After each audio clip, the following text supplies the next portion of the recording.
It is to laugh **** cover. It is to laugh Edna Geister title page. It is to laugh, a book of games and stunts by Edna Geister, advisor and director of recreation, author of Icebreakers, The Icebreaker herself, etc. Publishers logo The Women's Press, 600 Lexington Avenue, New York City. Copyright 1922 by George H. Doran Company, printed in the United States of America. Forward. Amos R. Wells said, "Recreation is recreation, or a refashioning of the soul in the image of God wherein it was created." Real recreation is just that. All through the war every effort was made to fill the leisure time of soldiers and sailors with recreation rather than dissipation, the kind of recreation that made leisure time an asset rather than a liability. Since the war, with the great impetus it gave the movement, recreation work in churches, in communities, in schools, and in almost every kind of social service work, has been put on the same constructive basis, and it is being looked upon not merely as a side issue or as entertainment, but rather is respected as one of the most vital forces for a refashioning of souls in the image of God wherein they were created. It is to laugh was written for the purpose of answering requests of recreators everywhere, who are in constant need of new material in their recreative work. The games and stunts described do entertain, but behind the inevitable resultant hearty, healthy laughter is the recreation that gives one a new lease on life, that makes one sure that life is good to live, and that helps one to live life joyfully and abundantly. If it is to laugh may help in accomplishing this, it will have served its purpose. Many of the ideas for these games are not original but have come from co-workers in the YWCA, from members of training classes at the University of Chicago, and from delegates to recreational conferences all over the country, and I wish in this way to express my sincere appreciation of their cooperation, and to thank them for their invaluable assistance in promoting the gospel of recreation. Edna Geister. Contents Chapter Page iMixers 11 2 Group Games 31 Games for Small Groups 31 Games for Large Groups 47 Games for either large or small groups 53 3 Races 63 4 Trick Games 77 V Picnics 105 Races 105 Picnic Games 114 Tag Games 122 6 Partners, Refreshments and Dinner Table Amusement 127 To Find Partners 127 Refreshments 131 Dinner Table Amusement 135 Index 139 It is to laugh. It is to laugh Chapter iMixers.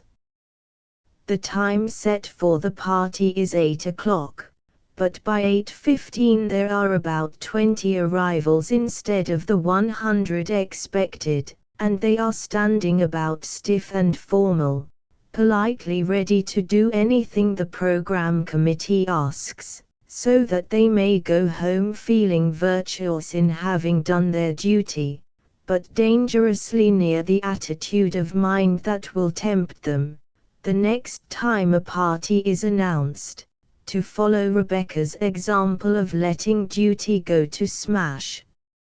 All this unless something happens, and that, right away. At one time we might have met this situation by putting on a simple little game to keep those 20 guests there until the rest of the crowd came, but it was hardly necessary to make that mistake twice to realize the futility of those tactics. Any game is a flat failure that does not call forth a real social spirit and a real play spirit, but that spirit does not just happen. It must be definitely worked for and created through socializing games, while just fill-ins till the crowd comes can utterly ruin the prospects for creating that spirit that makes recreation. For example, the gathering of the nuts invariably brings down the house when it is given its right place in an evening's program, but presented at the first of the evening when guests are straggling in, one by one, and there is as yet no relaxation and group spirit, it would inevitably be a dismal failure. Therefore, instead of putting on some casual stunt just to keep guests from leaving, or just to fill in time till the other guests arrive, we have found it far more advisable to have informal groups singing around the piano for the first 10 or 15 minutes, and then begin the evening proper, even if there are only some 20 or 30 guests present, with a game that is very definitely a mixer, the one purpose of which is not so much to entertain as to socialize in almost every case, the mixer being some big general movement in which there is a lot of fun and nonsense just like there is in the games that follow later, but with this important difference, that every person present is in this first event in some game that pries him loose from the corner he chose on arrival as his abiding place for the evening, a game that gives him an incentive other than a sense of duty for shaking hands vigorously with his fellow guests, a game that makes him feel this party as his own personal responsibility, in short, a game which shows him that he alone counts as nothing, but that he, together with every other guest present, counts for everything. Spots is a splendid example of a mixer that will so thoroughly mix up a group of guests that they never will succeed in getting sorted out again into their original classifications. Spots. The leader has chosen 7 or 8 places in the room as the spots and has a list of them at hand. All of them have been carefully chosen, and she alone knows where they are. Guests are standing about informally when the announcement is made that in about 2 minutes a whistle will be blown, at which time the couple standing on a certain spot will receive a handsome reward. At the same time, however, anyone seen standing alone will be fined. A partner is essential to winning a prize or to make one immune to a fine. Even if a person is standing on the lucky spot at the time the whistle blows, if he is alone he must pay the fine, 1 cent. To promote a general moving around, and to add to the spirit of the game, lively march music is played all the time the guests are supposed to be moving, although no definite line of march is encouraged. 2 additional rules ensure the success of spots. After the first spot has been found and the prize awarded, the game goes on and another spot in some other part of the room is the lucky one. But no person can have the same partner he had while the first spot was being sought. The same fine of 1 cent is imposed on any 2 people who seem to think they have an option on each other. The same thing is true of location. Anyone found standing in the same place he occupied during the first round is fined, with much publicity. The game goes on until the 7 or 8 spots have been located and the handsome rewards given out. All the spots have been chosen with the purpose in mind to get guests absolutely relaxed, thoroughly mixed and free from any stiff formality. That is why a definite line of march would be fatal. Instead, let the first spot be behind the piano, the next on the platform, the next leaning up against a pillar, etc., etc.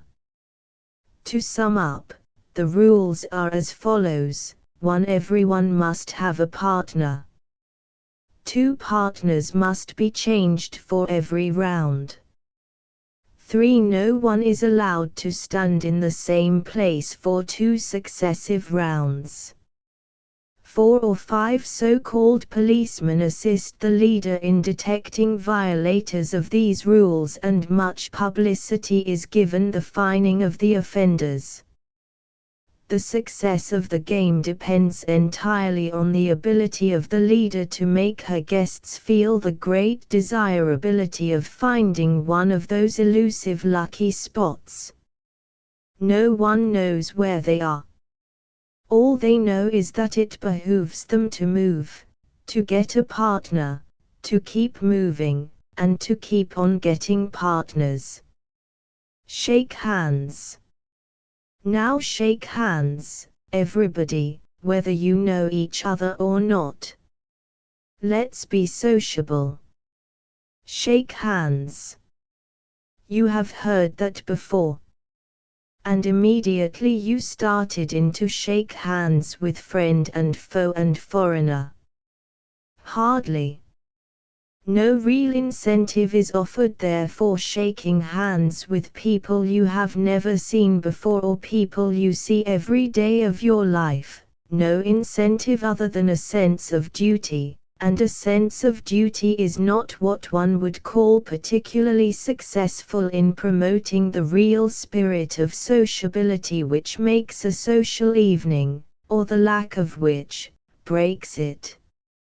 It does seem so inane to ask people to shake hands with each other, and yet, if a leader can once get a group to laugh heartily as a group, if she can give them a sufficiently interesting incentive for grasping the hand of a neighbor with real vim and enthusiasm, even if it is for the purpose of saving themselves from dire penalties, they are one and one for the rest of the evening.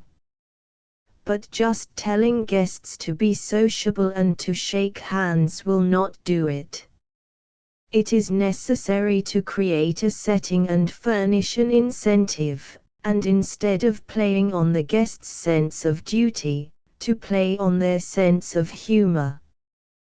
They are invited to shake hands with each other, but are warned that the only handshake allowed is a vigorous side-to-side swing, and are further cautioned that it is fully as great a crime to be seen using the ordinary handshake as it is to be caught not shaking hands at all, that several policemen in the crowd will see to it that these laws are enforced, and finally, that any violator of these laws will certainly repent at leisure and in public. Some 10 policemen are chosen, their number of course depending on the size of the group. At a signal the handshaking begins. The policemen are more than vigilant in discharging their duties, and several culprits who were caught standing about just looking on, and some of the ladies who shook hands in a manner not vigorous enough to suit the policeman, are escorted to the platform, there to sit in the public eye till the leader's whistle stops the frantic, vigorous hand-shaking, which should be given about 5 minutes' time. The next game of the evening might well be a hoax, with these culprits used as the victims. Southpaws. This is very much like shake hands in its object and in its rulings.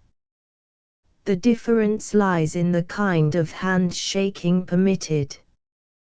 The rule is that the left hand only is to be used in shaking hands. At irregular intervals a whistle is blown and anyone caught not actually shaking the left hand of some other guest at that particular moment is punished in the same way in which culprits in the game shake hands, are taken care of. Of course there are policemen, whose one object in life is to catch someone napping, or a bit negligent in the evidence he gives of a very active and left-handed spirit of sociability. My virtues. Mrs. Cullen, let me present Mr. Black. Mrs. Frumley, have you met Mr. Stewart, and so on, world without end. This, at a large gathering, the one object of which is to get members of a community to really know each other. And at that, if it were possible for the hosts to see that every guest was introduced to every other guest, would even that do a great deal toward helping members of a community to know each other than to have spoken one another's names. Put a human and socializing element in those introductions, and they will know more about each other than just names, and what's more, they'll like each other. The men form one line and the women another, all of them facing the front of the room. When the music starts, the men march down one side of the room to the back, and the women down the other. They meet and take partners as they come in the line of march, coming up the center of the room with their partners. When they reach the front, all couples march to the right, forming a large double circle around the room. The leader then makes an announcement to the effect that in order to make sure that everyone knows all the virtues of his fellow guests, splendid opportunities will be given for the flaunting of those virtues. Partners face each other, shake hands, introduce themselves, and then, with hands on hips, begin telling all the nice things they know about themselves, real or imaginary. The only difficulty is that they have to do it at the same time, which makes it hard occasionally for one's partner to hear about all the lovely qualities one possesses or aspires to possess. They are given just a minute for this when another whistle is blown, which is a signal for the men only to walk forward until a second whistle stops them. The woman nearest them is their next partner. They shake hands with these new partners, and one's virtues again become the topic of importance. This continues for not more than 5 minutes. That will be enough. Is it necessary to say that next day, when Mrs. Cullen meets Mr. Black at the bank, that she doesn't wonder, have I ever met that man before? Rather, it is, why, good morning, Mr. Black. Are you still the perfect man you thought yourself last night? Prohibited words. We have used over and over again the game in which certain words are prohibited, but we used it as a game that had a definite time limit. It has proved far more effective to put a ban on those words for the entire evening. Perhaps these words are yes and no or you and I. All through the evening those words are forbidden. Anyone heard using them pays a fine to the one who caught him making that social error. At each offense a fine of 1 candy or 1 bean or one of whatever thing is used as the means of exchange, is exacted from the one who made the error. This means of exchange may depend on the season. On Valentine's Day it might be little candy hearts in small bags, at Easter, little candy eggs, or at Christmas, tiny bright red candies. However, just plain beans may be used, a small bag being provided in which to carry them. Perhaps you think that if candy is used, your guests may eat their means of exchange before the evening is half over. Warn them against it. Then, at the end of the evening, just before the last game, ask for account of their money, and as it happens, to him that shall be given. The richest one is given additional riches in the shape of a box of candy, with the assurance that he need not open it till he gets home. The 10 who made the most lapses and consequently have the least money, and those who ate most of their money, are obliged to give up any they still hold and to sit on the platform as the infant class while their brighter and less greedy brothers and sisters march past them, munching their candy. It is easy enough to remember not to say yes or no to anyone, when that is the particular game of the moment, but to have to remember not to use those words through all the nonsense of the evening is a slightly different matter.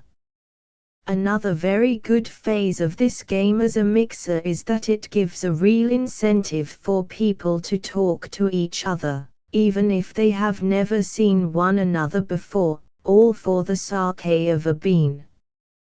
Gossip. A circle is formed, with from 3 to 6 people in the center, their number to be determined by the size of the circle. Guests are warned that it is the object of these people in the center to get out of it, and that the only way they can do it is to get someone else in their place, that their method of doing this is very effective, and that it behooves every last one of them to learn the name and occupation of his neighbor on either side, together with one juicy bit of gossip concerning him. At a signal from the leader, each one of the people in the center turns around, snaps his fingers at some person who did not expect it, and asks this victim to instantly give all the required information about both of his neighbors.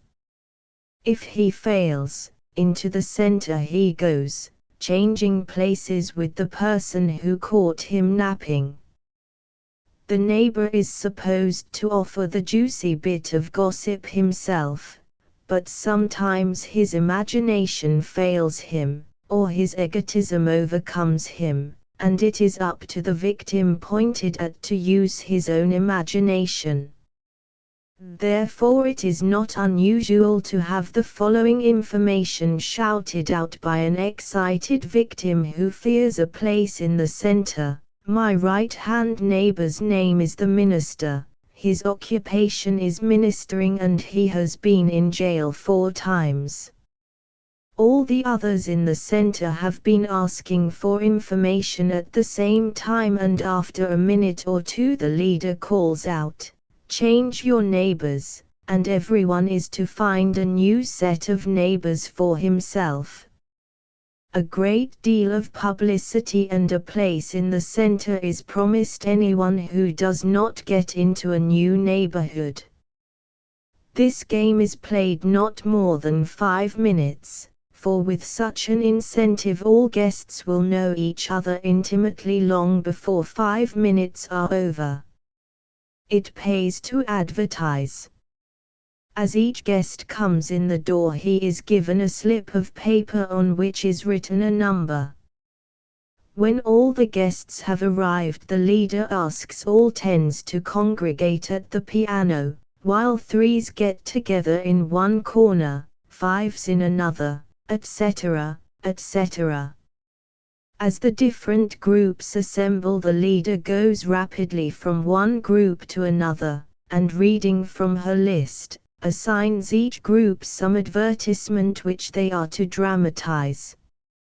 A few impromptu properties such as a shrunken sweater, candles, newspapers, and crackers, are available.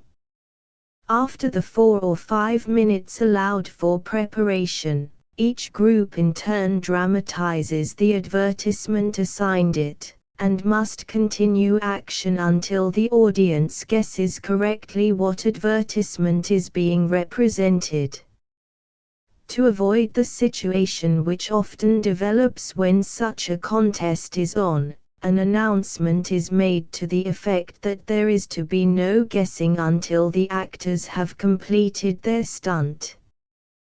Then if there is no correct guess, the dramatization must begin again and continue until it is made so realistic that the audience guesses what it is in self-defense, or else gives up in dismay. The following suggestions may be helpful. 1. Ivory soap. It floats. Members of the group go flitting about the stage as though they were walking on air, waving their arms and in general acting in ethereal fashion. 2. Ever sharp. Riddles which have been prepared beforehand are put to a class by the teacher. The class, having been thoroughly drilled in the answers, respond with a snap and a brilliancy that amazes the audience.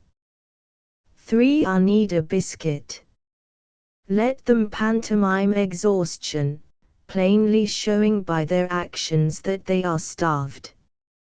A doctor rushes in, makes them stick out their tongues, which they do with artistic effect, sing up the scale, blow up their cheeks, holding them that way indefinitely, close one eye, etc. In short, he carefully diagnoses the case, after which he swells up with pride at having found what the trouble was. He dashes to his bag, takes out a box of crackers, and makes each patient eat one, whereupon they all hop around, exhibiting marvelous life and enthusiasm, apparently cured for life. 4. Blue jay corn plaster. The men of the group take the part of the blue jays, blue because of aching corns which they indicate by a mournful expression and painful hobbling around. The jay element is taken care of by tousled hair and disheveled clothing. They give evidence of considerable pain, which evidence grows louder and louder until the women of the group come dashing in as nurses, with handkerchiefs or pieces of white cloth bound about their heads. They inquire in pantomime about the cause of such evident trouble, and having learned it, bind up the entire foot of the patient, thereby making life again worth living for the blue jays. 5. Whistle. It speaks for itself. 6. Bonamy. The men come running in with smudges on their faces, followed in great haste by the ladies, who are very evidently trying to catch them. Finally they succeed, and holding their victims firmly by the shoulders, with handkerchiefs as instruments of torture, they pantomime a vigorous face scrubbing, polishing the face as they would a window. When they have finished, they view the results with much satisfaction, while their victims pantomime the discomfort they undoubtedly feel. 7. Pairs soap. All the members of a group are paired off and either wander about in pairs or busily wash each other's faces, always in pairs. 8. Colgate's toothpaste. Lies flat on the brush. A man appears, throws a hairbrush on the floor and lies down flat upon it. 9. Wool soap. A large lady whose arms are sticking through the sleeves of a white sweater many sizes too small for her, looks tragically at the result of her not having used wool soap, while the rest of the group go into spasms of mirth at the picture she presents. 10. Fisk tires. time to retire. All the members of this group file stumblingly across the stage, each one carrying a candle and yawning, and looking so irresistibly sleepy that everyone in the audience yawns just to look at them. With some groups it will not be necessary to provide advertisements, and it will be sufficient to announce that each group is to think of its own and that a prize will be given to the most original stunt. But with the average group it is very helpful to have either a list of advertisements at hand, together with properties, or to be sure that in each group there is someone who can be depended upon to take the initiative for that group in putting on a really effective stunt. I speak from experience. Limited conversation. Perhaps you are responsible for the socializing of a very large group, most of the guests being strangers to each other, and you wish to break the ice and to get guests into the spirit that makes for easy and truly social conversation. To announce certain topics of conversation and ask that everyone talk on just those topics with one's neighbors in such a group as has just been described, often has an effect that is more tongue-tying than socializing in its effect, and a human kink must be put into the plan to make it really effective in getting your guests into the relaxed and jovial spirit that does wonders with a group, however large or strange. A list of topics for conversation is made out as usual, but a ruling is added that makes conversation on these topics far more difficult and therefore far more interesting than just plain conversation, which is very evidently for the purpose of mixing up a strange group. That ruling might be that every statement must be the very opposite of what one really thinks about the question of the moment. For example, the question may be, do you believe in women's suffrage? According to the ruling, no matter how thoroughly a man despises the thought of women's suffrage, he is obliged to vehemently defend it, and no matter how ardent a suffragette his immediate neighbor may be, she is to scorn it with every breath. After a minute or two the next topic is announced. It might be what do you like best, and everyone is to pick upon the thing he most dislikes and eulogize it to the best of his ability. That same ruling applies to all the 6 or 7 topics announced, and to say the least, startling statements are the result, to say nothing of the hilarity that is inevitable over a conversation with the Baptist minister's wife who vows that picking potato bugs is her favorite pastime. This group is a large one, so no effort is made to pair guests off with partners, but topics are announced, together with the ruling that one's immediate neighbors are one's partners, and that guards will patrol the room to see that no one talks on any subject but the one announced, to see that everyone is talking, and that the limitation imposed is very strictly observed. To make sure that they talk to more than one person, the guests are asked to change their immediate neighborhoods between topics. The breaking of any of these rules calls for a forfeit. If one is entertaining a small group in a home, a progressive system of partners is arranged, by which guests progress from one partner to another. Each one is given a card on which a number is written, ladies holding even numbers and men, odd. On the men's cards in addition, is written their conversation program, namely, the numbers of the partners they are to have for the different topics of conversation, and it is their business to hunt up each new partner as the signal for the change is given. For example, Mr. Hunt is number 5. His program reads 6, 8, 2, 12, 4, 10. That means that for the first topic his partner is to be number 6 and that when the game starts he is to hunt her up and talk earnestly with her on the first topic.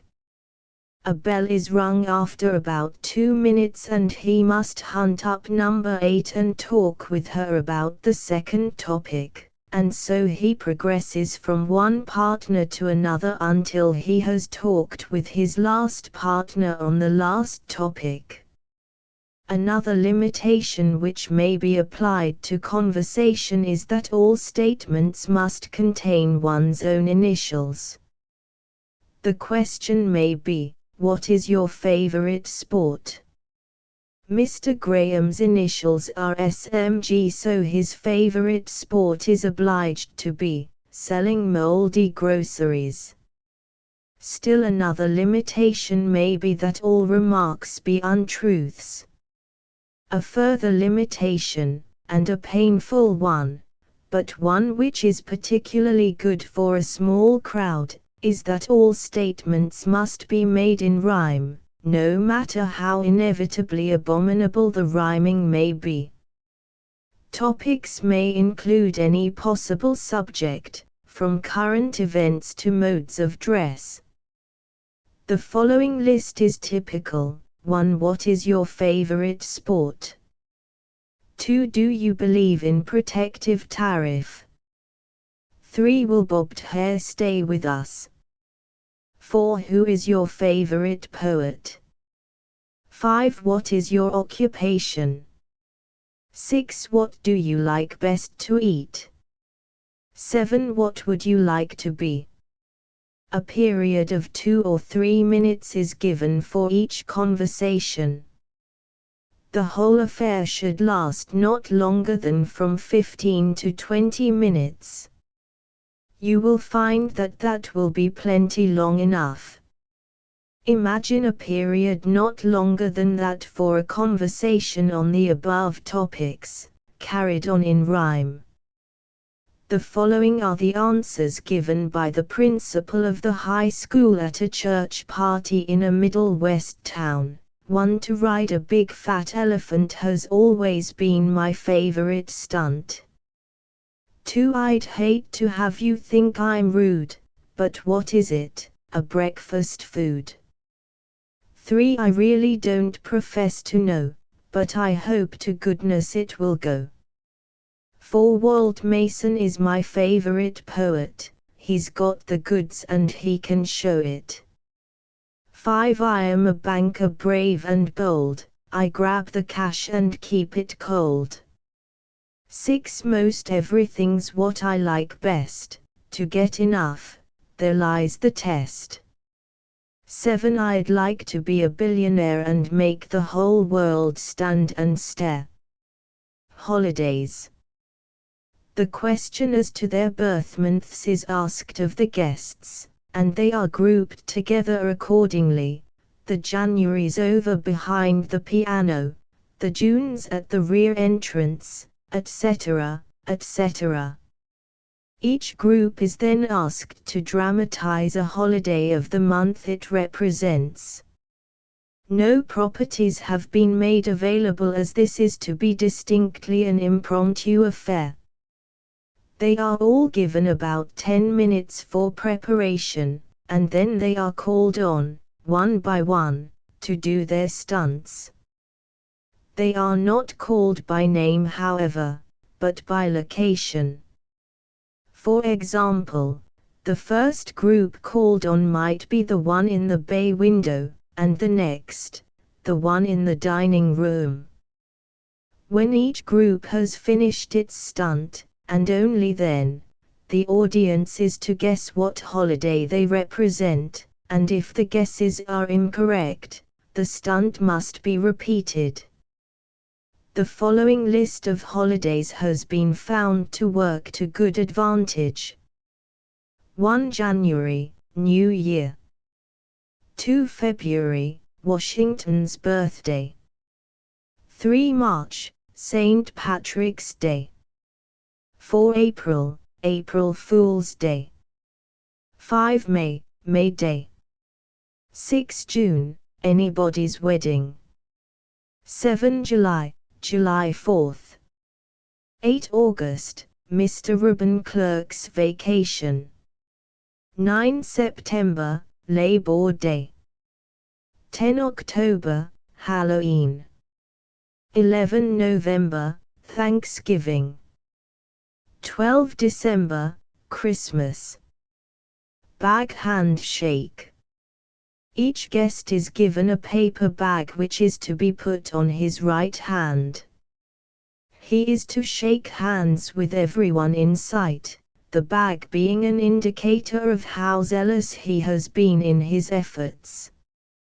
As soon as it is worn out he may rest in peace, but not until then. The Little Theatre. The plan of holidays is used over and over with different motives. One of them is musical.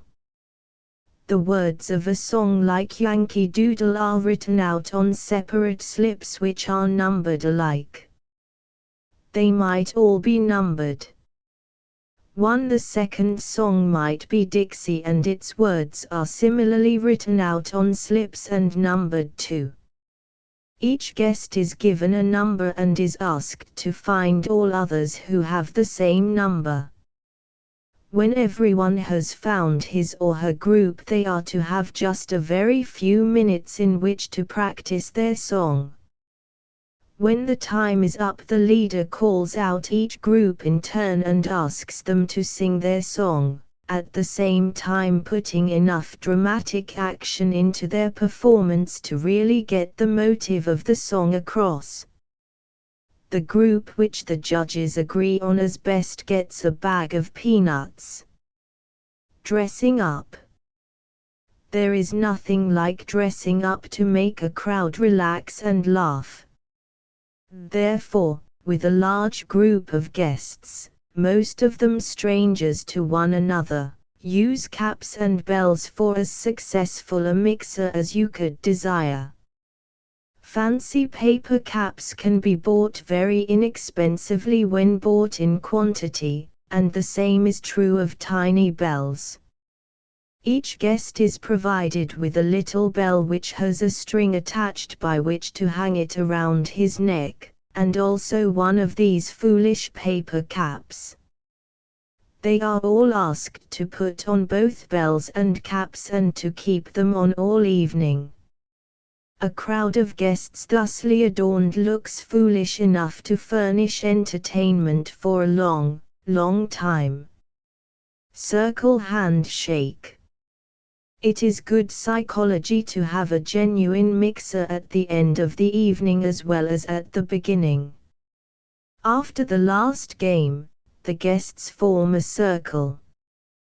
The leader asks the one standing nearest the door to shake hands with his right-hand neighbor, and then to continue shaking hands all the way around the circle, telling each one good night until he has gone completely around, after which he drops out of the circle.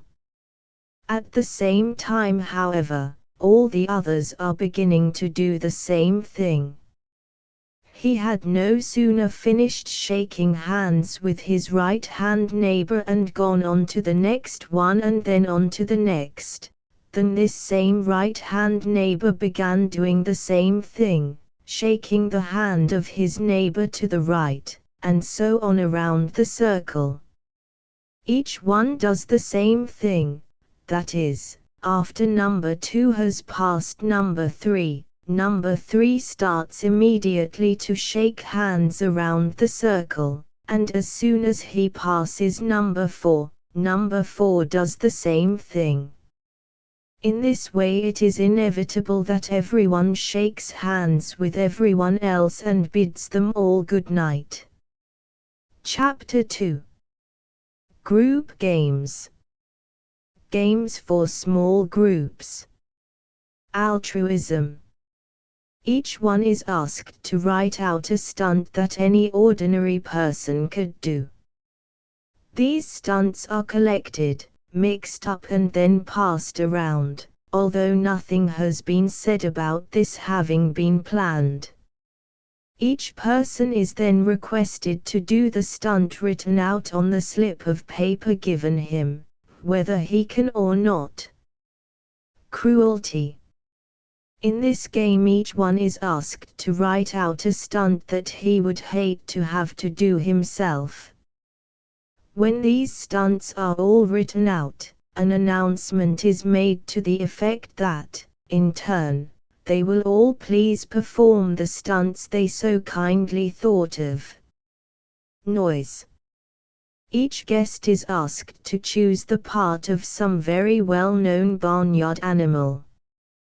The leader is to read a story she has written which is all about barnyard animals and which makes frequent mention of all of them. As she mentions each different animal, the noise it makes is to be imitated by the one who chose that particular animal. But whenever she speaks of the donkey, everyone in the room is to imitate the donkey to the best of his ability and at the top of his lungs. The toy shop. The entire group is supposed to have been on a shopping expedition on which toys only were purchased.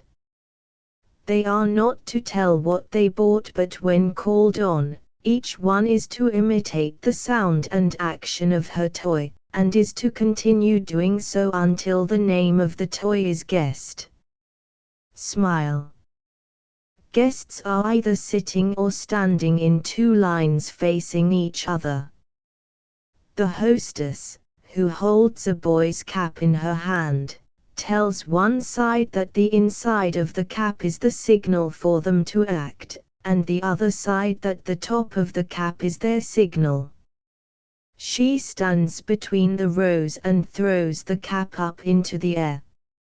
If it lands on the floor bottom side up, the side which has the inside of the cap for a signal must immediately go into roars of laughter, or they may giggle, simper, tee-hee, or show mirth in any way in their efforts to make the other side smile even the least little bit.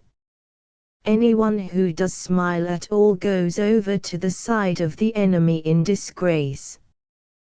The hostess acts as timekeeper, and after a few seconds she throws the cap into the air again, and if it lands right side up, the other group becomes hilarious and puts forth every effort to gain new members. After about 3 minutes of this, the hostess announces that each side will have one more turn. She manages to throw the cap so that will happen, that a count will be taken at the end of that time, and that the side which gained the most new members gets almost all of the refreshments, and the other side almost none of them. And I choose 3 people who are quick-witted. The first of the 3 goes around the circle quietly giving everyone a name, the second, an action, and the last one a place. When each guest has been told a name, an action, and a place, the hostess begins the fairy tale by making a sentence of the 3 things told her, adding however and I to the name given her. For example, she has been given the following: Grandmother cracking the whip, Baptist Church. Her sentence would be Grandmother and I were cracking the whip in the Baptist church. The one to her right then takes up the tale. Her assignment was, hired man getting a permanent wave in the shade of the old apple tree. Her sentence is, the hired man and I were getting a permanent wave in the shade of the old apple tree. So it continues around the circle, and a weirder set of experiences never occurred. Impromptu artists. Pass around pencils and paper. Assign a model to each artist, in every case having model and artist across from each other if possible. This arrangement makes every guest both an artist and a model. At a signal they begin their artistry and are given 3 minutes in which to draw portraits of the models assigned. All artists must put their names on their pictures, but models' names are omitted. The pictures are collected at the end of 3 minutes, are shuffled and again passed around. Each guest must decide who he thinks was the model for the picture he holds. He writes that person's name on the picture, and when all have done that, the pictures are given to the suspected models. Violence has been committed with less cause.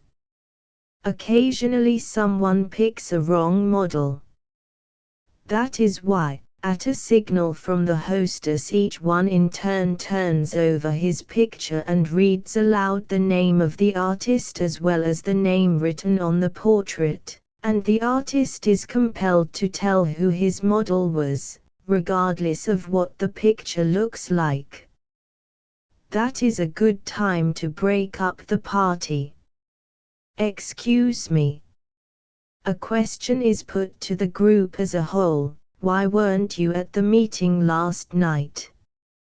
In 2 minutes each one is to be ready to give his excuse, and the only requirement is that the excuse is to be put in terms of one's own initials, and to be preceded by "because I was." For example, one guest's initials are CFB. When asked why she wasn't at the meeting last night, she glibly replied, "Because I was curling father's beard." Invitations. Guests are standing about informally. The topic of conversation is, "Why I want you to come to call." Each girl is asked to choose a man whom she will invite to call on her.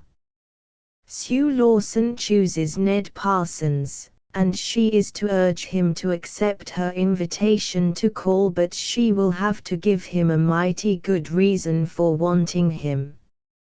He is to accept and is to tell her why he is so glad to come.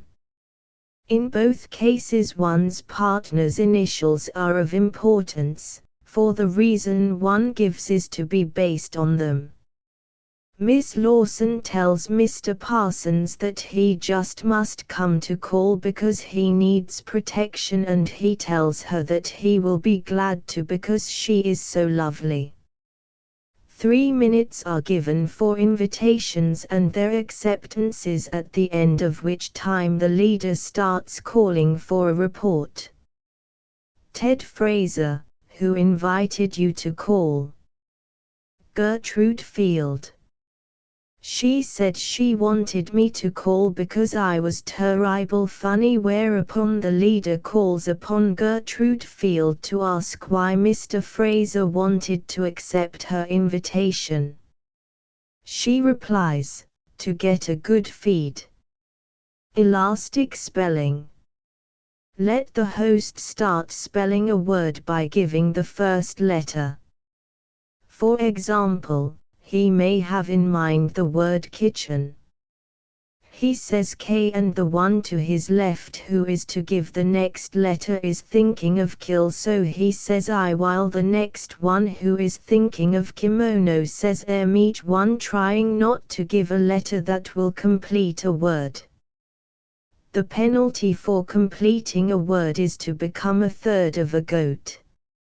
At the second offense the penalty is to become 2/3 of a goat, and at the third, a whole goat. A whole goat is compelled to BAA at his turn instead of giving a letter. There are always more BAAers than one would anticipate, for even though you had in mind the word kidnap when at your turn you added the letter D to K,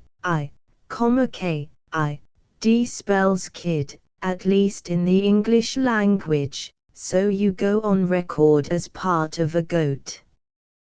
There is always somebody who will take a chance and give any old letter just so he won't finish a word. Each player has the privilege of challenging 3 separate times. When challenged, a player is obliged to tell the word he had in mind, which sometimes he had not. A player cannot be challenged after the next player has given his letter. It is not only the English language that is stretched in this indoor pastime.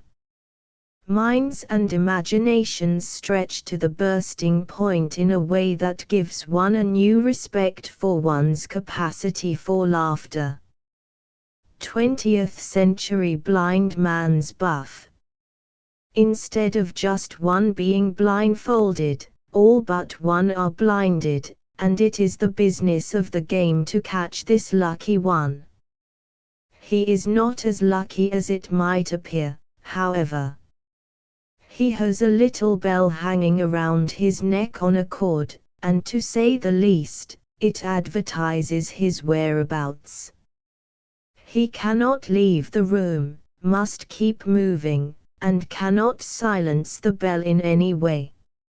At that, in the average room he can elude his pursuers for a few minutes at least, if he is nimble at all. For you know how utterly helpless one is when blindfolded, and how very graceful. As soon as the bellman is caught he is blindfolded and the one who caught him is it. The game is a hilarious success for about 4 or 5 minutes, but do not let it run on any longer than that or people will be getting uncomfortable and taking off their blindfolders and just watching this time. Thank you.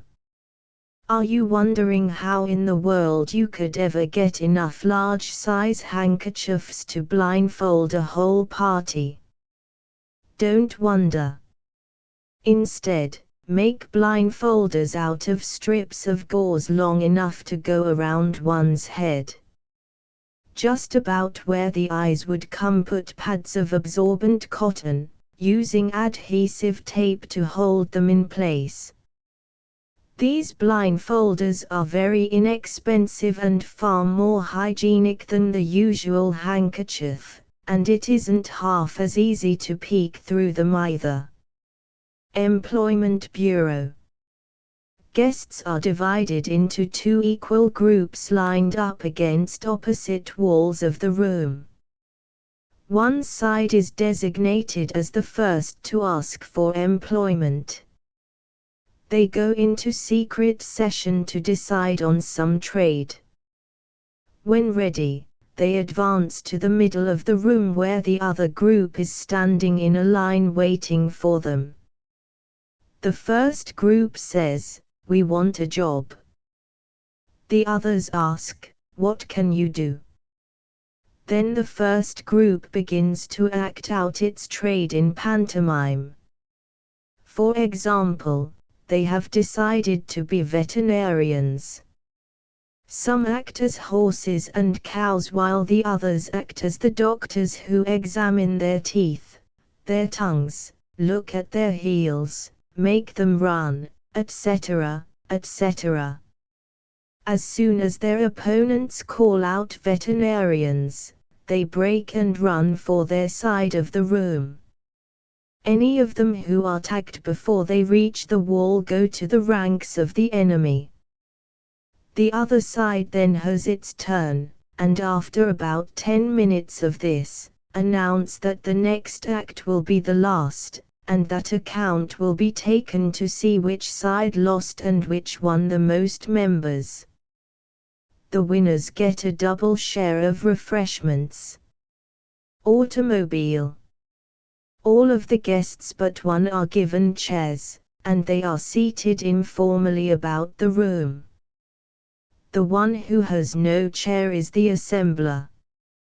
To every other player is given the name of some part of an automobile, a list of which names has been prepared beforehand to avoid the uninteresting delay that is inevitable when a hostess has to stop to think of names to assign people. For example, there are the radiator, the clutch, the steering wheel, gears, speedometer, tonneau, brakes, all the different parts of an automobile which are easy enough to think of when one is at leisure and can sit down with pencil and paper and work out such a list, but a slightly different proposition when one is before a group of guests who are waiting. That list is given to the assembler and he begins his story of a trip to the country one Sunday, a trip which was a series of mishaps. He tells how he prepared for the trip, bringing in the names of the various parts, and as he calls out the various parts they assemble in a line directly in back of him, with hands on the shoulders of the one in front of them. The story goes on, all about the accidents and hard luck of the day, how he stripped his gears, etc., etc., until all of the parts are assembled in line behind the assembler, when the automobile starts running around the room, at first slowly, but getting faster and faster until all of a sudden the leader stops abruptly, calls out honk, honk.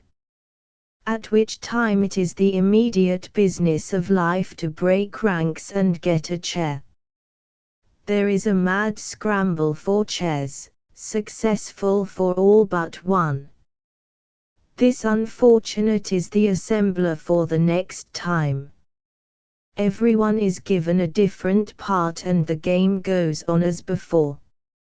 At the end every effort is made to make this assembler, who was too slow to get a chair the first time, just as unsuccessful this time. At any rate, the one who doesn't get a chair is the assembler for the next and last run, and if it has been possible to keep some person from getting a chair 2 successive times he is obliged to pay the corner forfeit, which compels him to cry in one corner, laugh in the next, dance in the next, and sing Home Sweet Home in the last. Be definite. The hostess calls out the following words and expressions, assigning one to every guest in turn, and immediately each one must give his definition of the word or expression given him. The fun in this venture, and the fun may be endless, lies in the word given out. For example, goatee. Everybody knows what a goatee is, but mighty few can give an intelligent definition of it. Almost invariably the answer will be oh, you know. Something that, well, you know, and then will come the downward stroking of the chin. But no pantomiming is allowed, although you have said nothing about it. Anyone who pantomimes is punished by being given an extra word, the second, much harder than the first. The following may be included: 1 goatee, 2 a feeble effort, 3 a puff of wind, 4 a good impression, 5 an accordion, 6 a spiral staircase, 7 a deep sigh, 8 a mere whim. Help! Get a piece of cardboard about the size of the back of a tablet. Tell the one at your right that he is to take that cardboard exactly as you give it to him and in exactly the same place, and that he will then give it to his neighbor in the same way.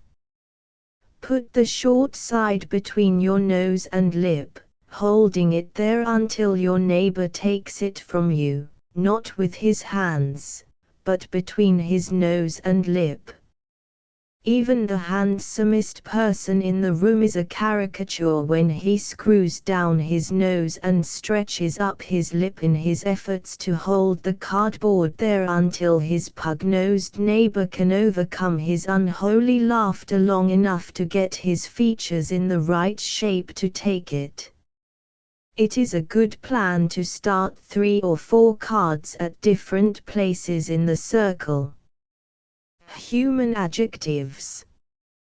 Divide the group into 2 equal sides. A leader is chosen for each group. Each side is to decide upon some noun that has just as many letters in it as the team has members. Every member is assigned a letter. He is to decide on some adjective beginning with that letter, and he will act out that adjective for the edification of the members of the other team who are acting as audience for the time being. It is the business of the audience to guess what adjective is being dramatized. As soon as they hit upon the right adjective, they take its first letter as the first letter in the noun the team is dramatizing. Then the next human adjective takes his turn and so on until all the letters of the noun have been dramatized. As an illustration, a team takes the noun stone. There are 5 members in the group and 5 letters in the word. The first actor has S for his letter. He chooses silly for his adjective, and he acts as silly as he possibly can and continues to do so until someone in the audience calls out the correct guess, "You're acting silly." The audience has the first letter to the word, S. Next comes T. The adjective chosen was tired. Then O, ornery, next N, noisy, and last E, empty. Taking the first letters of these adjectives in turn, the audience has the word stone. Then the opposing team acts out adjectives describing the first letters of its noun, and so they take turn about, and if real snap and enthusiasm are put into the acting out of the adjectives, this can be the game of the evening as far as genuine and cider chai fun is concerned. Can't you just see the minister of the Baptist church acting ornery, pushing people about, twitching Beacon Jones' nose, pulling Susie's hair, and in general, making himself an unmitigated nuisance and showing up a truly ornery disposition? It is surprising always to find how many people enjoy acting ornery, and noisy, and silly, and all the other forbidden adjectives. Parlor slapjack. Guests are standing in a circle, hands outstretched behind them. The one who is it walks around the outside of the circle, suddenly slaps an outstretched hand and, without stopping an instant, continues to walk around the circle in the direction he was going. The one whose hand was slapped immediately starts walking in the opposite direction, the objective for both walkers being the place that was just vacated. It belongs to the one who reaches it first, while the other becomes it. They are to walk only. No running is allowed. But certain rites must be performed before either one may take the place in the circle. It and the one whose hand was slapped are bound to meet on their way round the circle. When they do, it does whatever he wishes in the way of a stunt, and the other must imitate exactly before they may continue their race for the empty place. The following stunts are very good because of their aesthetic value. 1. Make a deep bow. 2. Shake hands. 3. Sing up the scale. 4. Make an awful face. 5 hop the rest of the way with 1 foot. 6 run with hands waving in a flying motion. Boast. All guests are seated and are roughly divided into 2 groups. A representative is chosen from each side. Each one is to proclaim the merits of the members of his group. The only drawback is that they are to do it at the same time.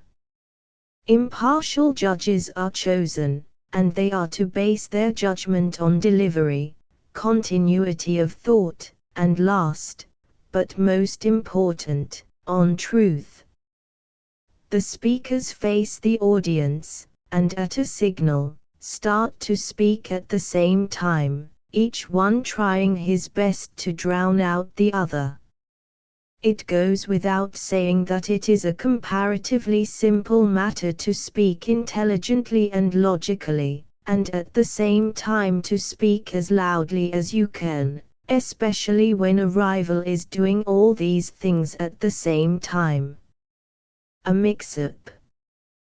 2 slips of paper are given each one, together with the request that a perfectly good question be written on one, and a perfectly good answer to it on the other. All questions and answers are gathered, the questions in one box and the answers in another. They are thoroughly mixed and then passed around, each one taking both a question and an answer. They are called on in turn to read their slips, and some of them are slips to be sure. At one party one of the men drew, "What did you do last Saturday?" and the answer was, "A permanent wave, a henna rinse, and a facial." Flattery. Each guest writes his initials on the top of a piece of paper. These papers are collected, mixed up, and then passed around again. Players are to use the initials on their slips in writing out the most unctuous words of flattery they can think of about the owner of the initials, every word they use, however, having to start with the initials on the paper. The results are startling. The papers are again collected and at refreshment time are passed out to their rightful owners to be read aloud. Amateur vaudeville. The names of very well-known popular songs are written out on separate slips of paper. One of these slips is pinned on each guest as he comes in. Instead of greeting each other as usual, they are to shake hands with everyone and without saying a word in greeting, are to sing the song with which they are labeled. Anyone who is caught talking instead of singing his song is required to sing it alone before the group. May the leader have mercy on her guests and not keep up this gentle game of greeting for more than 4 or 5 minutes. Progressive nonsense.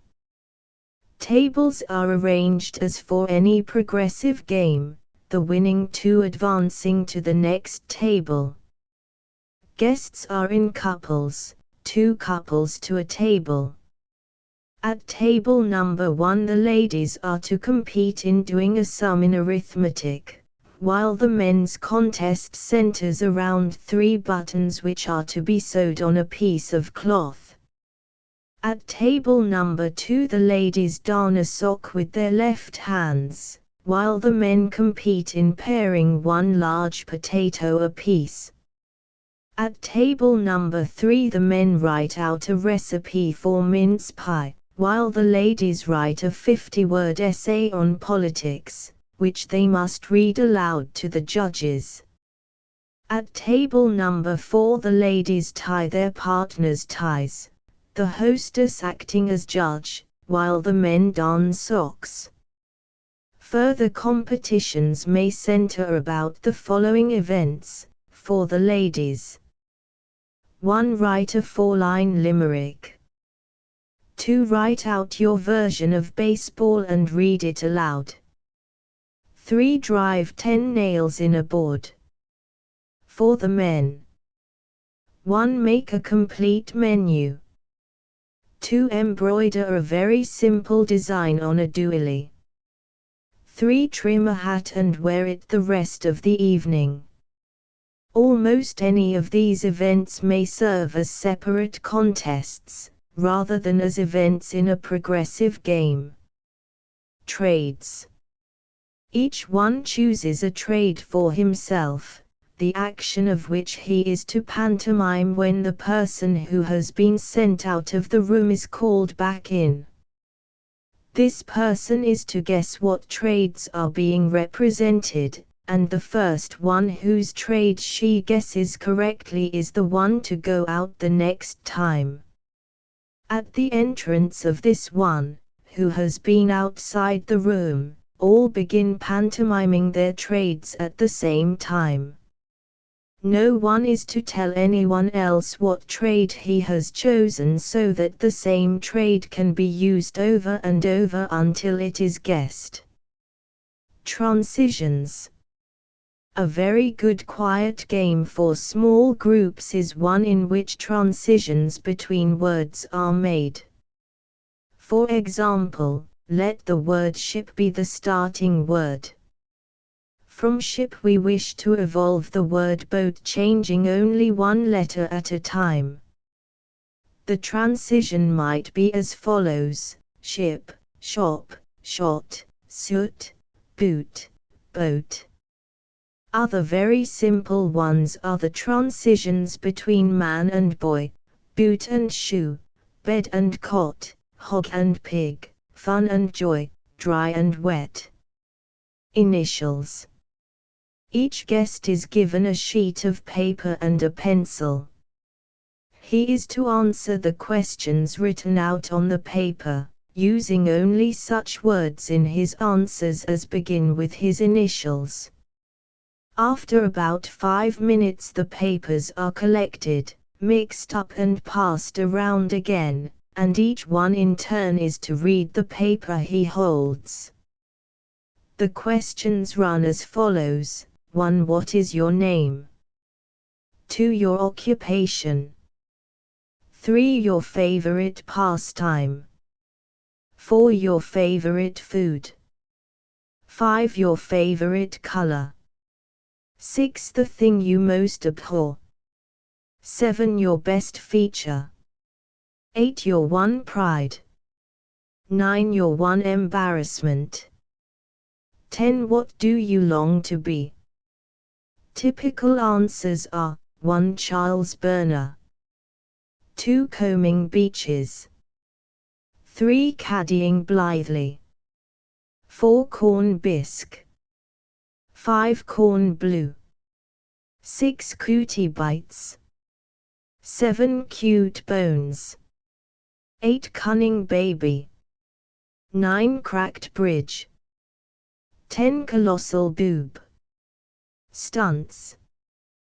The group is divided into 2 sides.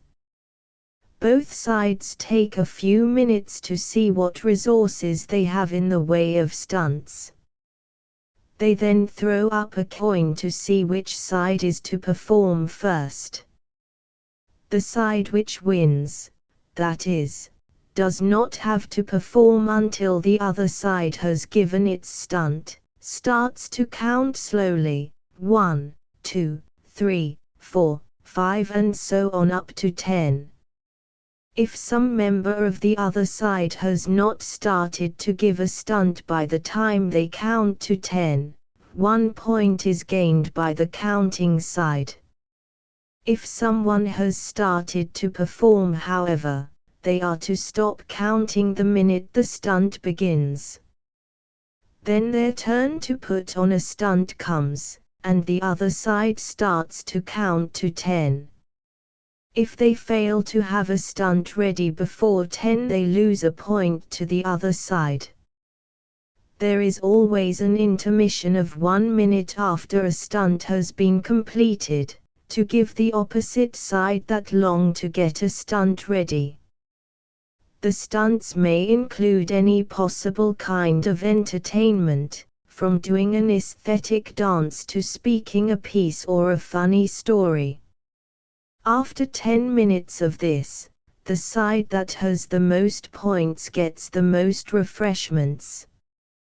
Games for large groups. The changeable Grand March. There is nothing more valuable than the Grand March for a group of guests who don't know each other and who have very little in common, as yet. Just the ordinary Grand March will not do at all.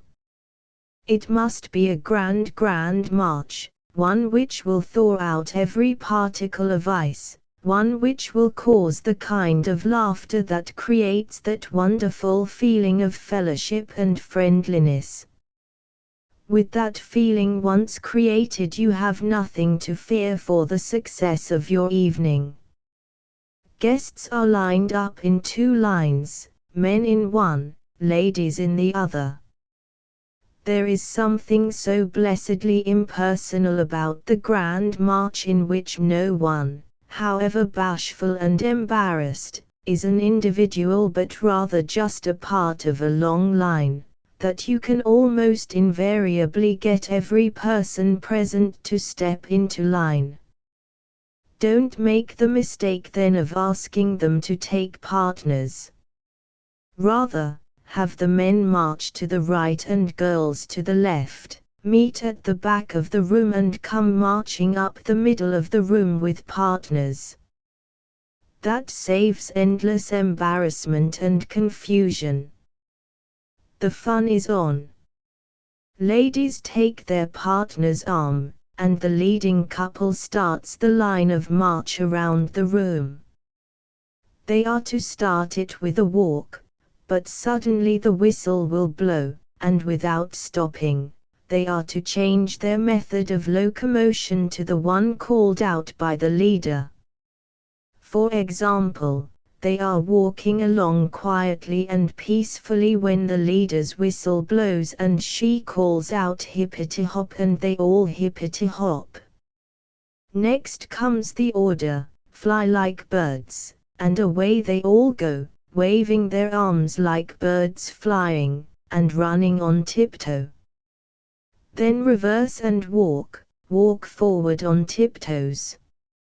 Other directions may include orders to walk with eyes shut, reverse and limp every other step, walk and clap hands, stoop every other step, toe out, on heels, on one foot, get a new partner any place, walk and sing any song that no one else is singing, toe in, walk backwards taking large steps, forward and hum, whirl arms in circles, swim, keep feet together and hop like a toad, flap arms to the side and crow like a rooster, bend forward and swing heads from side to side, clap hands, first over head, and then behind back, whistle whether you can or not, and so on, changing the directions quickly and unexpectedly and in a good-natured way demanding immediate and accurate response.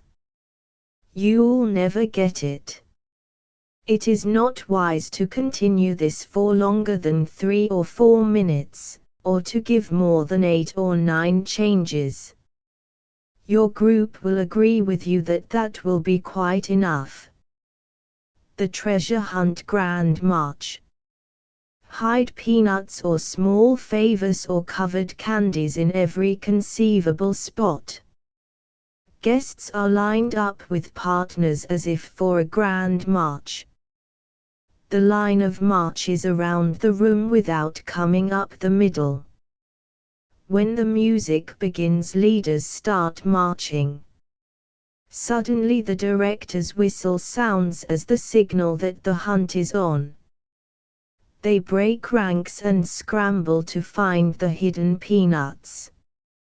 2 whistles sound sharply, the signal to discontinue the search at once. Find your partner and get into the line of march, which is straggly and uneven at best, but it makes no difference as long as everyone is in it and no one is hunting peanuts. The music and marching continue until another single whistle proclaims an open season for peanuts, the last one. At the double whistle they continue their marching as before, except that the leaders bring the line down the center, and all halt while the director finds out who didn't get any peanuts and who got the most. The winner is called out, stationed in front of the line, and they are all obliged to pass by him and give him all their peanuts. They do this with weeping and wailing until they hear your announcement at the end that as a punishment for his greediness he in turn is to give up all his peanuts to the unfortunates who didn't get any. The harmonious hunt. Are you looking for the kind of game that leaves guests exhausted with that comfortable exhaustion that comes from helpless laughter? Divide your group into teams, each team having a captain and an individual team call. Calls may be braying like a donkey, mooing like a cow, cock-a-doodle-doing, whistling, cat-calling, meowing, barking, quacking, baying, gobble-gobbling, or imitating sounds of instruments like the drum, rub-a-dub-dub, the piccolo, tweedle-deedle-dee, the trombone, boom-boom-boom, the triangle, knick-knock-knock, the mandolin, plank-plank-plank, the cymbal, zum-zum-zum, the accordion, yeah-yeah-yeah, in each case pantomiming the action as well as imitating the sound. The action for the accordion inflicts real punishment on its imitators. Arms are bent upward and elbows are thrust out sideways and drawn in rapidly. This is particularly good for stout people. Each team is assigned one of these calls and must use only that way of calling to the team captain. Peanuts or candy or favors are hidden in every conceivable spot. When the signal is given, the hunt is on. No one, however, except a captain, is allowed to touch a peanut. That is the reason for the call. As soon as a person finds a peanut, he stands beside it and sends out an SOS for his captain, using his team call as the signal for help. The captain answers each call by running to the spot and picking up the peanut. After a definite length of time, the closing signal is given and the hunt is over. Each captain counts his find, and the losing teams must give up all their peanuts to be divided equally among the winners in spite of inevitable protests. This game may be used for either indoor or out-of-door parties. The inverted spell down. The formation for this game is 2 lines facing, partners side by side, 26 in each line.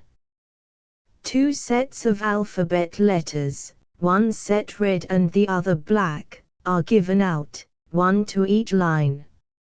In playing this with a small group where there are not enough guests to have 26 in each line, 2 or even 3 letters may be given to one person, those holding unpopular consonants like X, Y, Z, Q, etc., being given the extra letters.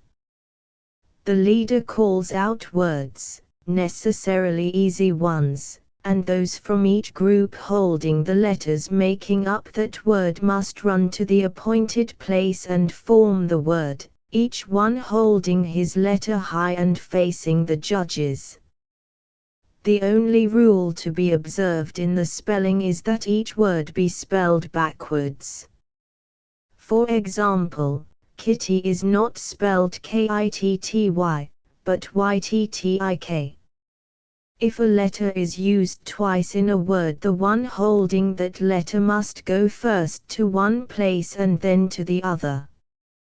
For example, in Excel, E takes his place before X and then runs over to the place between C and L. In case of a double letter, the letter is simply jiggled back and forth. The place to stand in spelling a word should be chosen with the audience in mind. If the two lines are standing lengthwise in the room, those forming a word should be at one end of the room and the judges and any audience at the other. In that way everyone can see. Those holding red letters when forming their words stand close to the red side, while those holding black letters stand close to the black. In this way one avoids having one color standing in front of the other. The judges decide which side forms the word first, and the score is kept and announced before each new word. The time limit is left to the leader, who tries within a reasonable time to run up a tie score, when, of course, interest is at its highest point. Then the announcement that the next point is the deciding one naturally creates a real tension, which is hardly relieved when the leader calls out something like Mississippi or Pennsylvania for the last word. Street and alley. Use a march to get your guests into lines, 8 abreast, with enough room between the lines for passing. Lines must be straight. At a whistle from the leader, each one is to make a quick quarter turn to the right, immediately joining hands with his new neighbors. Another whistle means another quarter turn to the right, again joining hands with neighbors at once. Each whistle calls for a turn to the right and a joining of hands with one's new neighbors. It is a good plan to let them practice the response to the whistle before the game itself begins. When ready to begin, the lines face the front of the room. A policeman and a thief are chosen, a man for the policeman and a woman for the thief. The thief is given a very short start, and at a signal the policeman starts after her, chasing her in and out of the passageways or streets made by the lines of guests. Suddenly the whistle blows.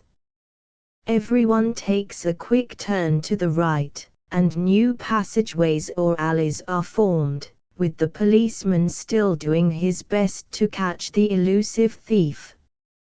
Neither policeman or thief is allowed to break through a line or dodge under it. The leader watches the chase very closely and blows his whistle at very short intervals, changing streets to alleys and alleys to streets, in some cases to help the thief escape and in others to help the policeman catch her. A good part of the fun of the game depends on the leader's blowing her whistle at critical moments. When a thief is caught, the leader, who had already in her mind chosen a new policeman and thief, names these victims and they change places with the first policeman and thief. Men almost always run faster than women, so it is a good plan to choose stout policemen and lively thieves. Games for either large or small groups. Musical Ruth and Jacob. This is particularly for a group of guests who could in no sense be called musical. The guests are standing in a circle with a man and a girl in the center. If the group is large, have them crowd in to make the circle space smaller so that it will not make Jacob's work too difficult. The game is played like the old-fashioned Ruth and Jacob, both of them being blindfolded, it being the task of Jacob to catch Ruth. Instead of calling Ruth, however, Jacob sings up the scale, whether he can or not, and Ruth answers by singing down the scale, both of them using lu instead of do re mi. The game is infinitely more ridiculous if neither one can sing, and if the leader has created the right atmosphere, even though a man protests, "I just can't sing," he will usually finish up by making a noble effort to do it anyhow. When Jacob catches Ruth, the leader, who has in the meantime been looking over the circle, immediately announces the next two victims, and almost invariably public opinion will be with her to such an extent that they step forth, willy-nilly. Mimic if there are more than 15 or 20 guests, choose about 6 men and 6 girls to form the circle. Even mimic becomes monotonous in a large circle. Those forming the circle are seated, men beside their partners, the leader taking the part of one of the girls. She begins the action by doing something to the man at her right, who in turn must mimic her action exactly to the girl to his right, and so the action goes all around the circle till it comes back to the leader, who starts a new one. This may continue for about 4 or 5 rounds, and can be made the best game of the evening if the leader has planned sufficiently diabolical actions. For example, her first might be to do a funny step in front of him, at the time tra-la-la-laing in a high key. Her right-hand neighbor must imitate her to the very best of his ability. Her next action might be to sing up the scale to the highest note she can reach. Next, she might cry as realistically as possible, and then laugh as musically as she can. Shun the circle. Guests form a large circle, the men on the right side of their partners, all of them faced for marching. 4 or more circles about 4 feet in diameter have been roughly drawn in chalk on the floor. The distance between them depends on the size of the circle formed by the group. When the music starts, everyone begins to march around in circle formation with the one rule that everyone must walk straight across each of the small circles described on the floor. Suddenly the leader's whistle blows, the music stops, all movement halts, and anyone caught in any of the small circles is discarded. If the leader has a watchful eye, she can blow the whistle at a bad time and make it mighty uncomfortable for some couple, just poised, to take the first step into one of the circles, or another couple just on the outer edge of the danger zone. The precarious balancing in either case is choice. This continues at the leader's discretion. Almost never is it advisable to carry it through till the last couple is caught. Friendliness. Men are in one line, girls in another. It is the object of the girls to be so friendly that the men, who are perfect glooms, cannot help smiling. The girls may laugh or giggle or smirk or make faces in their efforts to break the gloom that seems to be holding the men. Any man who forgets his manliness to the extent of smiling, even the least little bit, goes over to the side of the ladies. At the end of the 3-minute time limit, all the men whose gloom has not been broken and who confidently wait for the prize they think forthcoming, are fined 10 cents for being killjoys. Another friendly effort is the revised version of the popular song Smiles. At first it is sung correctly, but the next time the word smile is omitted, and in its place, Each singer smiles his sweetest possible smile at his neighbor. It is painful. A Chinese spell down. The idea is like that of a regular spelling match with two sides competing, except that words must be spelled backwards. The time given each person to reverse his spelling and think the word backwards is decidedly limited, according to the leader, who makes a pretense of timing each one. Instead of discarding those whose tongues and brains could not reverse, a score is kept of each error, and the score announced as each new word is given out. This will create a healthy competition, and if the leader will hint that the winning side will be favored at refreshment time, such a hint usually acts as a powerful mental stimulant.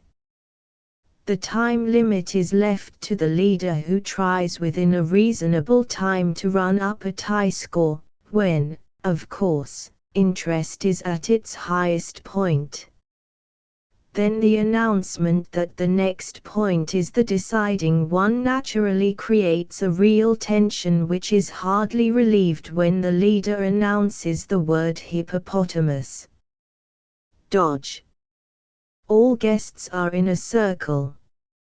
Count off by twos. All number ones go into the center of the circle. 3 or more bean bags are passed out to number 2s who form the circle.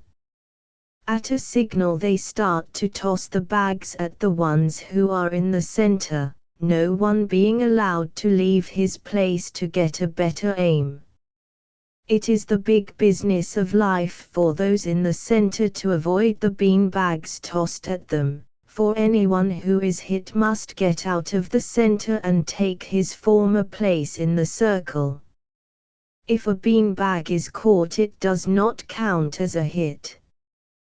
When all number 1s have been hit, number 2s go into the center and take their turn acting as targets, while number 1s aim at them with the beanbags. When they have all been driven out of the circle, the last number 1 and the last number 2 to be hit by a beanbag go into the center and become targets. The one who stays in the longest without getting hit gets a prize, a bean. Extra. Ask your guests to line up in 2 lines, men in one and girls in the other, to march down opposite sides of the room to the back, meet their partners there and come marching up the center. As they pass the leader and her assistant, each one is handed a newspaper and a small strip of pins, after which they are to march to the back of the room. When everyone has been supplied with newspapers and pins, the leader announces that partners will help each other make costumes out of the papers, and that the only requirement is that all costumes must definitely represent some character of history, or fiction, or popular interest, or be patterned after the mode of dress in some country. Sounds impossible. You will find that there will be at least 15 Hawaiians, 8 Santa Clauses, 9 babies, 5 Mary Pickfords with newspaper-y curly hair, 7 Topsys and 11 Charlie Chaplins. Several pairs of scissors are available, and the hats from the cloakroom may be used. A period of 20 minutes is given for dressmaking, which means working at top speed. At the end of that time there is a grand march past the judges, and after everyone has passed the reviewing stand, the line is halted at the back of the room. Then the first couple is announced by the leader, Punch and Judy, and they walk slowly up the room past the judges. The second couple is then announced, as is each couple, with not too great an interval between couples so that monotony may be avoided. Prizes are given the most hideous, the most beautiful, the best made and the poorest made costumes, judges being careful to choose the costume made by some well-known, good-natured person for this last prize. The prizes, which are presented with much ceremony, range from a paper of pins to a week-old newspaper. The hunting ground. If tables the size of an ordinary kitchen table are procurable, and are placed end to end, they make an admirable hunting ground. However, chairs can be used if they are arranged so that they cover about the same space that the tables would, the seats turned in. A man and a girl are placed at diagonally opposite corners of this territory. Both are blindfolded, and at a signal must begin to go around this unknown country, their only guide being the table on which they must keep their hands. It is the business of the man to catch the girl, whose aim in life, however, is to frustrate his plans. As both are holding on to the edges of the tables, feeling their way around it, and both are moving as quietly as possible in order to hear any movement of the other, it is inevitable that the girl in her stealthy efforts to evade her pursuer will eventually walk straight into his groping hands. When she is caught, another man and a girl are chosen, with perhaps one more couple to follow them. If the audience is given strict orders to keep absolutely quiet and to refrain from all laughter, it makes for a ridiculous situation. Laughter. Does it seem stupid to exact forfeits of people who were unfortunate in a game that demanded skill or speed or ingenuity? That all depends on the forfeit. 4 or 5 men, who are the leftovers in a game which provides the chance to get a partner, can be made to pay a forfeit that is a real one. These leftovers are lined up in a row facing all the other guests. They are told that they are to be given a chance to vindicate themselves in a tryout of a particular talent. The first test is as to the musical quality of each one's laugh. Each in turn laughs for the audience in as musical a tone as he can muster up. The audience votes for the best. Next, each in turn must laugh as long as he can without taking a breath. The next test is for shrillness, the next for the heartiest laugh, and the last for the most contagious laugh. The quiz. Some 5 or 6 people are chosen for the class which is to be quizzed. The teacher has her back to the guests, and her class faces them. She has prepared a list of questions which she puts to different members of her class, pointing to one of them at a time.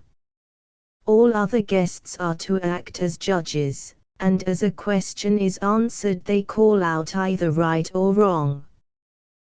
The faction that shouts the loudest gets a verdict. A scorekeeper keeps a bogus score of points made by each member of the class, and at the end the prize is given to the one who made the poorest showing. Although all through the quiz much ado is made about how close the score is between different members of the class. The questions in the quiz can be on any subject under the sun, and the more impossible the better, for every member of the class must give some answer to the question put to him. I don't know is not allowed under any circumstances. The following set of questions is typical. 1. Where do we get kerosene? 2. Who is the best-looking man, or woman, present? 3. What man in this room is a model husband? 4. Who wrote Gray's Elegy? Here. Here. This may be used as a penalty, but it is always wise to choose your victim with care. This victim is asked to stand before the other guests and then told to make a speech on some subject in which you are sure both he and the audience are very much interested. But, he is to take the opposition. For example, if he is a staunch Republican and most of the guests are Republican in sympathy, ask him to say the harshest things he can think of about the Republican Party. Or if he happens to be the Baptist minister, ask him to denounce the church. Or if he is a man who is constantly boring his friends with tales of the wondrous deeds of his children, ask him to speak on the despair of my life, my children. The speaker is to pause after each statement, and everyone present must applaud loudly and call out, "Hear, hear." Anyone who neglects this little ceremony is in danger. The leader acts as monitor and announces that anyone whose applause is found to be unsatisfactory is liable to be the next one to be asked to make a speech. Here again the leader uses her judgment and cuts off the speaker just at the right time, calling for anyone she chooses as the next speaker, disregarding his assurance that he clapped hard.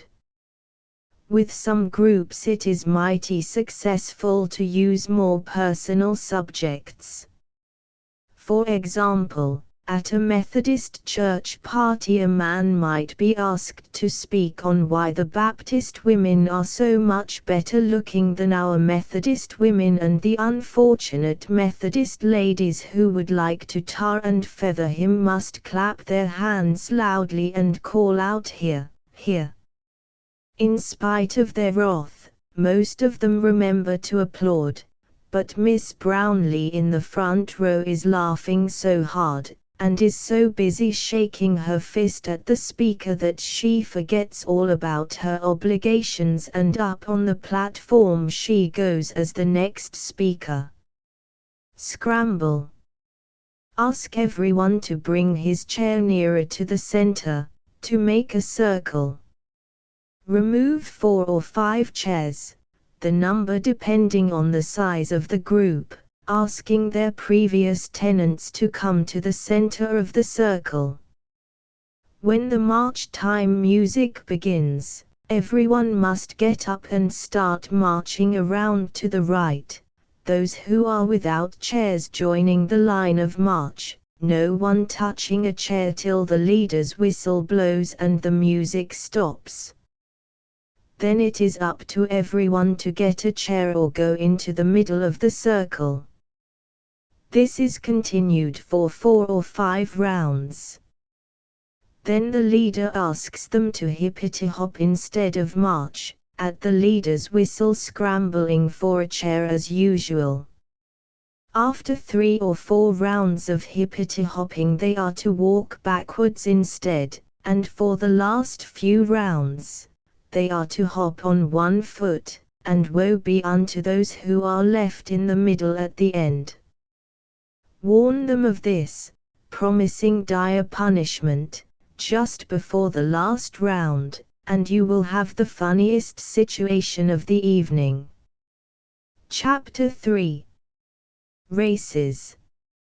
While big group games, which take in everyone, are splendid in promoting sociability and group spirit, nevertheless it is unwise to keep guests going at too strenuous a pace.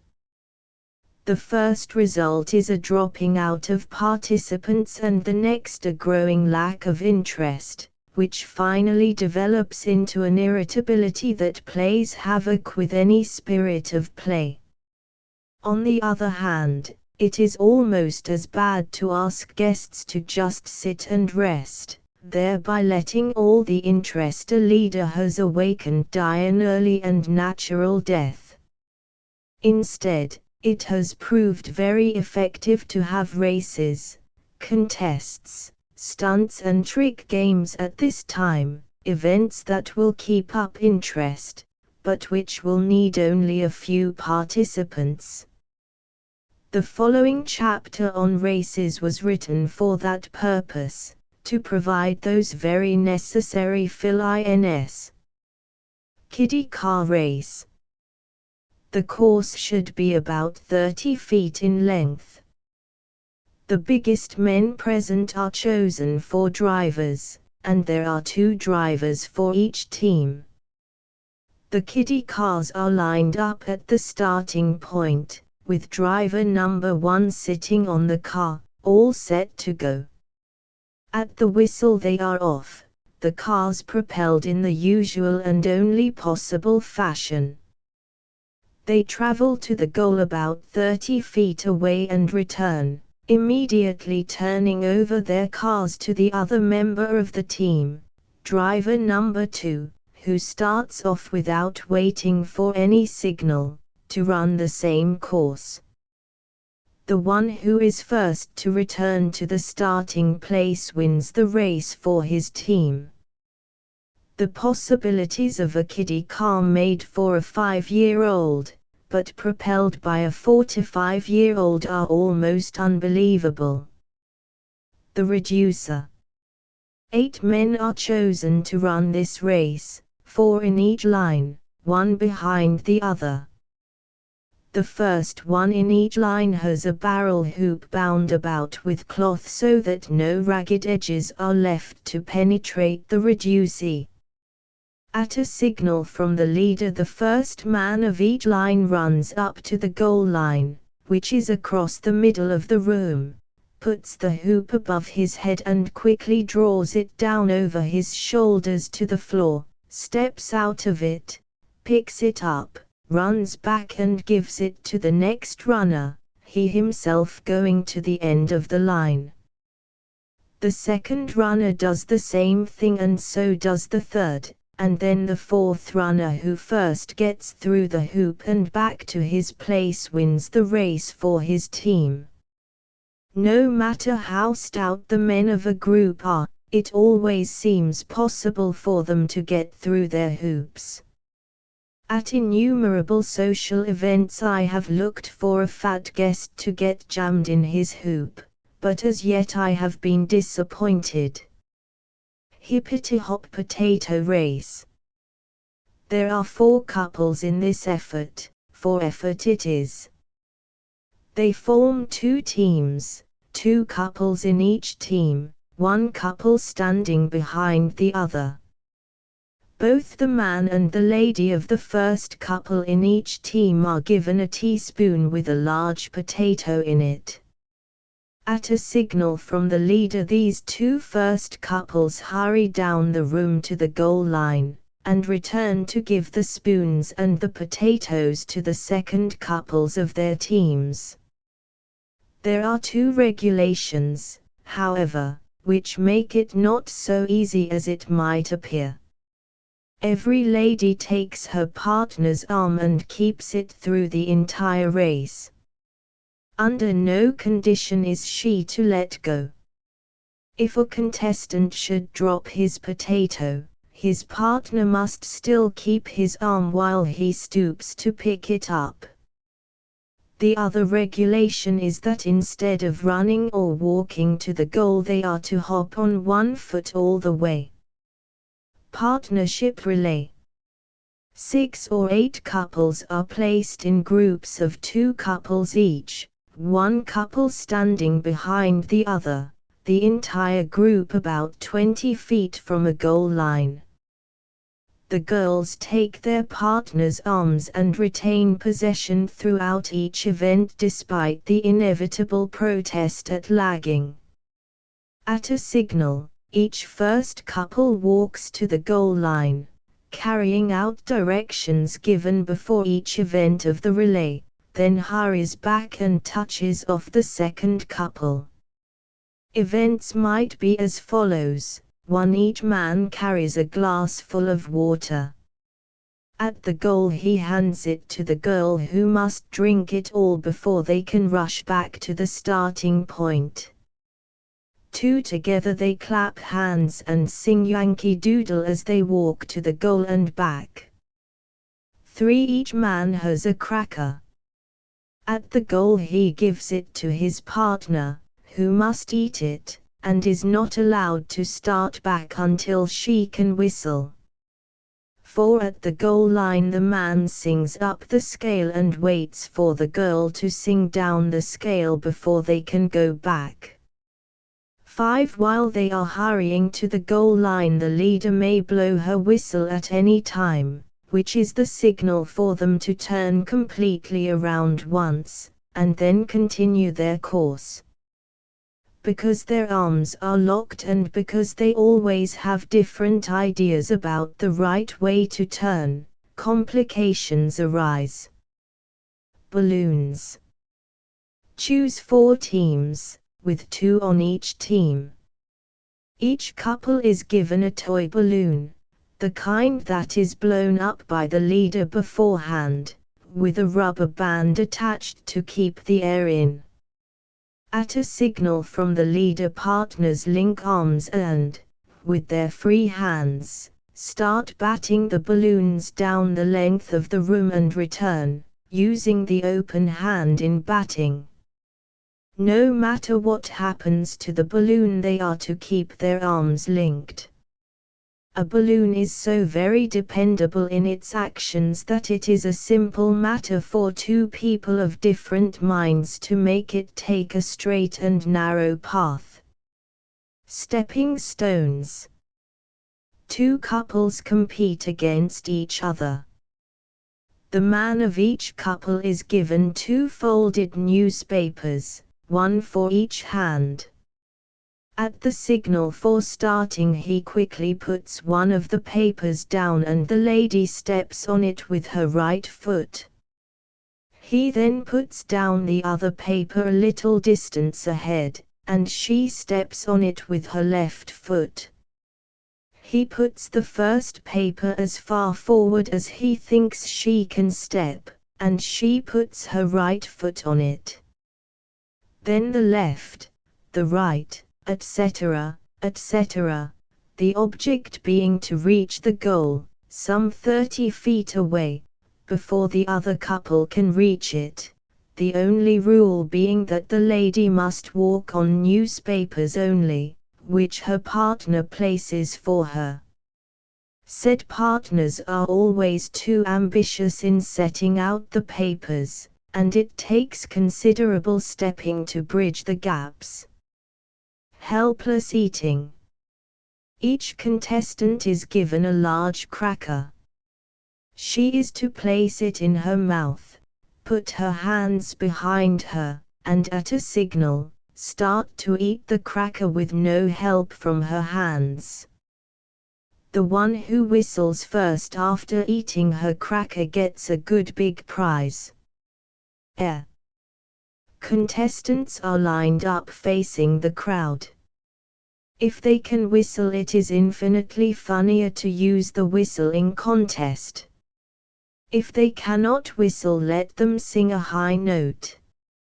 In either case, at a signal, they start to whistle or sing, and the one who can hold her note the longest without taking another breath gets a toy balloon as a prize. Lemon. Contestants are provided with a lemon and a lead pencil. They are to roll the lemon with the lead pencil at least 50 feet and return.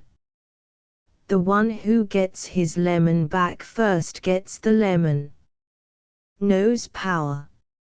A piece of wrapping paper about 2 yards long is placed before each contestant. A penny is placed on one end of it. Each contestant kneels down before his penny, and at a signal starts to push the penny down the paper, using, not his hands, but his nose as the motive power. The one who first gets his penny down the length of the paper gets all the pennies, and our sympathy. The variety store. Guests line up in 2 equal lines, men in one, women in another, all of them facing the center. On a little table at the head of each line there is a choice collection of objects which are awkward to handle, the objects on the 2 tables being exactly alike, of course. The leader is standing at one of the tables, with an assistant at the other. When the lines are ready, these 2 leaders begin passing objects down the line. As they reach the end of the line they are put on the floor. When all of them have been passed, the lines quickly turn around and face the other way, and begin passing the things back again, to see which line can first get all of them back on the table. The fun in this race lies in the nature of the objects chosen. The following list has been used to good, or evil, advantage: 1 old-fashioned flat iron, 2 tin pail, 3 curling iron, 4 coffee pot, 5 fan, 6 rubber ball, 7 toy engine, 8 big potato, 9 egg, 10 hair receiver. The elusive goal. There are 2 men and 1 girl to each team, the men being the horses and the girl their driver. The horses stand side by side, their inside hands joined. The driver stands behind them, and their outside hands are held by her as reins. It is emphasized that no matter what happens they are to keep each other's hands. All the teams are lined up at the starting line, with the horses facing the goal. All contestants are then blindfolded, horses and drivers alike. They are all turned completely around 3 times, and at a signal they start running to the goal, 50 feet away. They need not return to the starting point. It would be quite useless to ask them to do so. Try to realize the difficulties of 3 people bound together, all of them blindfolded, all of them hurrying, and all of them having different ideas as to the place to which to hurry. Capable women. Each man contestant is asked to choose the most capable-looking lady present. The ladies chosen line up at one end of an open space and the men at the other. At a signal the men are asked to take off their neckties, run over to their partners, hand them the ties, and ask them to put them back on again just as they were, with no assistance from the men themselves. As soon as the ties are on, the men rush back to the starting point, and the one who arrives first with the best tied tie gets 1 ice cream cone, which he must share with his capable partner. Second childhood. The 2 contestants are seated in chairs facing each other, all the others in a circle around them. Each contestant has a baby's bottle, half full of milk. The necessary apparatus caps the bottle. One apparatus, however, has a large hole punched in it. At a signal they start in to drink the milk in approved fashion, to see which of the 2 can first empty his bottle. The one who has the tampered with apparatus will probably be successful, and will certainly express great surprise at the ease which he revives a lost art. The lamplighter. 2-gallon jars, 2 candles, and any number of matches are necessary. The 2 contestants represent opposite factions in the group. Each one is given a jar, the candle and several matches, is told to sit on the jar with the right heel on the ground and the left heel resting on the right toe. He is to hold the candle in one hand, a match in the other, and is to light the candle without changing the position of the feet. Before you scoff at them for being so slow, try it yourself. Feathers. Contestants are lined up at the starting line, each one provided with a plate on which there has been placed a handful of feathers kept in place by a saucer. At a signal they take the saucer off the feathers and start walking as fast as they dare the length of the course, some 50 feet, and return.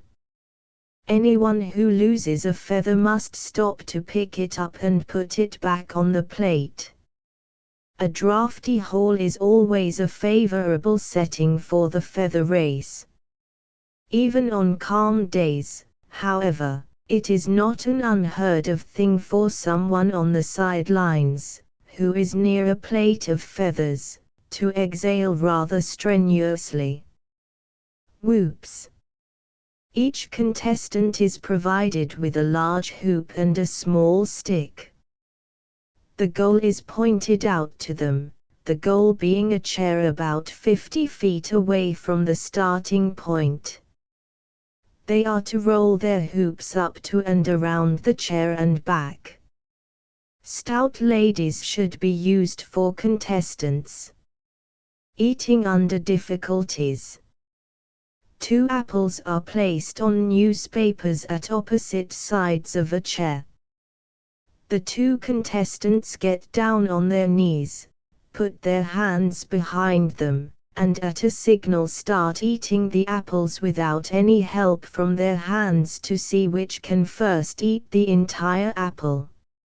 It really can be done. The circus. Again use 4 teams with 2 contestants on a team.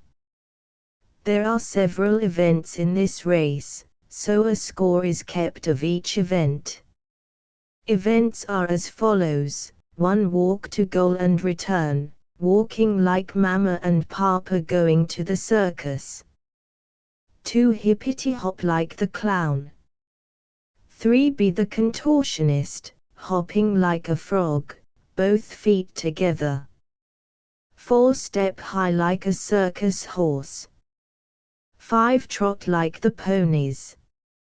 6 lumber along with head down, swinging it like an elephant's trunk. 7 hop on 1 foot like a stork. 8 flap wings and crew like the rooster which got in by mistake. The 2 members of each team go through each event as partners, arms linked whenever possible. Far, far away. 4 courses are laid out by means of white strings which are placed on the floor the full length of the course. Each of the 4 contestants is given a pair of opera glasses. At a signal he puts the large end to his eyes and starts down the course. If you think it a simple matter, try it. The count. Contestants are lined up facing the other guests, and are told to take a long breath and hold it. At a signal they are to start to count aloud, all of them starting at the same time, and not to stop until they simply cannot count another count without taking another breath. The one who proves that she has the greatest lung capacity gets a toy whistle. Fruit bearers. On the goal line, which should be the full length of the room from the starting line, are laid as many oranges as there are contestants. At the signal, each contestant, supplied with a common brass pin, runs to the goal line, spears an orange with her pin and runs back to the goal line, all of which looks very simple in print. Try spearing a heavy orange with a pin, without any help from your free hand. Eggshell race.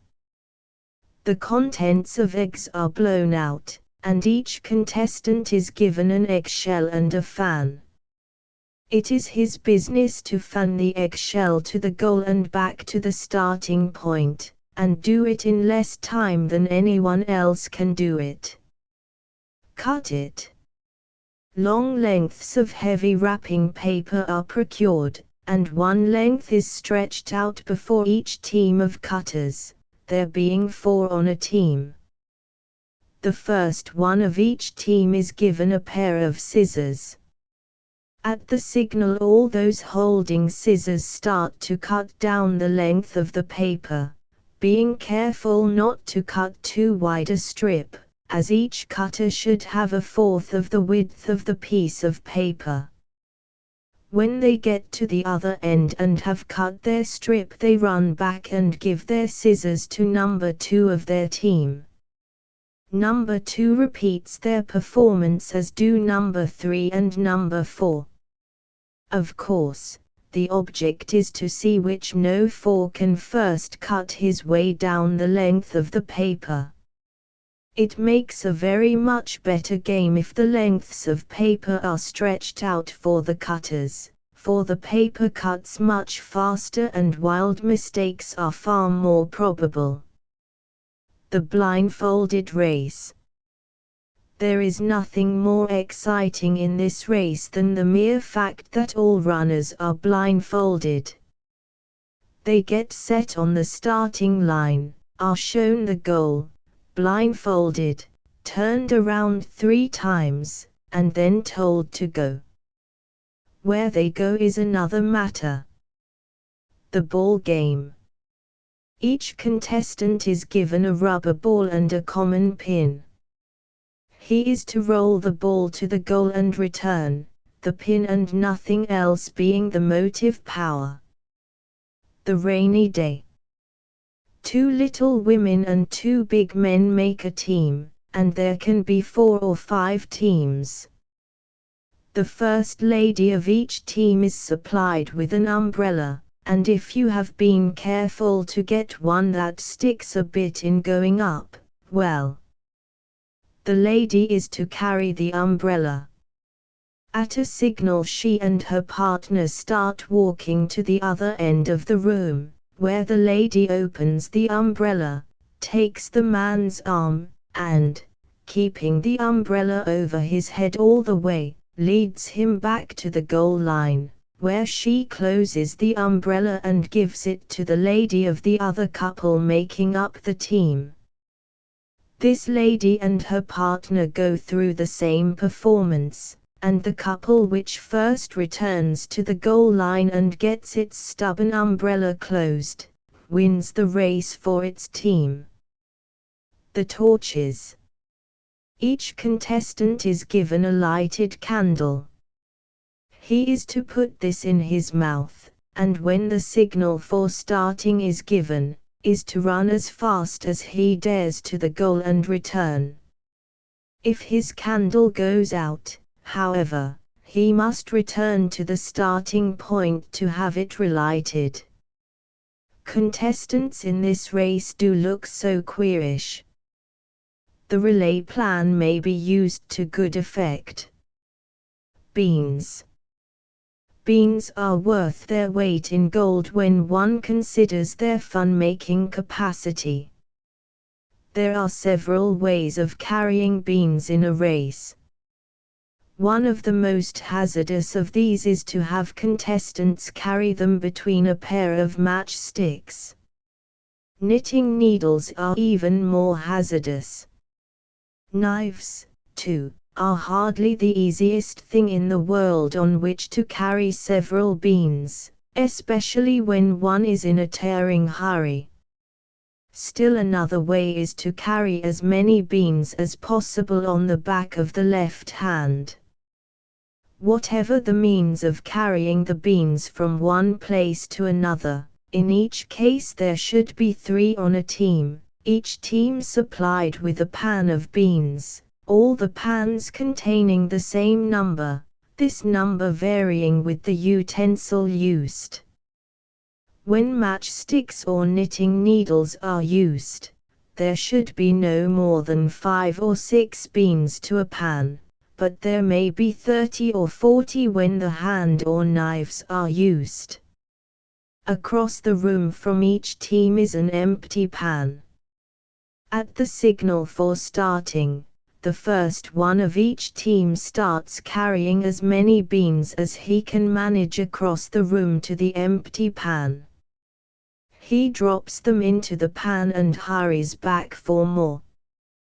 When he has carried the last bean across the room, he runs back to give his knitting needle or knife or whatever it may be to the second one of his team, and this contestant is to run over to the full pan and start bringing the beans back to the empty pan in the same fashion in which they went across the room the first time. When he in turn has carried them all over, he gives his implement to the third and last member of the team, who is to finish the race by carrying all the beans back across the room once more.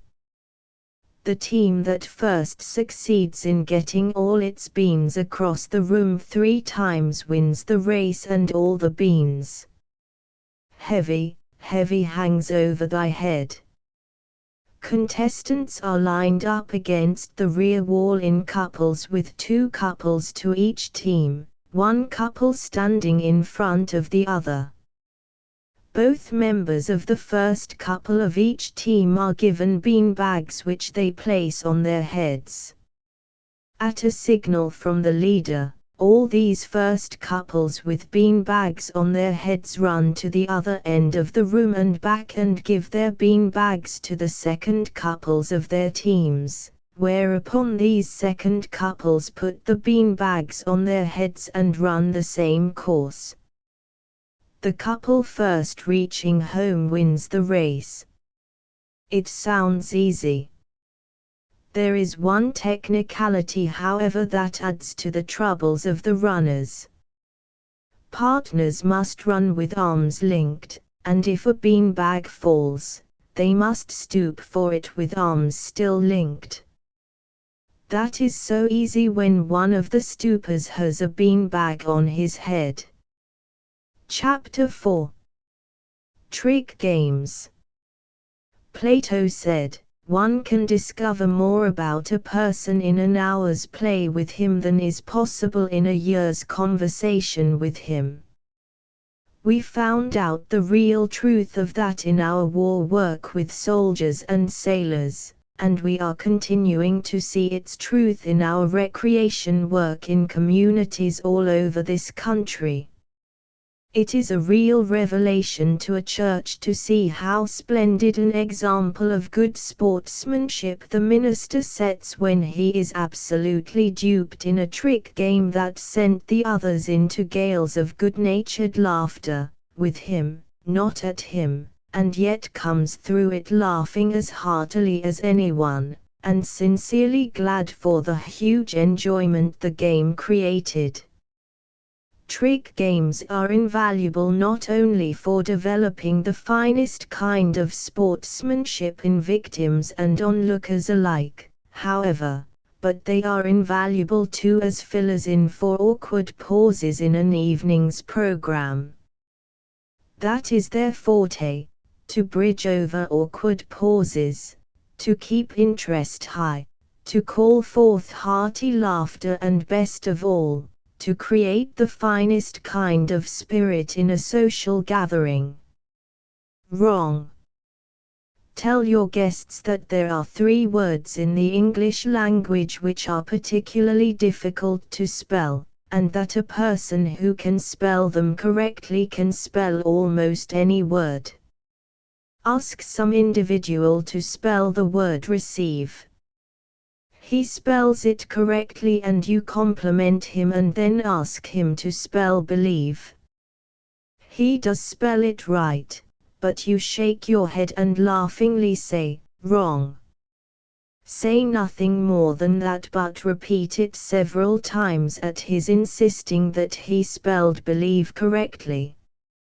Usually the next step is, well, let's start over again because I know I spelled those words correctly. If the request is not forthcoming, make the suggestion yourself and start all over with receive, and after believe again. Shake your head and look shocked beyond words at the ignorance evidenced, and say wrong. If you are not fatally injured by this time, suggest again that you start from the beginning, and again after believe say wrong with a shocked look. Eventually your victim will arrive and spell wrong. Palmistry. This is always done by some very attractive girl. She will guarantee to read the palm of any man present, and leave it to the crowd if all she reads in his palm is not in accordance with what they know of him. Some well-known and popular man is chosen as the subject, and with the rest of the guests silent so that everything she says may be heard, she begins reading his palm. Her conversation may run as follows: "Now this is your headline, and it shows that you have a great many possibilities which you are not developing. Your heart line over here is woefully cracked. I'm not going into detail there. Your lifeline is firm and unbroken and it shows almost no ill health, but it does show an early and painful death because this line right here, pointing to any other line, shows that you are an awful flirt and let young ladies hold your hand right out in public. Of what are matches made? This is best for a small group. Arrange 4 squares of matches on a table or a book. Ask your guests to take away 4 matches, and rearrange 3, thus writing out the name of the thing of which matches are made. Invariably they will try to spell wood and they have a real task ahead of them. What matches are really made of is love, which is very easy to spell in the required way. Crystal gazing. Choose a guest who is fairly dignified but ready to appreciate a joke even though the joke be on him. Tell him that to read his thoughts is really a simple matter if he will look into quiet waters and do just what you tell him to do. Be perfectly serious in all that you say, for if you act as though it is going to be something funny, you scare off the bravest guest ever entertained. Take 2 glasses of water, full to the brim. You take a sip out of one and ask him to take one from the other. Then slowly move the glasses around in a circular motion 2 or 3 times. Ask your victim to kneel and to place both hands on the floor with fingers spread out to enable him to hold the glasses securely without spilling any water. Put a glass on each hand, very emphatically stating that for either you or him to spill even 1 drop of water is against the spirit of the proceeding. Make a real point of this, for subjects are always scared to death that you are going to throw water on them, and I can't say that I'd appreciate that little bit of humor myself. After the glasses are safely placed on his hands, your conversation should run something like this: wait till that water quiets down and then look very intently into the glass on your right hand, the one out of which you drank. Then make a wish, a real one, not about something silly like the weather, but a wish that could come true before the end of the year. Don't tell us what your wish is, but tell us when you have made it, and almost at once I can tell you what your wish was and whether it will come true or not. That is the correct time for you to go to another and healthier part of the room. Well, I've made my wish comes almost at once. Your reply is an indifferent, "Oh, that's all right." That doesn't make any difference, and you pay no more attention to his protests until the other guests have had their fill of the hilarious laughter that is inevitable at his ridiculous plight, whereupon you tell him that he is wishing you would take the water off his hands, and that his wish will come true. Paralysis. This can be the funniest thing imaginable. Choose someone who is not liable to look very deeply into the hidden meaning of your explanations. Tell him that if he will do exactly as you ask, you can hypnotize him so that it will be physically impossible for him to get up alone. Let me give you a skull and crossbones warning to put your emphasis on alone and not on up. You and your victim are seated facing each other, but make a great point of the fact that you don't have to touch him to hypnotize him. Ask him to look straight into your eyes and try to get into the spirit of the thing. He is to do everything you do and in the same way. That always seems to make victims feel that if you can do it without bodily injury, they too stand a good chance of coming out of it alive. The process of hypnotism is on. Make the most ridiculous motions you can think of, accompanied by the most ridiculous noises, all the time looking intently at your subject. For example, sing up the scale, a process which many of us would make a ridiculous noise, at the same time twiddling your fingers on top of your head as though the fingers were paper ribbons fluttering in the breezes. Your subject imitates you.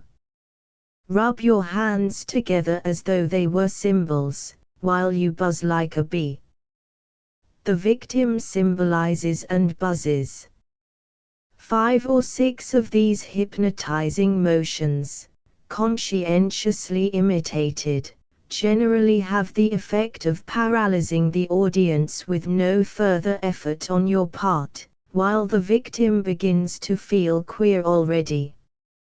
Just about then you give one last intent look, one last hypnotizing motion, and tell him in a sepulchral tone that now it will be absolutely impossible for him to get up alone.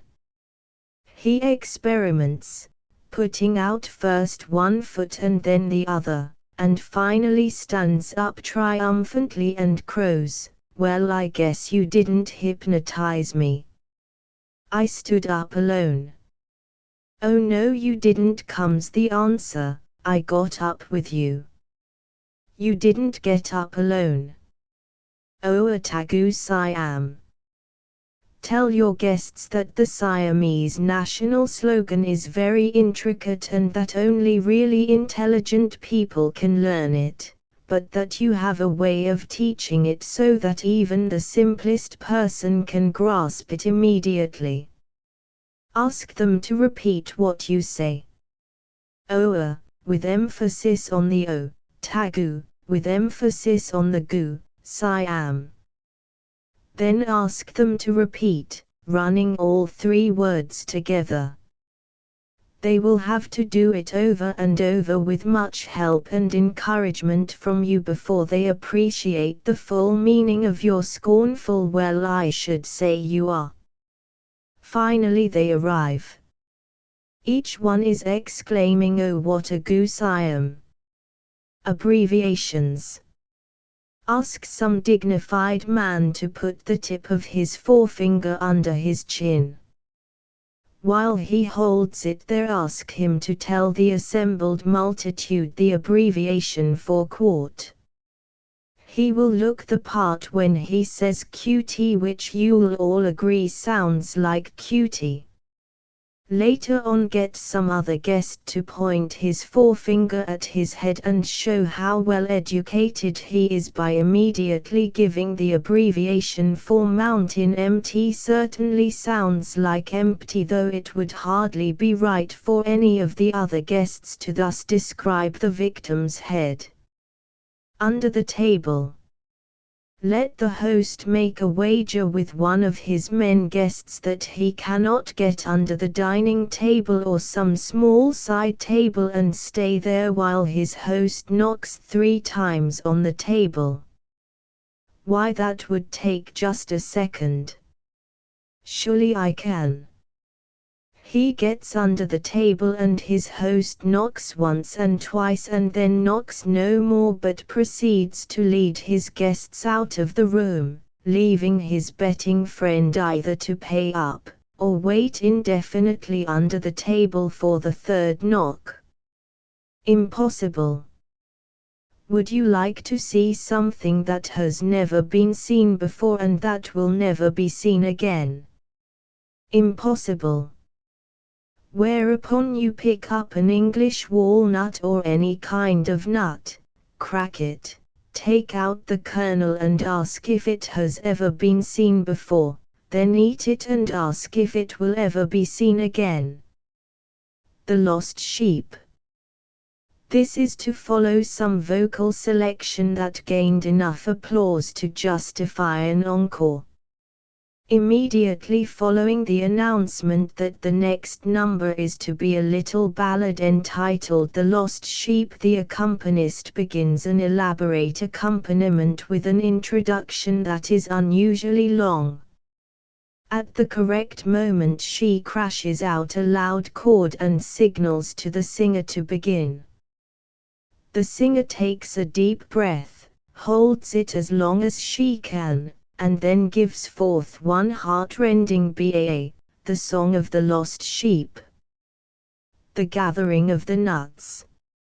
It is announced that an impromptu farce will be staged, with guests taking the various parts. As the different guests are assigned parts, they are in turn called to the stage and told where and how to stand. If a large group is present, from 15 to 20 actors are used. If a small group, all of them may take part. A list of the various roles has been made out, and the announcer begins calling out characters with the name of the guest who is to take each part. The following cast is used to good advantage: 1-2 footlights, who sit at the front of the stage, upright when the footlights are on, but with faces to floor when off. 2 curtain. A large man who stands at the middle back.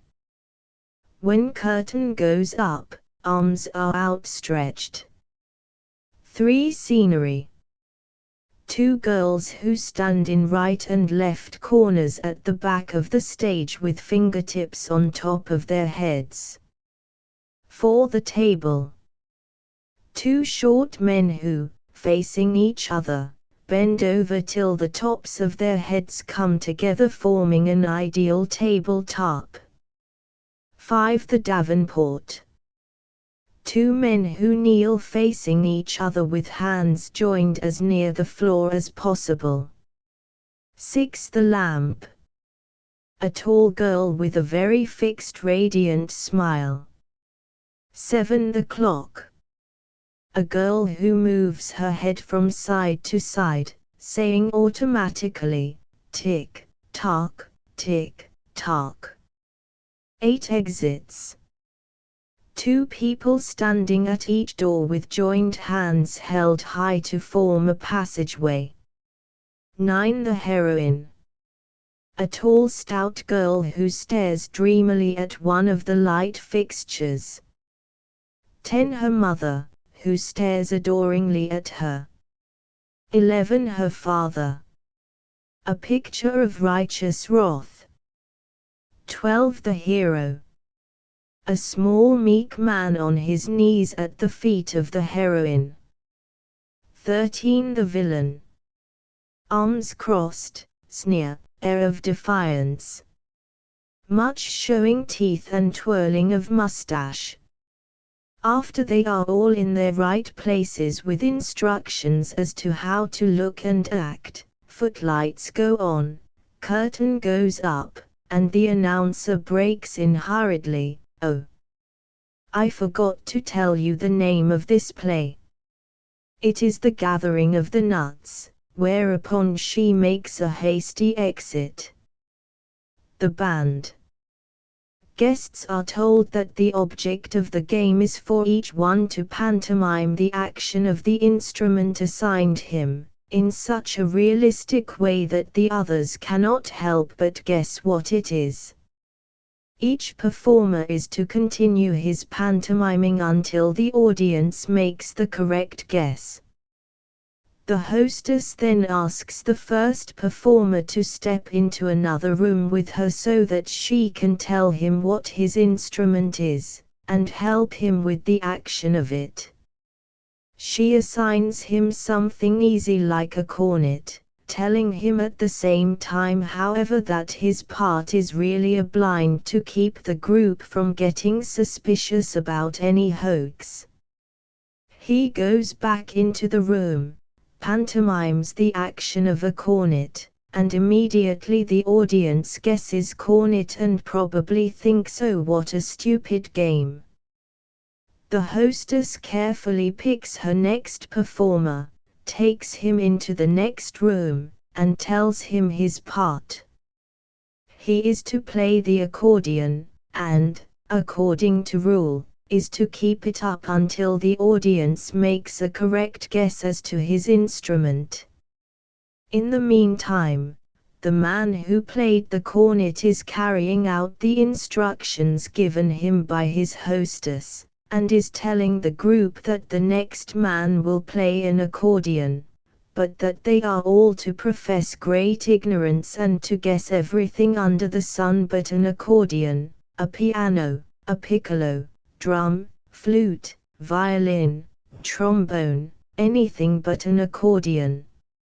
Inevitably the impatient question will come from the performer, "Well, what is it that I'm playing?" And the group will sweetly answer, "The part of the goat." Whistle. The group is told that a whistle will be blown behind the back of whoever is chosen to go into the center, and that he, because of a magic coat he has put on, has clairvoyant power and can immediately turn around and tell who did it. If he should by some mishap make an error, he may try again and he can without question guess who did it the second time. Mr. Victim goes into the center and the magic coat is put across his shoulders. Great care must be used however so that he cannot possibly see that the whistle, which is a very light one, is hanging on a short cord pinned securely on the back of the coat just between the shoulders.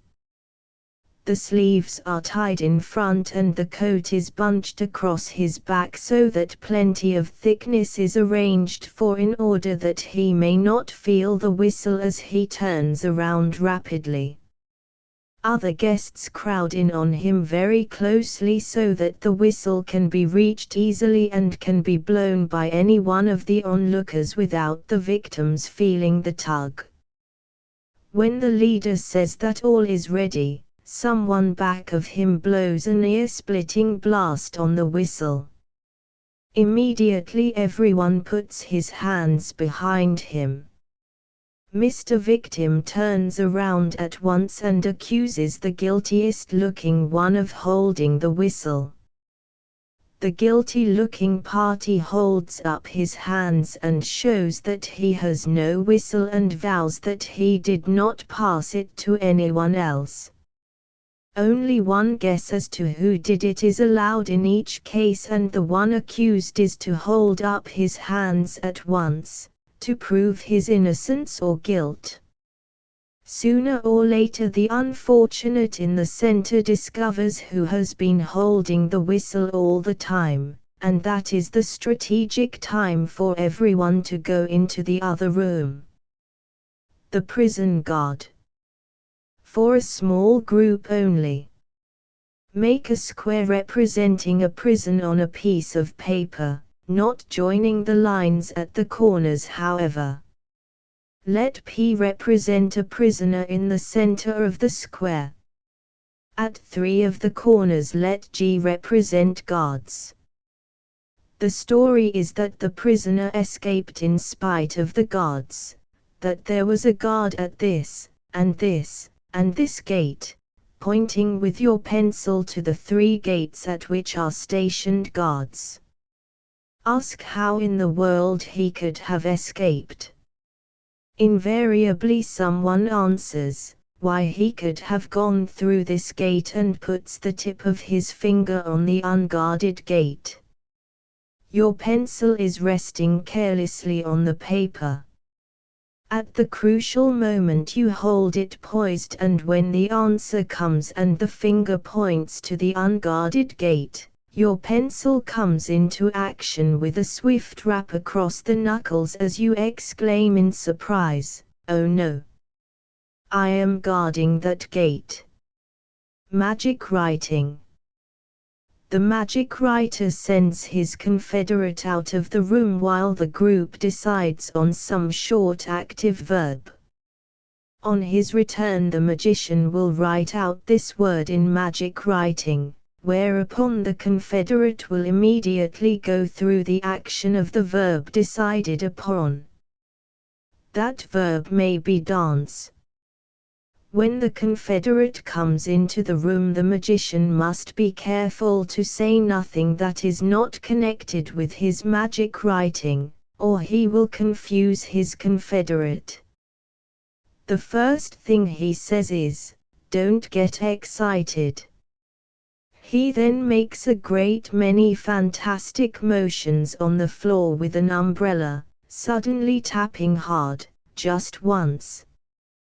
Then he remarks, "Now be careful," and after a very short pause, "Come on and try it," and finishes with more flourishes of the umbrella and 2 distinct taps.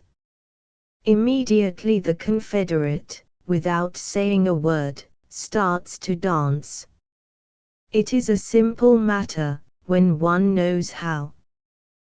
The flourishes and the fantastic motions mean nothing, but all conversation and the taps mean a great deal. The first letter of each sentence gives the necessary consonant, and the taps give the vowels. For example, the first letter of the first sentence was D. Next came 1 tap, the first vowel A, then N, then C, and then 2 taps for E, the second vowel, and there you have DANCE. The vowels come in their usual order, of course, A, E, I, O, U, with 1 tap for A, 2 taps for E, 3 taps for I, etc., etc. Discourage any other than short verbs. Imagine living through palpitate. Hee-haw. The group is told that at a signal, each one is to imitate the call of the animal assigned him, to see which one can do it the most realistically and still be heard above the others. Assistants go about, supposedly assigning the names of animals, but in reality whispering to everyone to make no sound at all. Only one person is told to really imitate the call of an animal. That is a victim who is to represent a donkey. When the signal comes, he hee-haws, at the top of his lungs, blithely unconscious of the fact that he is alone in his efforts. That state of bliss does not last long. Willie. The leader holds her left hand in front of her, fingers spread out. With her right forefinger she traces her way along the inside of the fingers of her left hand. To illustrate, she starts at the tip of the thumb, comes down, and up to the tip of the forefinger, down it and up the second finger, and so on through all the fingers. She then starts at the thumb and does the same thing again. From the very first she has been saying, Willy, Willy, Willy, Willy, little Willy, Willy, Willy, in the most pitiful tone she can muster up, and in rhythm with her finger movements. She then quietly folds her hands and says, "Now you do it." It looks so simple that it isn't even funny until 2 or 3 people try it and make utter failures of it. Because she scowled when she did it, they scowl, thinking that that is the trick. Because she used a pitiful tone, they use one, and they imitate her finger movements exactly, while she criticizes them for not getting the little finger just right. Finally someone arrives. It is the quiet folding of the hands at the end that is all important. Wonderful vision. The leader may claim that it is a perfectly simple matter for him to see through any amount of covering over his eyes. To test his vision, he chooses 5 or 6 testers if the group is large, but if there are not more than 10 present, they may all be included. They form a circle around his chair, first covering up his eyes so that he cannot possibly see. He then asks them to start moving slowly around him, each one doing something that no one else is doing. One may hop on one foot, another clap his hands, another do facial gymnastics, fly, walk backwards, anything that no one else is doing, but each one must go through some action or the thought wave is broken and the wonderful vision impaired.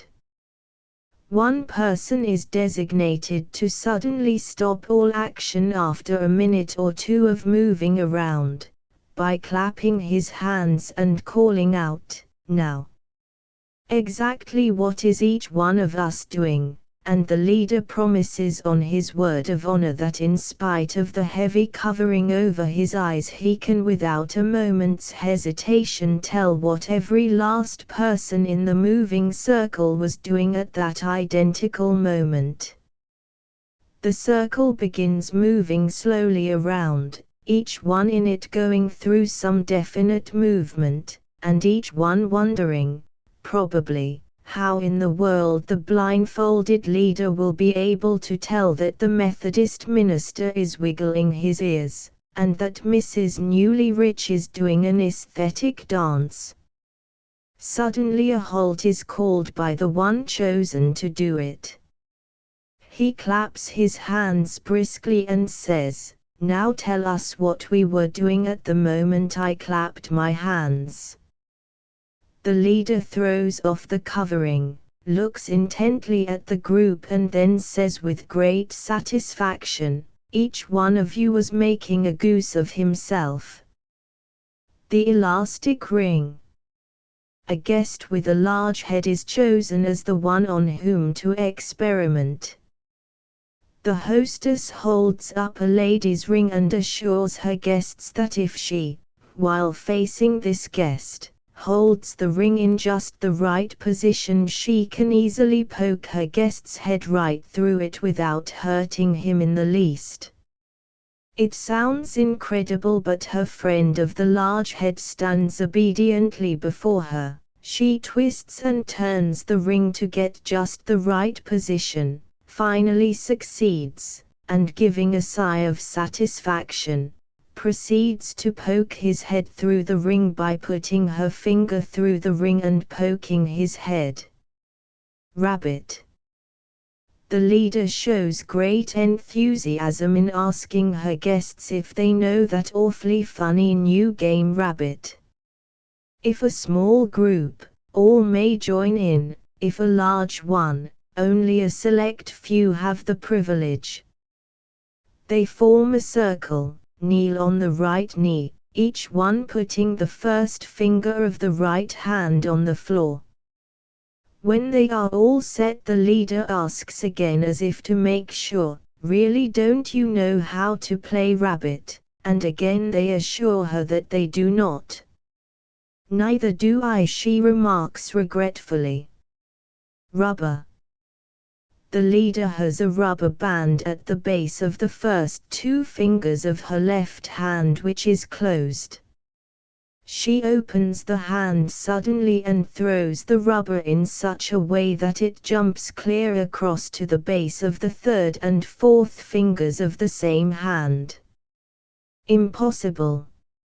Not a bit, but only clever people can do it, or at least so the guests are told. The rubber band is put at the base of the first two fingers. All four fingers are then folded over and the rubber is stretched a bit so that it may cover all four tips. When the fingers are stretched out straight, it is inevitable that the rubber band jump to the base of the third and fourth fingers. The unbreakable match. A man's handkerchief is opened up and waved about to show how free it is from any trickery. A match is put in the exact center of the handkerchief, which is then carefully folded up. Complete silence is asked for in order that all may hear the leader break the match. They listen carefully and admit that they hear the distinct crack of the match as it is broken. The leader shakes out the handkerchief and the match is shown, unbroken.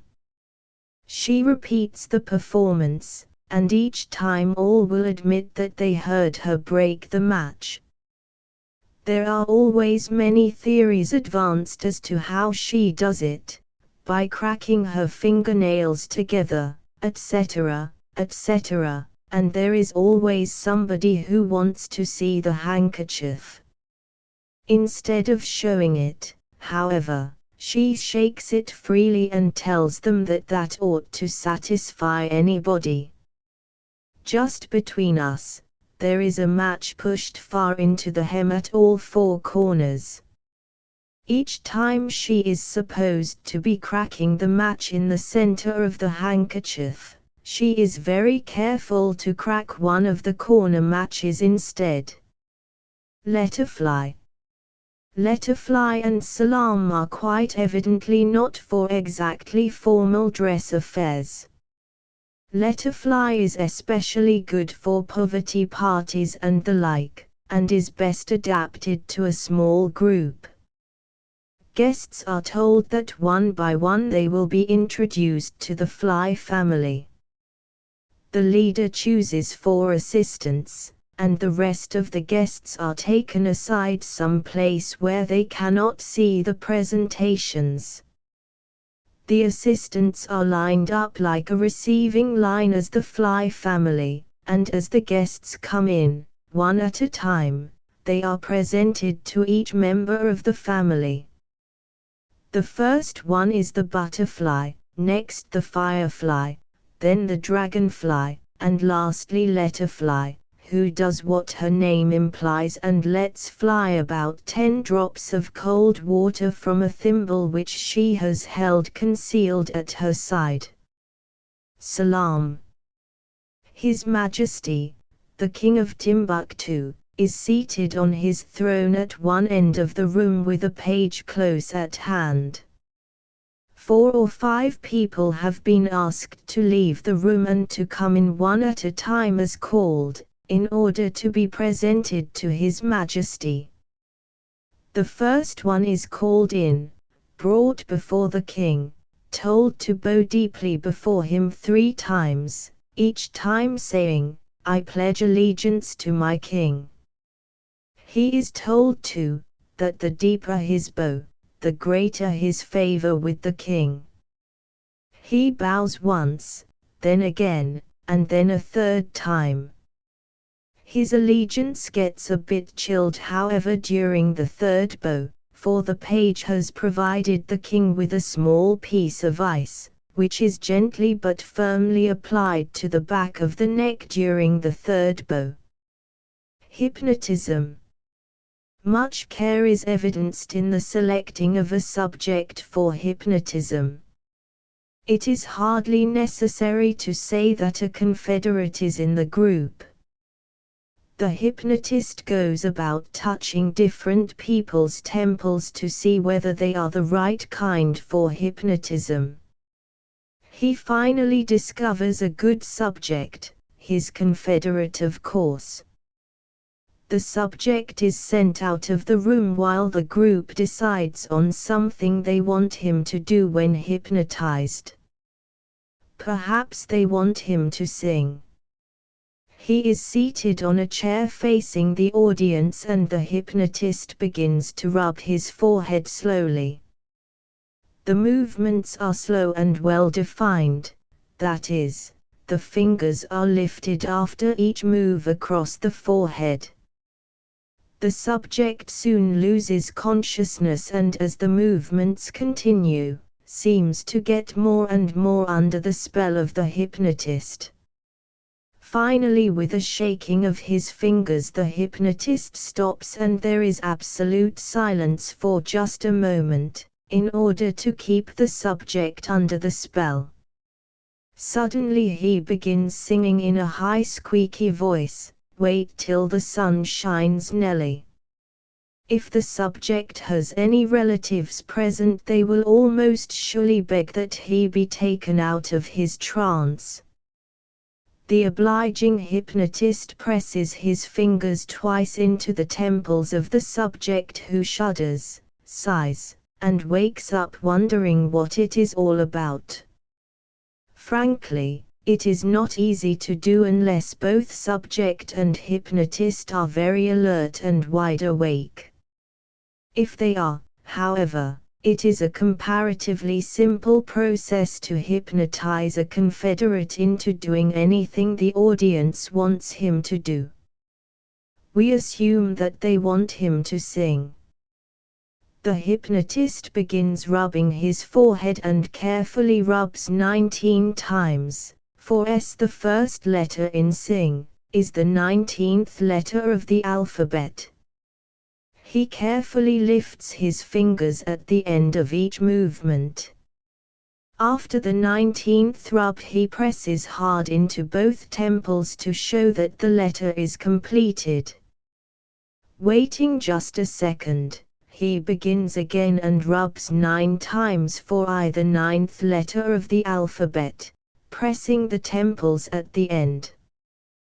The next time he rubs 14 times for N and the last time only 7 times for G, at the end of which he shakes his fingers vigorously as a signal that the word is completed. It will make it more interesting for all concerned if the hypnotist asks the audience to choose verbs of 3 or 4 letters. His explanation is that simple action is very easy to get over even to a new subject, while long and complicated action takes practice. The real reason is that it is fairly easy for a subject to get the words cry or dance or sleep or jump, while hippity hop would be almost impossible and too long drawn out to be interesting. If a hypnotist can get a confederate who will get thoroughly into the spirit of the thing and sigh, shudder, go into a trance, or act completely exhausted, while the hypnotist himself makes a serious thing out of it, a group can be completely deceived as to the genuineness of the performance. Eni. This is particularly good for a table game or in any situation where there is no room for moving around. Announce that there is a word in the English language that ends in eni, pronounced like any. It is necessary to put just one letter at the beginning to make it a very common and much used word. Suggest that they begin with putting every letter of the alphabet in turn before eni till the proper letter is found. The usual process is this: A eni, B eni, C eni, D eni, F eni, G eni, H eni, and so on through the entire alphabet until an impatient why there isn't a single letter that will do it calls forth your positive assurance that there is a letter that will do it. If they simply cannot get it, ask them to change the accent. Finally they will arrive. Dini is a perfectly good word. Tea guests are sitting about informally when the hostess turns to her right-hand neighbor, Mrs. Brown, and says, "I simply can't abide tea, but I like onions." "What do you like, Mrs. Brown?" And Mrs. Brown, who knows the game, answers, "I don't like tea, but I like cabbage," and turns to the next one who is in the dark as to what they are talking about, and asks her what she likes. She replies, "Well, I don't like tea, but I love soda water," but laughter greets her and she is told that she certainly cannot join their secret organization. Her right-hand neighbor then tells what she likes, and so it goes around the circle, all the uninitiated trying valiantly to get in on this secret understanding that seems to be so funny. Before it has gone around the circle once, however, someone gets it. She is not allowed to tell, but when her turn comes in the second round she gives evidence as to whether she is right or not. She might say perhaps, "I don't like tea but I do like pickles," and she is declared an initiated member. It is very simple. If you wish to belong to the anti-tea band, your taste must run to food that has no tea in it, like pickles, soup, etc., etc., but not like potatoes, turnips or ketchup. Self-praise.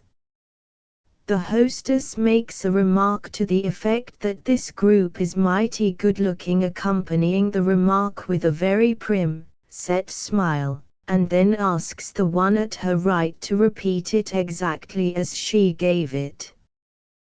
The neighbor gives what she considers an exact duplication of the remark and the smile, but she is told that she isn't even warm, so the next one tries it and so it goes around the circle, with some of them utter failures and others very successful. This continues until most of them have arrived. Many of them put the greatest emphasis on the smile, thinking that that is the important factor, which of course is just exactly what you wanted them to think, for half the fun of the game is caused by the utterly hopeless smiles that are forthcoming. The successful ones, however, have noticed that each time before you made a remark you cleared your throat. Easy, isn't it, when you know how? No fair. Two of the men are blindfolded and are asked to sit in the middle of the circle on the floor, facing each other with knees touching. Each one is given a swatter, made of newspapers folded together. At a signal, the smaller one of the two is told to call out to the other, "Where are you?" and the big one is to answer, "Right here," and then without moving his knees he may dodge in any way he can to avoid the sweep of the swatter that his opponent aims in the direction of the "right here."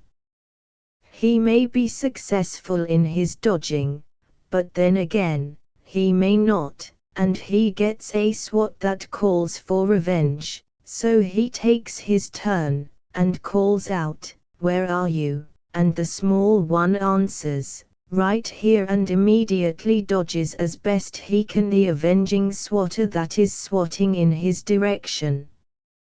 They take turns at this for a few moments and then the small one, to whom the leader has whispered a few words when he was blindfolding him, slips down the blindfolder and gets in several good dodges and several good swats before his opponent gets suspicious that all is not well.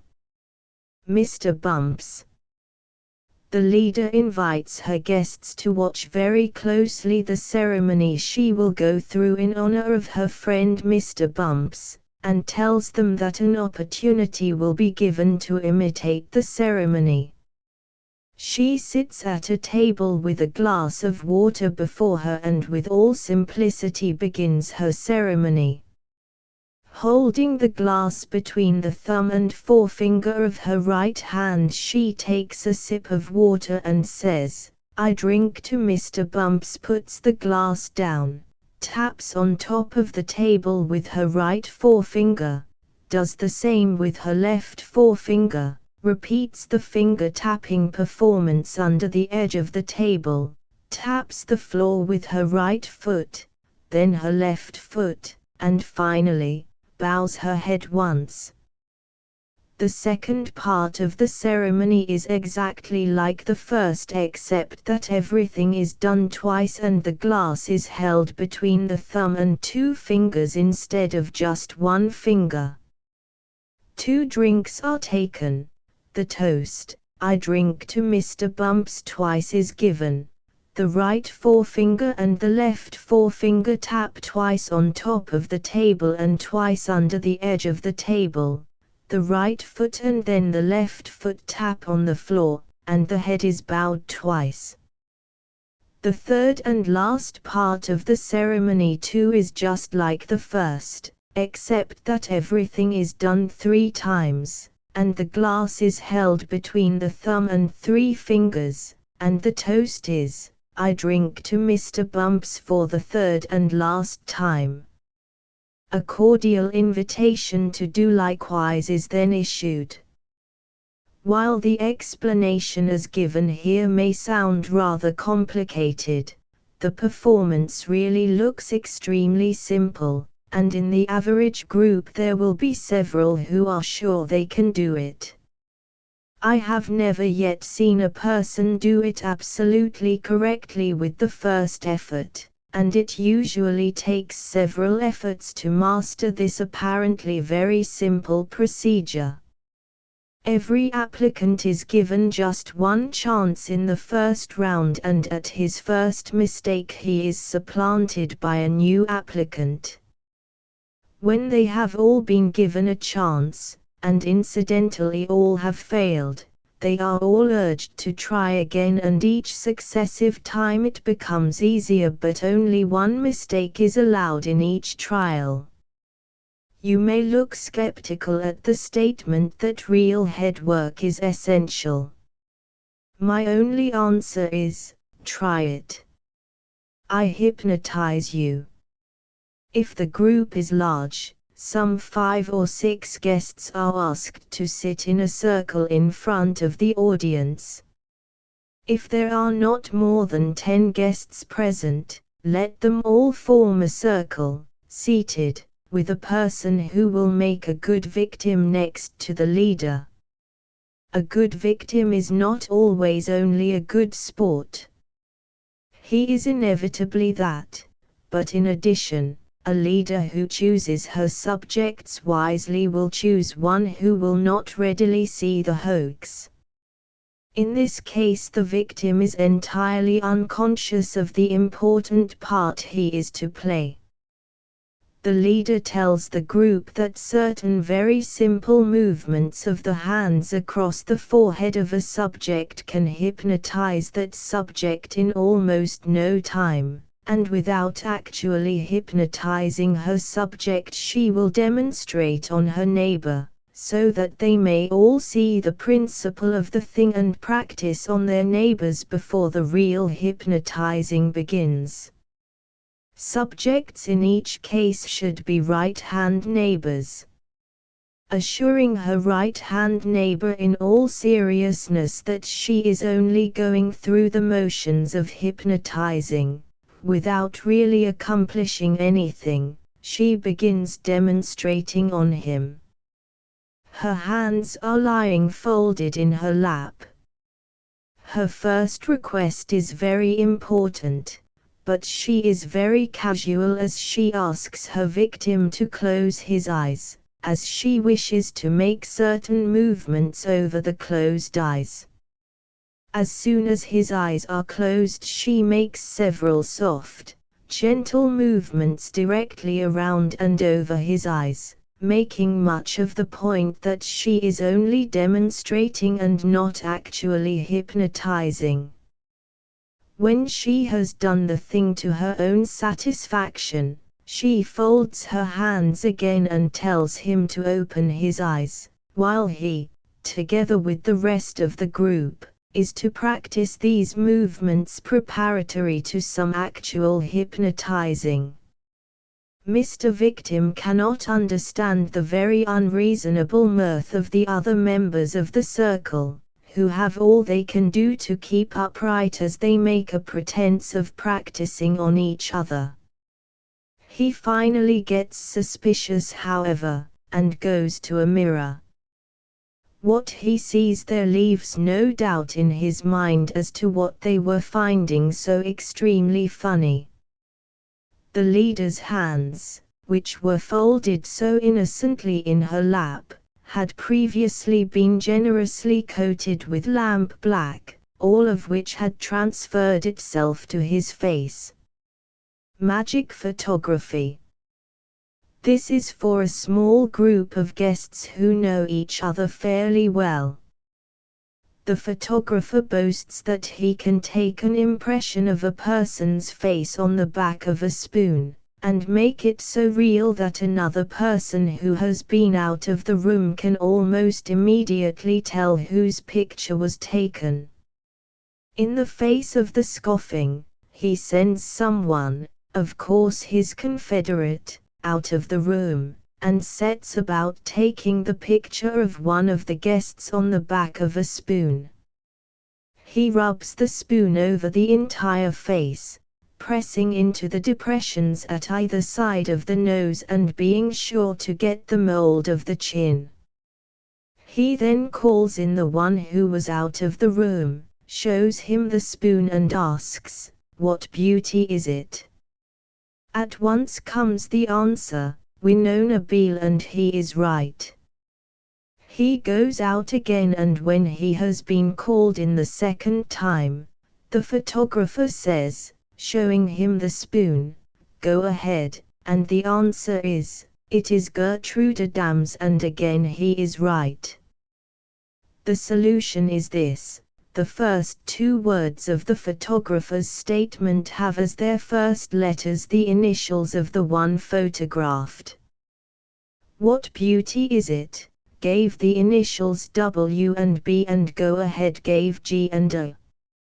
In games of this kind, instead of endeavoring to find out the trick used, there is the inevitable someone who says, "Let me go out." It has proved wise to let one of these inevitables go out of the room, telling him when he comes back that you are not sure that he will be quick enough to get the resemblance on the spoon, thereby putting the burden of proof on him. Sure enough, he fails, and almost always your group will ask that the one who was first sent out of the room be sent again, for no trick that does not work is interesting. It is another matter when someone thinks he has discovered your trick. Instead of telling the group what he thinks it is, you ask him to leave the room in place of your confederate, and when he gets back and tells correctly whose picture is on the spoon, it is much to the delight of the crowd. As each one of them discovers the trick and is allowed to try out his discovery, one by one they guess it, and nothing puts a crowd into a better humor than to have guessed a trick which looked hard. The pain. There may in this very large world still be one or even two people who have not heard of the way to hypnotize a person so that he will inevitably feel a pain. The hypnotist makes several passes before the eyes of the subject, stares at him fixedly, presses his hands on the temple of the subject, leads him to a window, wraps his hand very lightly on the glass, holds his fingers there, and then inquires solicitously, and yet triumphantly, "You feel a pain now, don't you?" The subject, who feels absolutely no discomfort or pain, says so freely, but he is corrected by the hypnotist who assures him that he certainly is feeling pain. Teapot. This game centers about words that have two meanings like can. It is used to best advantage with a small informal group. The leader starts it by saying I teapot peaches when I teapot get them, and the neighbor to her right is to take up the conversation if she can think of the word in the place of which teapot was used. She guesses correctly, so she says, most teapots are made of tin, but I teapot show you a teapot made of glass. Her right-hand neighbor has not the slightest inkling of what word they are thinking about, so she is obliged to pass, and so it goes around the circle, anyone who passes being obliged to pay a forfeit. When each one has had a turn and it comes back to the leader, she tells what word she had in mind, can.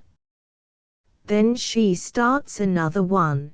This one perhaps, see, and as before, she omits the word see and uses teapot instead. For example, I did teapot the teapot when a fearful storm was up, and I am sure that I shall never again teapot such a raging teapot. Sometimes the leader will call upon someone else to start a new word, and in each case, anyone who is unable to catch on pays a forfeit. Magic numbers. Children love easy trick games which they may try out on each other. One of the easiest and simplest of these is one in which someone, a confederate of course, is sent out of the room while the others decide on some number under 10. Perhaps they decide on 6. The outsider is called in and the leader remarks to him, "Fire away," and immediately he says, "You decided on 6. The next time when they chose 4 for their number, the leader said to his confederate, "Do you think you can get it from looking at me?" And of course the confederate said, "Easily. It is 4. The first letter of any remark the leader makes tells the confederate what number has been decided upon. In Fire Away the first letter was F, which is the 6th letter of the alphabet. Therefore, 6 was the number chosen. In Do You Think, etc., etc., D, the 4th letter of the alphabet, gives the number 4. Red, white and blue. This is one of the most irritating and fascinating puzzles ever put to an informal group. While the confederate is out of the room, the leader asks the guests to decide on any object in the room. The confederate is called in and after naming several wrong articles in the room, asking each time if that is the one chosen. The leader names the right one and instantly the answer is made, "That is the thing you chose." Immediately someone says, "Oh, it is just like black magic except that you name a red object just before the right one." The leader smiles and answers, "All right. Just watch this next time," and next time the right object certainly was not preceded by an object that was red, nor was it the next time. As it happened, however, when the leader pointed out wrong objects and finally the right one the next time, the right one was preceded by something red and every last guest noticed it and spoke of it. But they could not say that the trick was that the right object was always preceded by something red, for that was not true.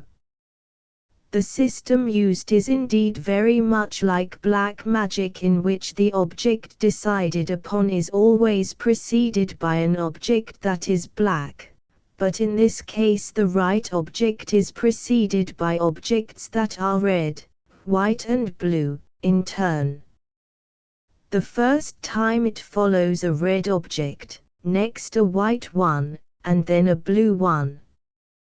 Then the series begins all over again, first a red object to precede it, then a white one, and then a blue one, and so on till finally some bright mind recognizes the familiar combination.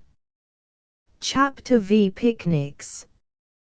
This chapter is headed Picnics, but a great many of the events included may be used to good advantage in the gymnasium, as well as out of doors. Races. The horse races. It certainly is fun to play baseball on horseback, but it is a great deal funnier to race on horseback, unless your horse falls down. Each runner sits on a horse, and at a signal from the starter the horses start running for the goal, some 50 feet away. All the runner has to do is to sit tight and, if possible, keep his horse from going down flat, for it surely is not the horse who gets the worst of that possible episode. They must return to the starting point, and if the relay plan is used, touch off the next horse and his rider, who must run the same course. The baby carriage contest. If possible, get 2 or 3 obsolete baby carriages, each carriage to be manned by a boy and a man. The boy is the rider, of course, but if it is possible to find a man small enough to ride in the carriage without totally demolishing it, substitute this small man for the boy, for nothing looks funnier than a grown-up man scrunched down into a baby carriage, with his feet dangling overboard. The race is just like any other race, to a goal and return, except that it is harder to look at without hurting oneself. The rollers. Whoops under races may be used at a picnic for a women's race. Another race, run on the same principle, uses automobile tires as the thing to be rolled by hand, men, of course, being contestants. Hard-boiled eggs too, make wonderful rollers and should be rolled to the goal and return by means of lead pencils or hairpins. The sack race. Just the plain old-fashioned sack race, in which contestants have both legs in a sack and must run to the goal and return, thus impeded. Excitement is added if the relay plan is used, whereby each runner must, on returning to the starting point, take off his sack and give it to the other runner of his team. When one is in a hurry, that is a very easy thing to do. The new era. Men only are allowed to enter as contestants, and each is given a lady's skirt which he must put on and wear throughout the race. Men are so graceful anyhow. The sticks. Runners are given sawed-off broomsticks which they are to put under their bent knees. They are to keep them there while they race, inch by inch, to the goal and back. The course should be a short one. The squatter's race. Runners bend knees, squat on heels, and with hands on hips, go to the goal and return at a whirlwind pace, maybe.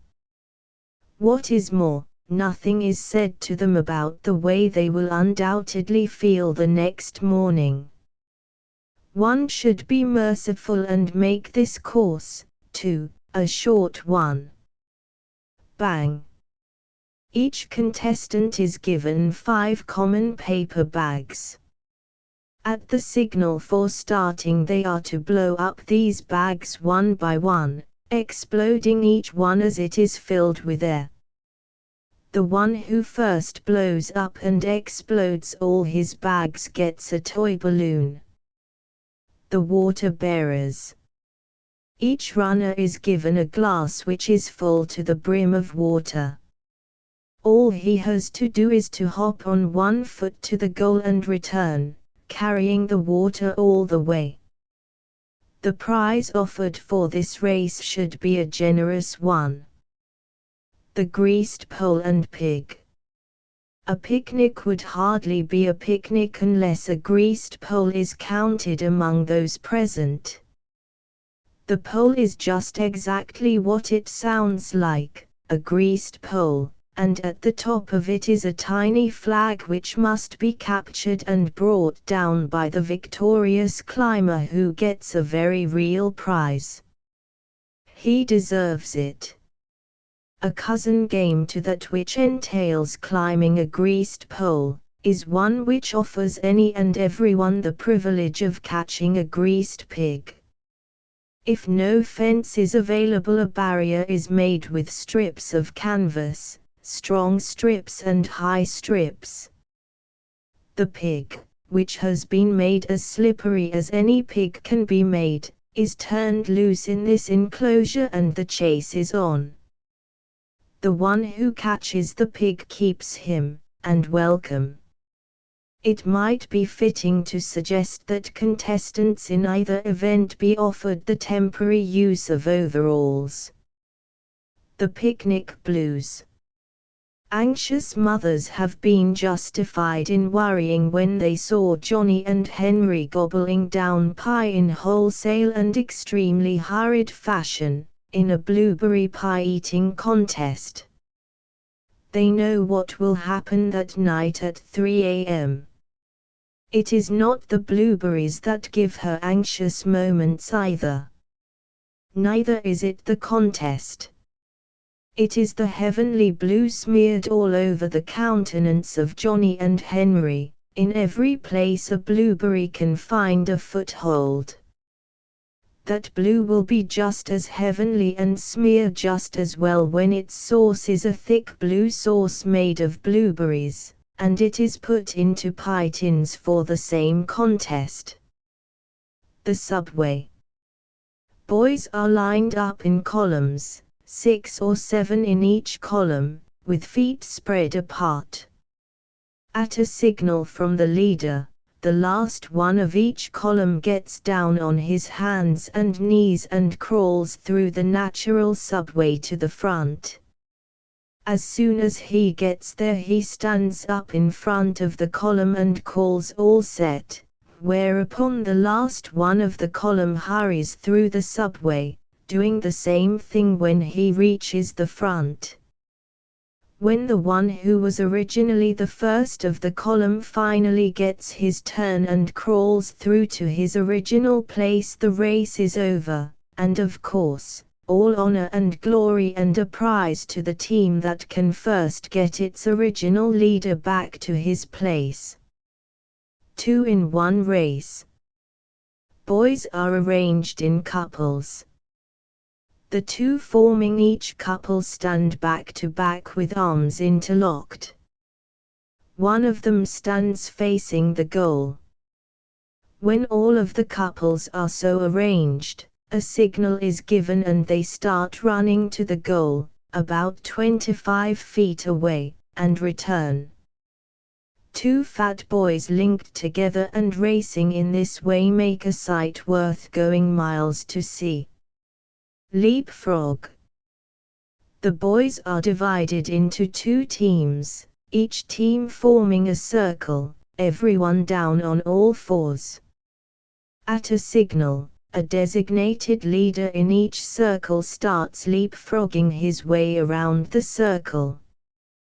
When he has leaped over the last one, he gets down again on all fours and slaps the one in front of him who starts to leapfrog around the circle. When he has gone all the way around, he too squats down, slaps the one in front of him, and he starts his little journey. The circle whose last leapfrogger first reaches his former place gets the prize. The human wheelbarrow. There are two on a team in this wheelbarrow race, but there is no wheelbarrow.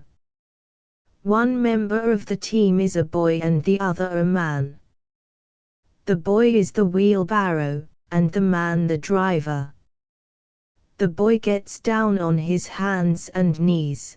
The driver takes hold of his feet, and when the signal to start comes, lifts the feet off the ground so that the boy is walking on his hands alone. The course, about 25 feet in length, should be on a grassy plot.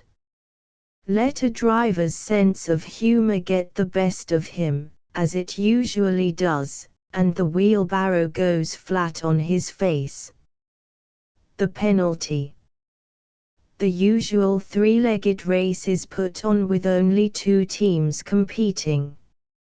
Just before they start to run, tell them that the losers will be made to get down on all fours, the winners placed on their backs, and that they will be forced to carry the victors the full length of the course, with all accidental tipping positively forbidden.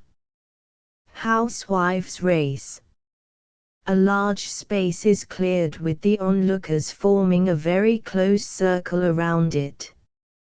Contestants are all women of not less than 25 years of age. A chicken is turned loose in this open space, and the woman who catches it may have it. None of the onlookers may help her beyond seeing to it that the chicken does not get outside the circle.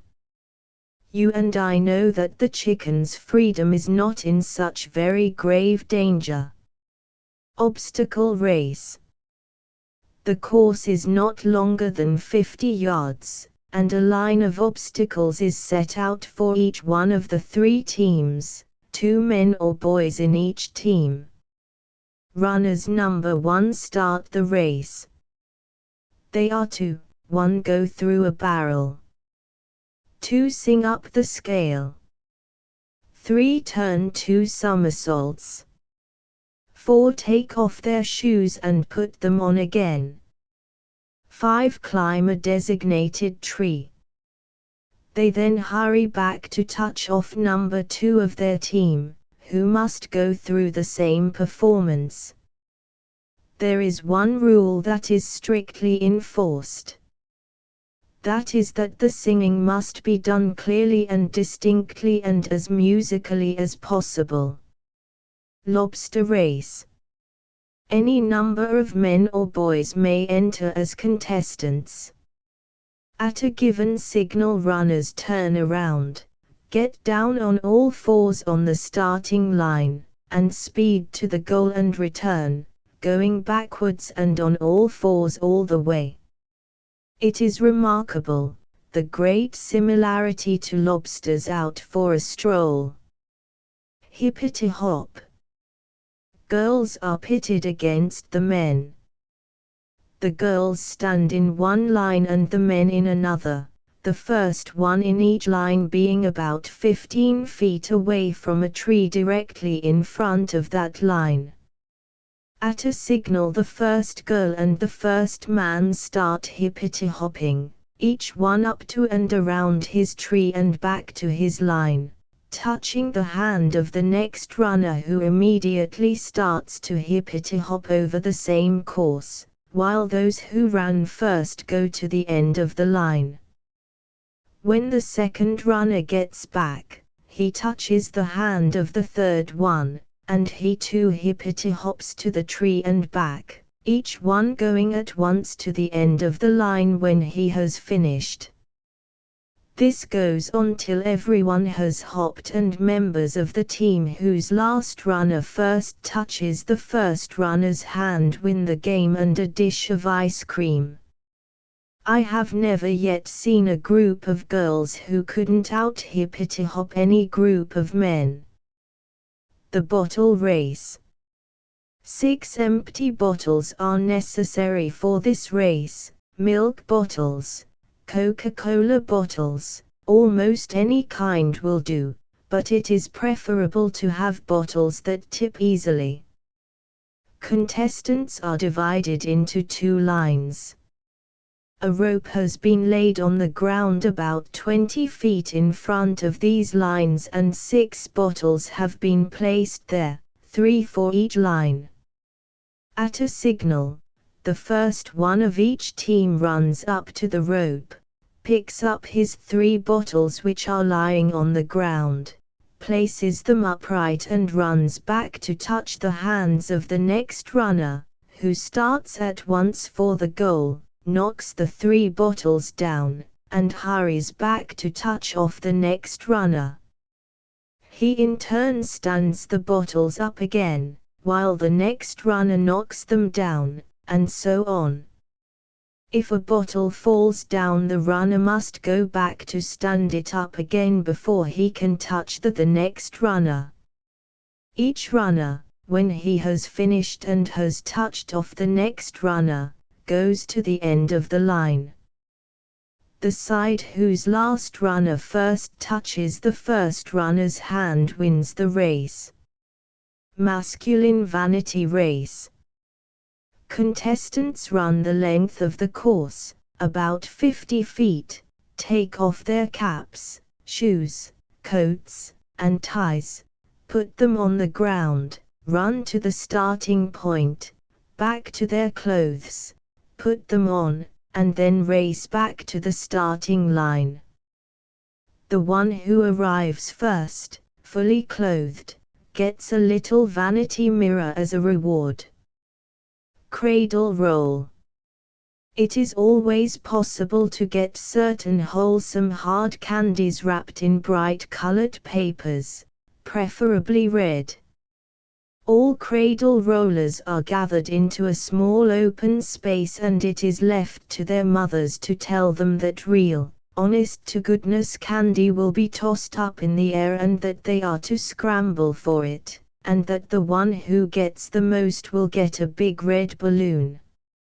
It is perfectly all right for mothers to accompany the scramblers as long as the children themselves pick up the candy. Kindergartners. At a signal, each youthful contestant is to run over to the balloon man to get a balloon. As each one is given his balloon, he begins blowing it up, and the one who blows the biggest balloon in the shortest time gets a bag of peanuts. You know what happens to Fat Jimmy Pond. He blows like a north wind, determined that his balloon shall be the largest. It is, for 1 second, and then it pops. Niagara Falls. 2 in each team, one of them provided with a glass of water, the glass full to the brim, and balanced on his head. At a signal from the leader, number 1 of each team, with the water on his head, walks as rapidly as he dares to the goal, about 15 feet away, and returns to give the glass to number 2 of his team, who does the same thing, trying of course to be the first one to return to the starting point. His glass, however, must still be at least half full of water if he hopes to win the prize. Some water spills. We hope for that. But no one is allowed to spill more than half of it without going back for a fresh supply. Anyone who drops a glass and spills all his water, goes back to the starting point, is loaned a towel, given another glass full of water, and is started out again on his perilous journey. Wheelbarrow race. 4 on each team, 2 drivers and 2 passengers. Wheelbarrows are all set at the starting point with passengers number 1 sitting in them and drivers number 1 all ready to go. At the signal they are off to the goal and return. the drivers dumping their passengers without ceremony, and turning their wheelbarrows over to drivers number 2, who hustle their passengers into the wheelbarrows and repeat the performance.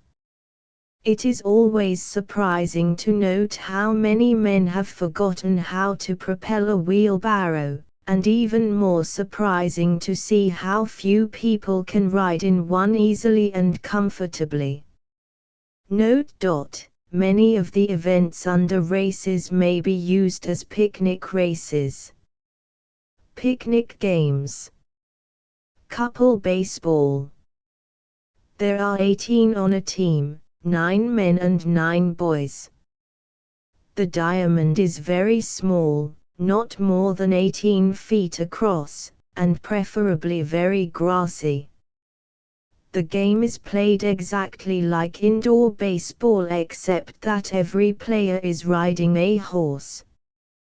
The boys are the riders and the men the horses.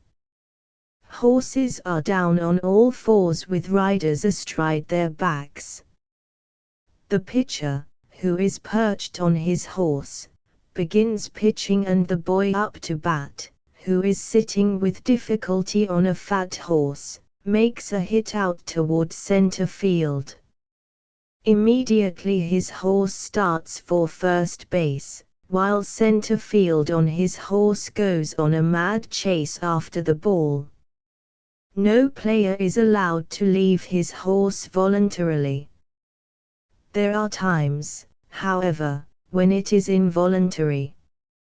For some unknown reason, horses hurrying from one base to another or chasing a ball, find humor in the situation and a prone position for both rider and horse is the inevitable result. Out. This game must be played within an enclosure. If no rope is available, certain trees may be pointed out as forming the boundary line and anyone going outside the boundaries is out. The game is a great deal of fun when the players number from 20 to 40, and 4 or 5 balls are used. The balls should be either very soft indoor baseballs which have been considerably battered, or the larger playground ball. The leader tosses these balls into the center, which is the signal for the game to begin. Those nearest the balls pick them up and throw them at someone. If the people at whom the balls are thrown catch them, all is well, but if they do not, and are hit by the ball, they are out, and must go outside the boundaries. The game continues in this way until all but one have been hit.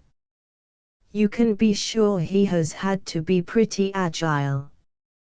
Sad experience will prompt any leader to issue the warning that no one is allowed to aim above the shoulder, and in any case, no swift balls are allowed. It makes for real humor when Mr. Black sees Miss Carnes aiming a ball at him and he either dodges or catches it, and is crowing in triumph, when along comes a well-aimed ball from the rear and hits him smack between the shoulders, and he is out. Duck on the rock. Each of the players, of whom there are from 12 to 15, provides himself with a small rock. Players stand in a line about 20 feet back of the duck, the rock belonging to it. This duck is placed on a large flat stone. When they are all ready, the signal to throw is given. They take turns throwing at the duck, each one trying to knock it off. No one succeeds, however. This means that they must take a stand near their own rocks, and whenever they see the opportunity, snatch up their rocks and run home, home being the line from which they threw. If it is able to tag someone who has his rock in his hand, that person becomes the newit and his rock becomes the duck. Immediately they begin throwing at the duck again, and while the first 4 fail to knock it off and are obliged to stand next to their rocks until they see a chance to run home, the 5th thrower is successful in knocking off the duck, and all those waiting to run home snatch up their rocks and run, for it cannot tag anyone while the duck is off the rock, and they may all go home in safety. As soon as he gets his duck back on again, however, he may tag anyone who is touching his rock, or running home with it in his hand. One rule of this game invariably brings about the funniest and most awkward situations. If a person once touches his rock, thinking he sees a chance to run home, and it turns around unexpectedly, thereby making the safe run home a doubtful thing, the player is not allowed to drop his rock but must pick it up and run for all he is worth, even though his chances of getting past it are as nothing. Triple dodgeball. For a group of men and boys at a picnic, there is no game any livelier or more exciting than triple dodgeball. It is played just like the more familiar dodgeball except that 3 balls instead of 1 are used. A large circle is made, players numbering from 20 to 60. They count off by 2s, numbering 1 2 1 2 all around the circle. All the 1s go into the center while the 2s make a rather large circle around them. 3 soft basketballs are distributed among the 2s and at a signal from the leader they start to throw the balls at those in the center, no one being allowed to aim higher than the knees. Anyone who is hit must leave the center and join the circle made by the 2s. When all of the 1s have been hit, they change places with the 2s. The 2s going into the center and the 1s making the circle. When all of the 2s have been hit, the last 1 and the last 2 to leave the circle are called back into the center to decide which of the 2 sides is the more agile in dodging the ball. A very large circle is made to give them plenty of room. Of course all of the 1s will make every effort to hit the no 2 who is in the center, and the 2s will hardly be remiss when it comes to aiming at the no 1 who is dodging them. One rule must be enforced. No player is allowed to leave his place in the circle to throw the ball. It is such a temptation to take just a few steps inside the circle to get a better aim. Family hide and go seek. A limited area must be defined on the picnic ground. The one who is hiding cannot go outside that area. Only one of a group goes out to hide. After giving him some 3 or 4 minutes in which to hide, the rest of the group go after him. They must go out singly, not even 2 people being allowed to hunt together. The reason for this is soon apparent. As soon as a hunter finds the one who is hiding, instead of setting up an alarm, he hides with him. The next one does the same, and so on, until they have all found the one who was hiding. The last one to find him is given the title booby. The one who first found the hider is the one who will go out to hide the next time. Backward tug of war. The only difference between this and the ordinary tug of war is that all pullers must face away from the center, the 2 opposing teams having their backs to each other. You can imagine what that does to the losing side that starts to slip too deep. This is played just like the old-fashioned 3 deep, except that it is only 2 deep. Guests stand in a single circle, with it and the one who is being chased on the outside. The one who is chased runs around the circle and suddenly cuts inside and stands in front of some other player with his back to him. This player is the runner then, and he must fly to get away from it who is close on his heels. When he too gets inside and stands with his back to some other player, he is safe, but the one in front of whom he stands is the next runner. If he gets caught, he becomes it, and the former it gets to safety by standing in front of some unfortunate friend of his. Follow the leader. Anyone who wishes may join the line of march and drop out at any time it is getting too difficult for him, but no one is allowed to rejoin a line after once having dropped out to rest. The leader does the usual stunts of follow the leader.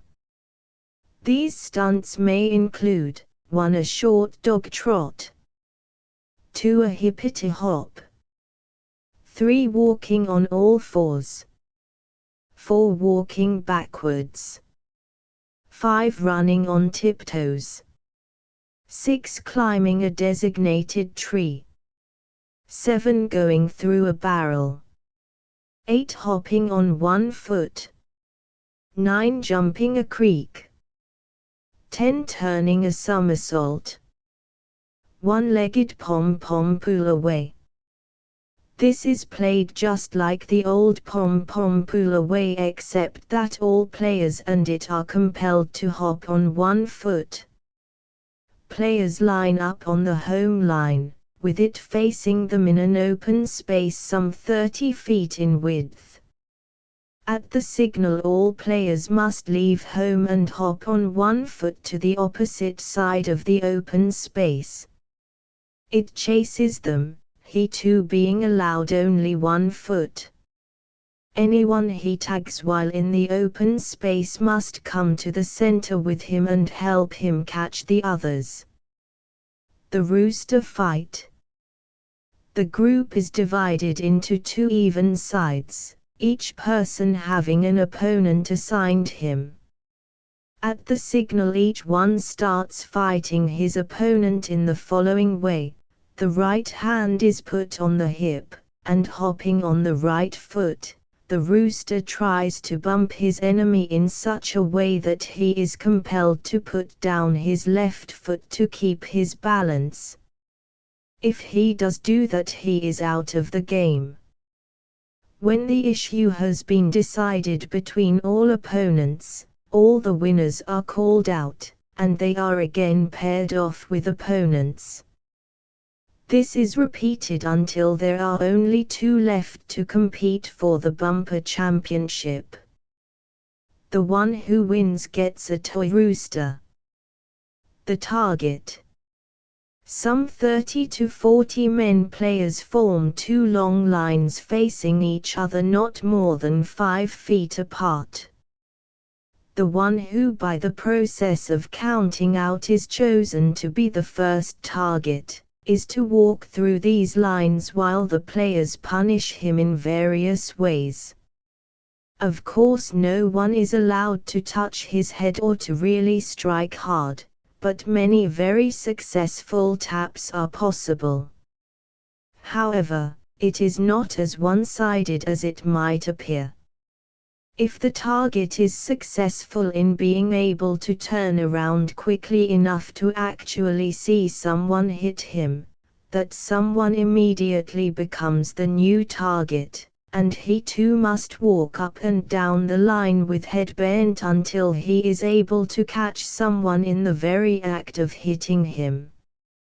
Poison ball.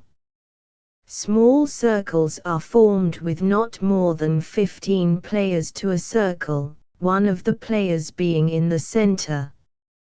Someone in each circle is given an indoor baseball and at the starting signal throws it across the circle to another player. If the one in the center catches the ball while it is going through the air, the one who threw it becomes it and takes the place in the center. Moreover, if it can touch the ball while it is still in some player's hand, that player becomes it. The one object of the game is to get the ball out of one's hands before it can touch it.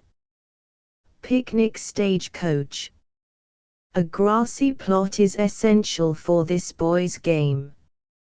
It is played very much like stagecoach in that each player, all of them seated on chairs, is given a part to represent. One may be a wheel, another the brake, another the door, etc., etc. The leader, who is on all fours, tells the story of an eventful ride on the stagecoach, and as he calls out the name of the different parts they line up behind him on all fours.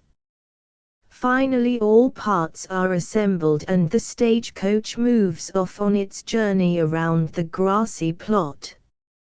Suddenly an awful accident occurs, and with an awful bang, the whole thing falls apart, and all parts must hurry back to their chairs still on all fours.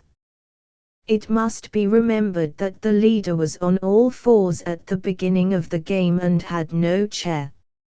Therefore there will be someone who will be left without a chair.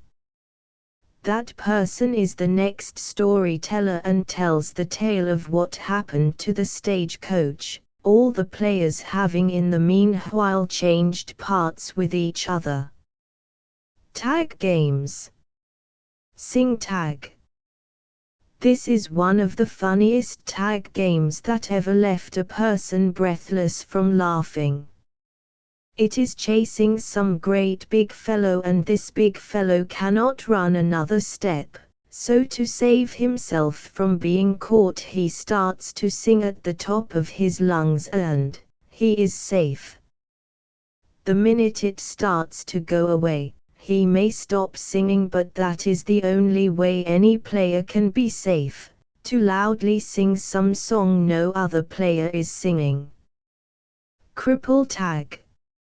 It must clasp his hands behind him and tag with his shoulder only. 3 in 1. 3 players are it and must run with arms linked. To catch anyone they must encircle him. The one whom they catch hooks onto the right end of their line, and the one on the left end is no longer it but goes free. The next one who is caught does the same thing, links arms with the right end of the it line, and the one on the left end is free.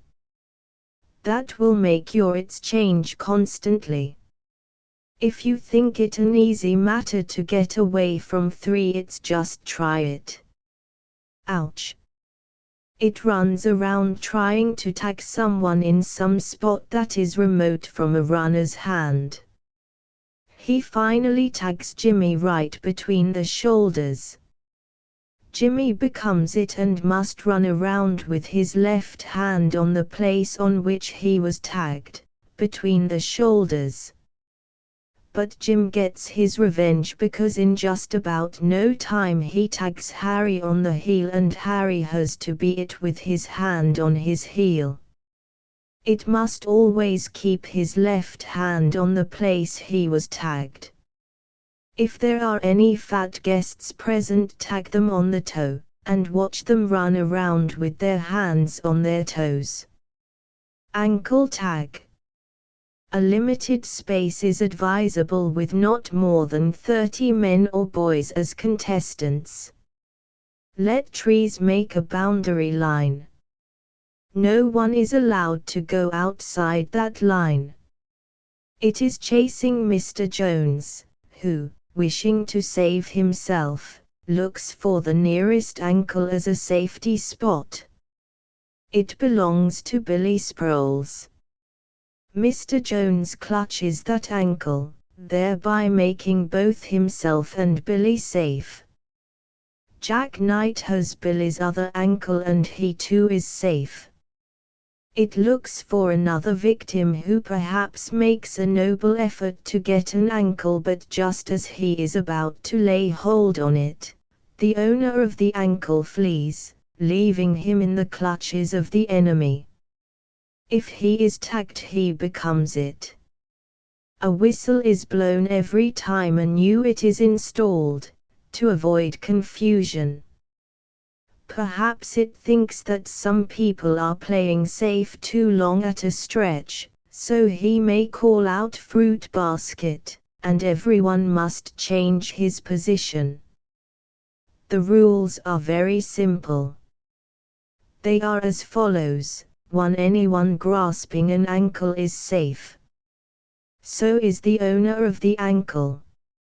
Any number of people may grasp the same ankle. 2. Anyone not touching an ankle who is tagged, is it. 3. A whistle is blown every time a new it is put in. 4. A call of fruit basket makes it necessary for everyone to change his position. One of the funniest phases of the game is the inevitable situation in which Mr. Jeek, fat and 40 and funny, makes a flying leap for an ankle, only to have the ankle pass on. You know where it leaves that Mr. Jeek. Tail tag. All players are arranged in columns, 4 in each column, the one in front with arms stretched out, while the others have their hands on the shoulders of the one in front of them. At a signal, the last one in each group steps out to the front and faces his column. He is it, and it is his business to catch the tail, the last one of the column. The column, however, does everything possible to prevent his tagging the tail. The one in front with his arms stretched out widely leads the defense, and the rest of the team just hangs on blindly.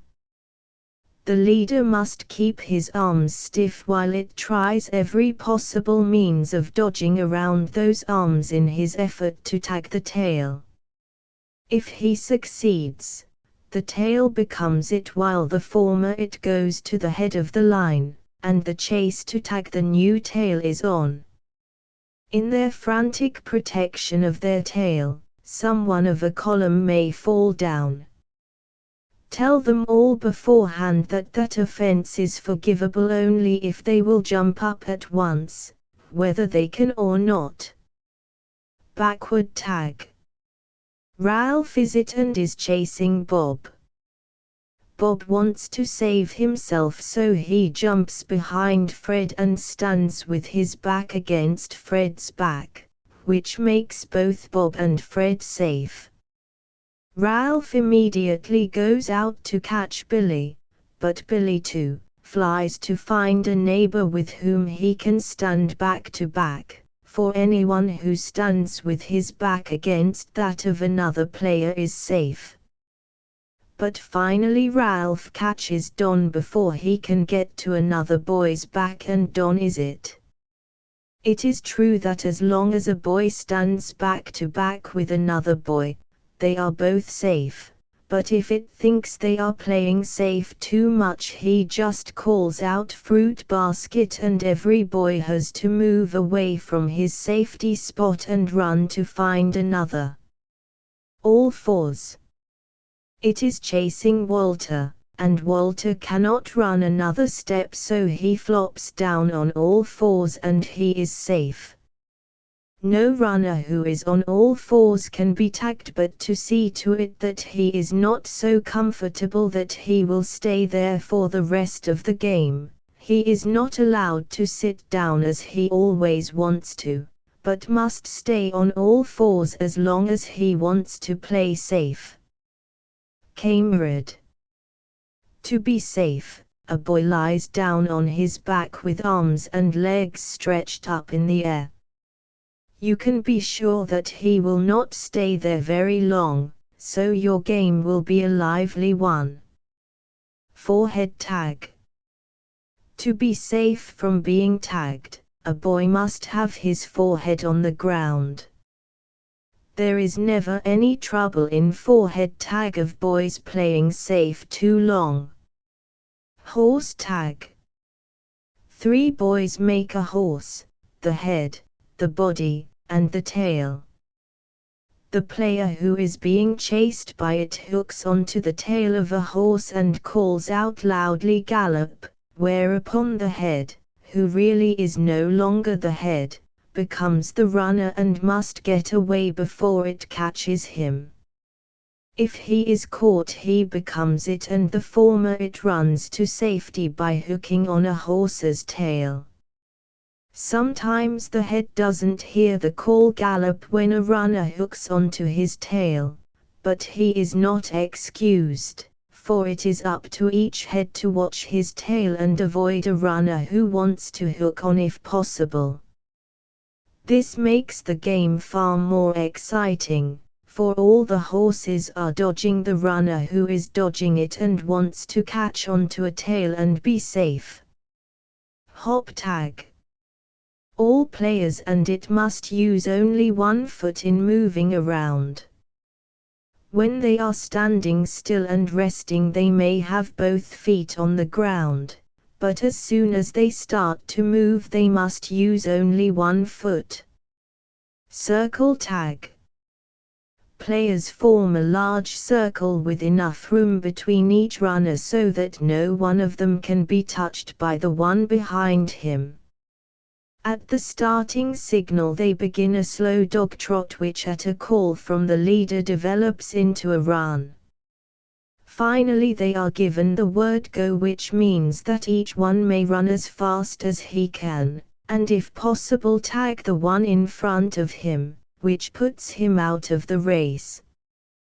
The circle gets smaller and smaller until finally there are only 2 runners chasing each other in a circle. It looks exactly like a dog chasing his own tail. Chapter 6. Partners, refreshments, and dinner table amusement to find partners. Millinery.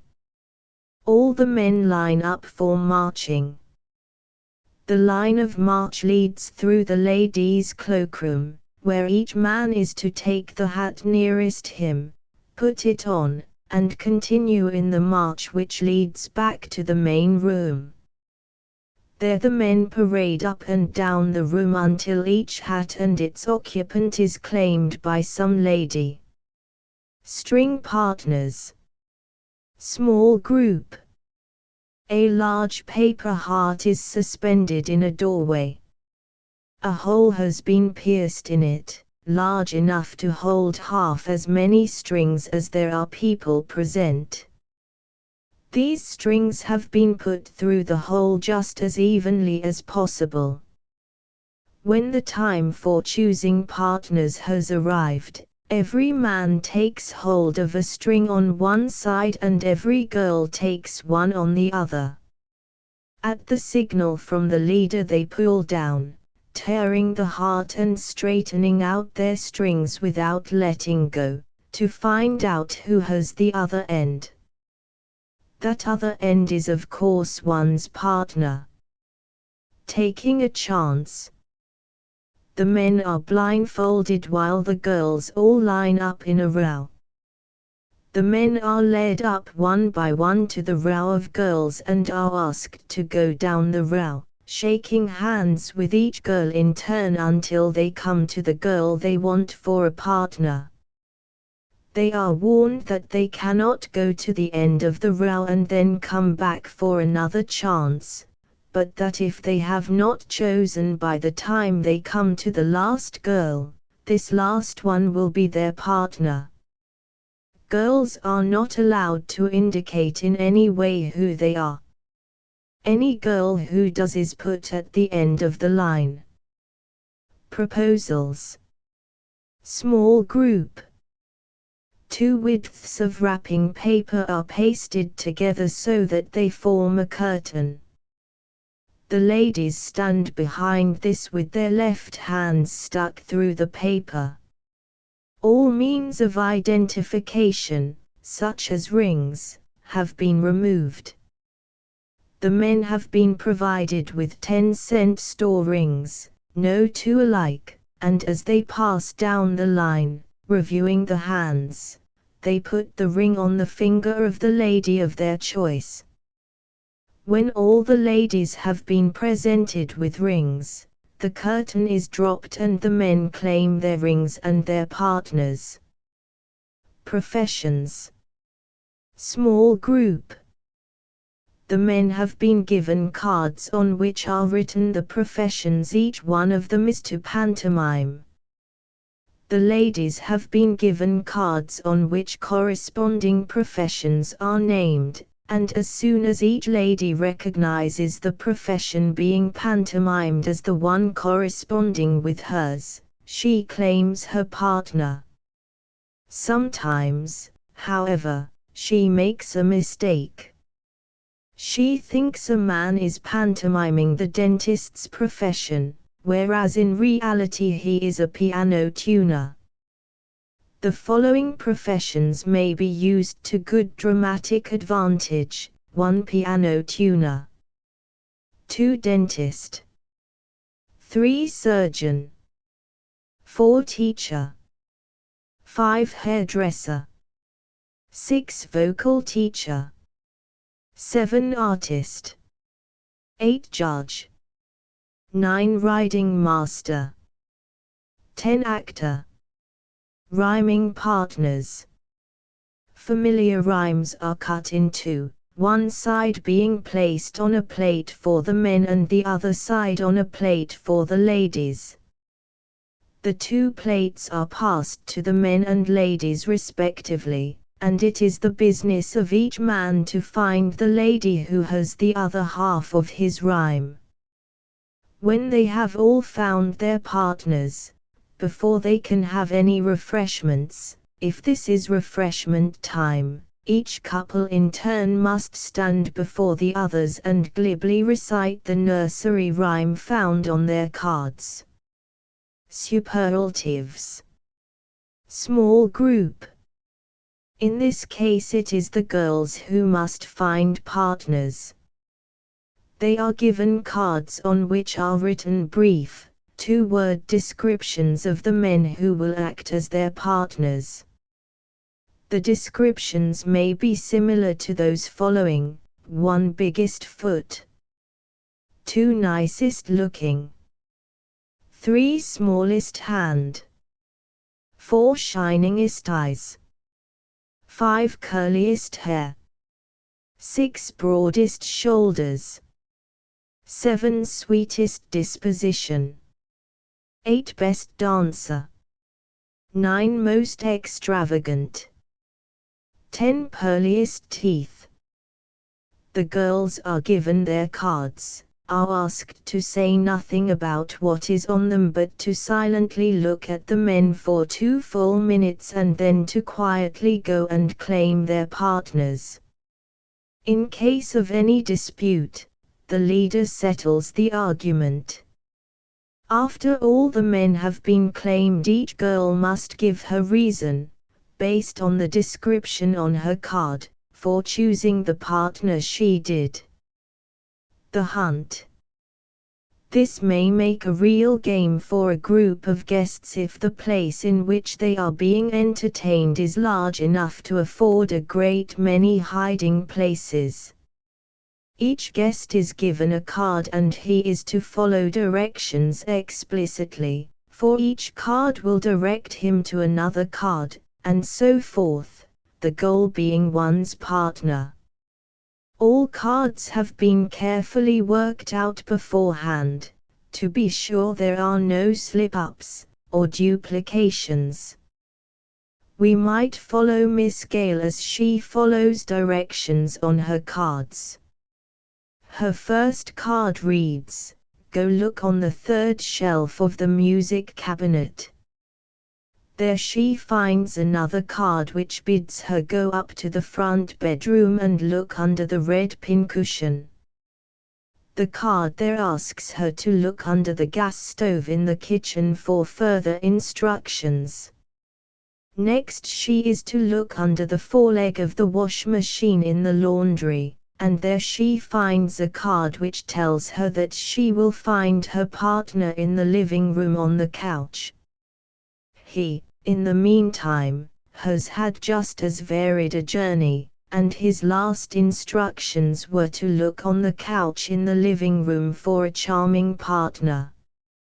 When the weather permits, it adds a great deal to put part of these different trips out of doors. The Matrimonial Bureau. Small group. Early in the evening every guest is given a piece of paper and a pencil, and is asked to write out his or her ideal of a perfect husband or wife. Names are signed on the backs of these descriptions, and the papers are collected.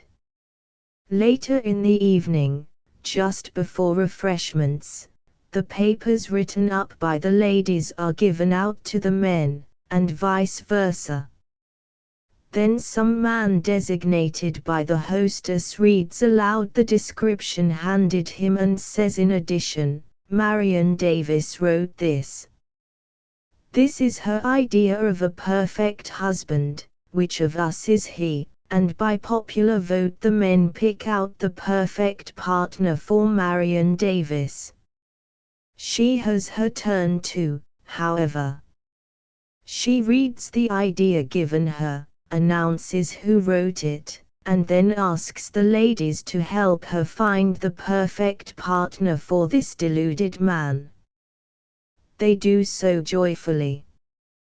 Thus it goes around the entire group.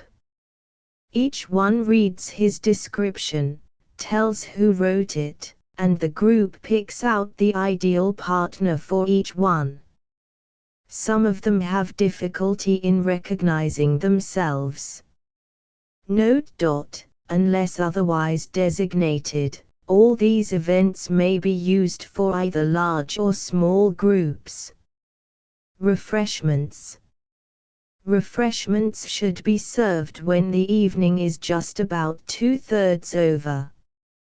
Every social committee wants guests to go home feeling that the evening has been a tremendous success from start to finish.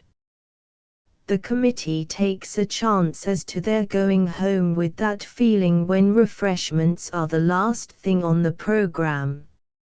Some of them finish before others, and finally a group decides that it is time to go home and they start out. Others follow them, and eventually they all drift out, but with a more or less vague and indefinite feeling of being let down at the end of a mighty fine evening. It has proved to be far more effective to carry the fun right through refreshment time, then have a few more games, finally closing your evening with a game that brings in everyone. The kind of game that makes one have a new respect for one's capacity for laughing.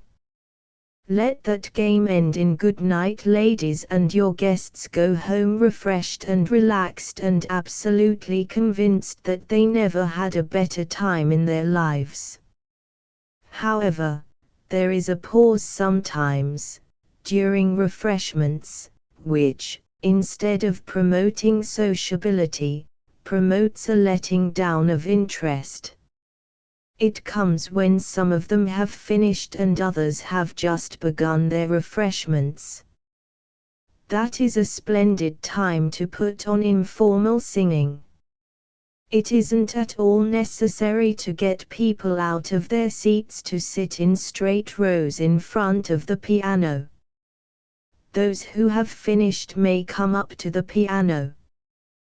Popular songs and old songs are always very effective, and a few foolish ones never fail to make the slower eaters hurry up and join the crowd.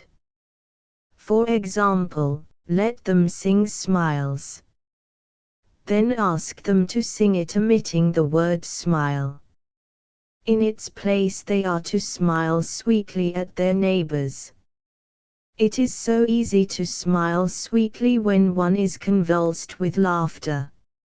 Another good impromptu song is John Brown's Baby Had a Cold Upon Its Chest. It is sung to the tune of John Brown's Body. The first line is repeated twice. The fourth line is, and they rubbed it with camphorated oil. At first it is sung in perfectly proper fashion, but the second time the word baby is omitted and an imaginary baby is rocked. The third verse omits both baby and cold, a sneeze taking the place of the cold. In the next verse the same two words are omitted, and in addition chest is left out and pantomimed by a hearty slap on one's chest. Next omit rubbing one's chest instead, and lastly omit camphorated oil pinching one's nose as decidedly indicative of one's feelings toward the oil. If the song is not allowed to drag, the last verse usually leaves your guests helpless, for although there is almost no singing left to be done, the violent pantomiming is enough to reduce them all to tears. If a program of entertainment features has been planned, this same in-between time has proved to be a far better time for it than the first half hour which is usually given it.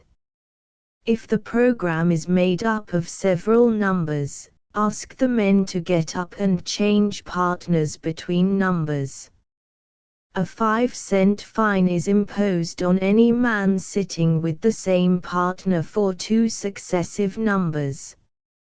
Stunts, too, always fit in well at this time, both impromptu stunts and 3 or 4 which have needed a little preparation. After the refreshment hour is over, it is always a good plan to get all guests on their feet in some big group game, not alone for the digestive value of such an action, but for the social value as well. The following stunts are typical of the kind of stunt which is particularly good for that in-between time directly after refreshments. Head work. A quartet is announced, made up of people who really can sing, and whose success is laid at the door of the director who has devised a new and highly successful method of getting the best out of one's voice. He stands back of the quartet, which is seated facing the audience. When they are ready, he starts the music by pushing down the head of the one who sings first, and thereafter keeps on the jump, pushing down the heads of the music makers. When all 4 sing together he has a lively time, but by using both his elbows and his hands he manages to push down all 4 heads at once. Usually they are heartily applauded, both for their nonsense and for their really good music. Even if they are not, however, they bow and respond with an encore.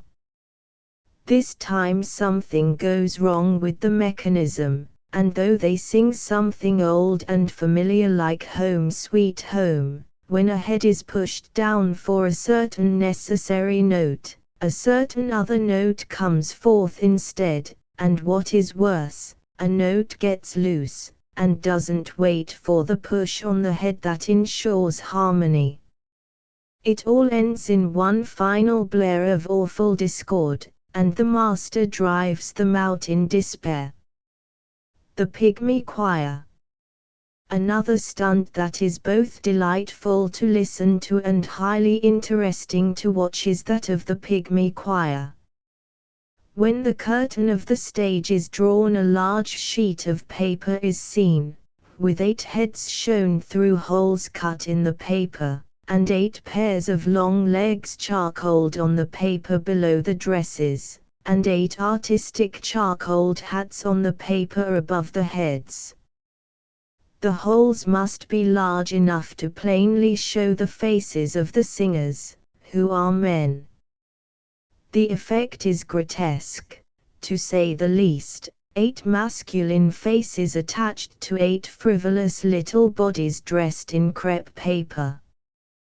There is nothing frivolous about their music, however, until just at the last of the encore, when one man loses his dress, which had not been pasted on, but which he held on by means of a pin. His distress, which is loud and lamenting, breaks up the choir. Bedlam. One person comes out and sings a well-known song in English. It is heartily applauded, but instead of an encore someone else comes out and sings the same song in French, then it is sung in Spanish, in Swedish, Italian, Dutch, and Norwegian. Finally, all of them come out and sing the song together, each in his own language, and each trying to outdo the other in being heard. It is always appreciated by an audience, this melody. A Chinese reading. Some well-known local person is announced as about to give a reading, with no hint in the announcement of any foolishness. The reading is extraordinary, only in that it is given backwards. It really is not difficult to memorize a piece backwards, if one will write it out that way before attempting to memorize it. The difficult part comes in listening to it. Note. For further stunts see Helen Ferris producing amateur entertainments. Dutton and Company, NY Dinner Table Amusement. There are so many hostesses at dinner parties, to whom the preparation of the dinner and its serving are not the awful bugbear. That honor goes rather to the painful silences that spoil the best dinner ever served. There is only one thing more painful. That is a very evident attempt to make conversation, and to force a social atmosphere. The following dinner table amusement has been given every conceivable test as to real ice-breaking capability. It has been found, too, that much of it can be used to just as good advantage at church and school and club and community suppers, as at smaller affairs in the home. Where there are several tables or very long tables, it is a good plan to have one person at every table or every section of a long table, who is responsible for putting on the various stunts. All of these stunts are included in other chapters of this book. The following are examples. 1. Crystal gazing. This trick is infallible. It has never yet failed to gain the most helpless laughter of the evening. Instead of having the victim kneel, however, when this is done at the table, ask him to put his hands on the table, with fingers spread out wide.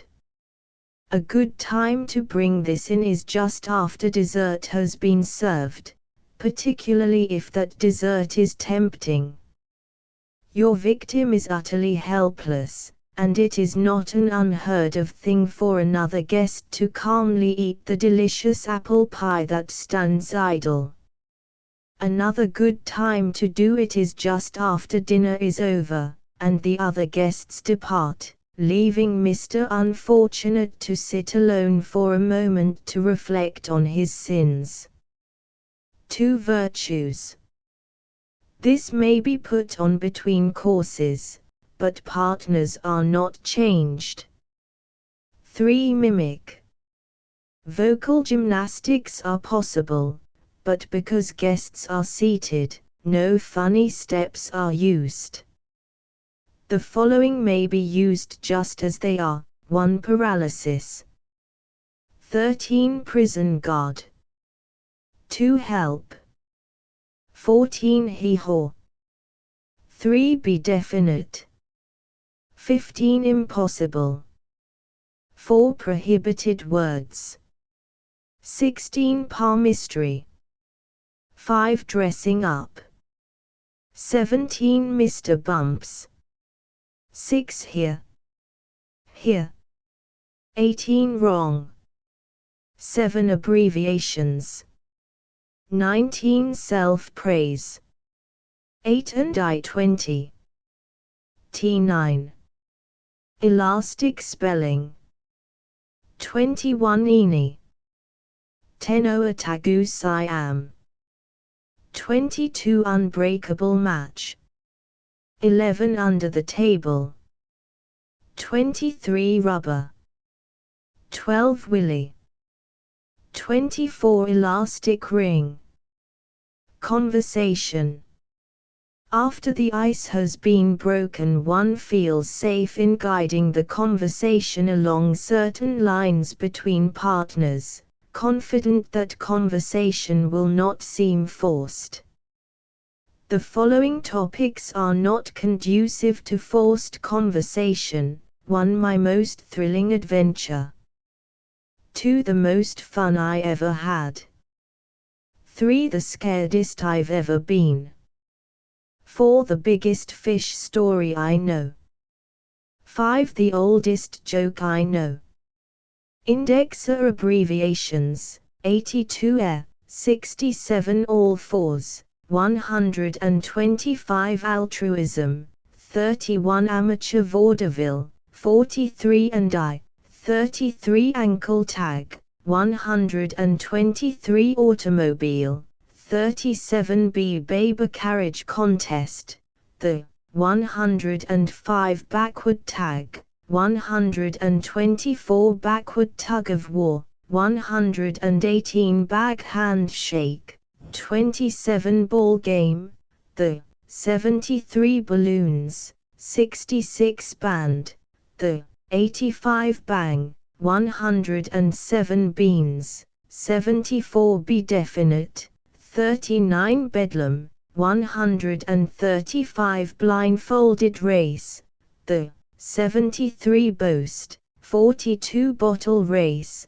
the 112 sea capable women, 69 changeable grand march, the 47 Chinese reading, a 135 Chinese spell down, a 56 circle handshake, 28 circle tag, 126 circus, the 71 conversation, 137 count, the 72 couple baseball, 114 cradle roll, 113 cripple tag, 122 cruelty, 31 crystal gazing, 79 cut it, 73 D dodge, 56 dressing up, 28 duck on the rock, 116 eating under difficulties,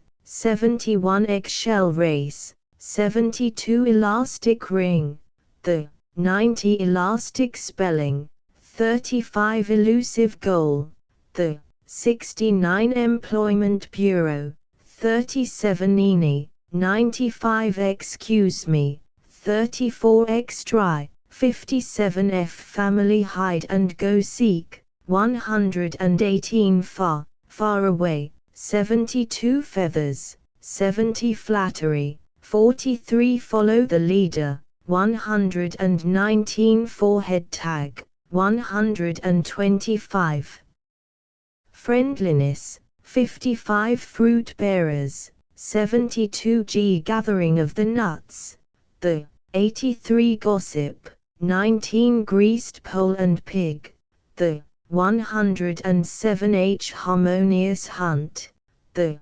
49 head work, 133 here, 60 hee-haw, 88 help, 39 helpless eating, 67 heavy, heavy hangs over thy head, 75 hippity hop, 111 hippity hop potato race, 64 holidays, 26 hop tag, 126 horse races, the 105 horse tag, 125 housewives race, 110 human adjectives, 40 human wheelbarrow, the 109 hunt, the 130 hunting ground, the 58 hypnotism, 93 I hypnotize you, 99 impossible, 83 impromptu artists, 33 initials, 45 inverted spell down, the 51 invitations, 34 it pays to advertise, 20 camerad, 125 kiddie car race, 63 kindergartners, 113 lamplighter, the 70 laughter, 59 leapfrog, 109 lemon, 67 letterfly, 92 little theatre, the 27 limited conversation, 23 lobster race, 111 lost sheep, the 83 magic numbers, 103 magic photography, 100 magic writing, 87 masculine vanity race,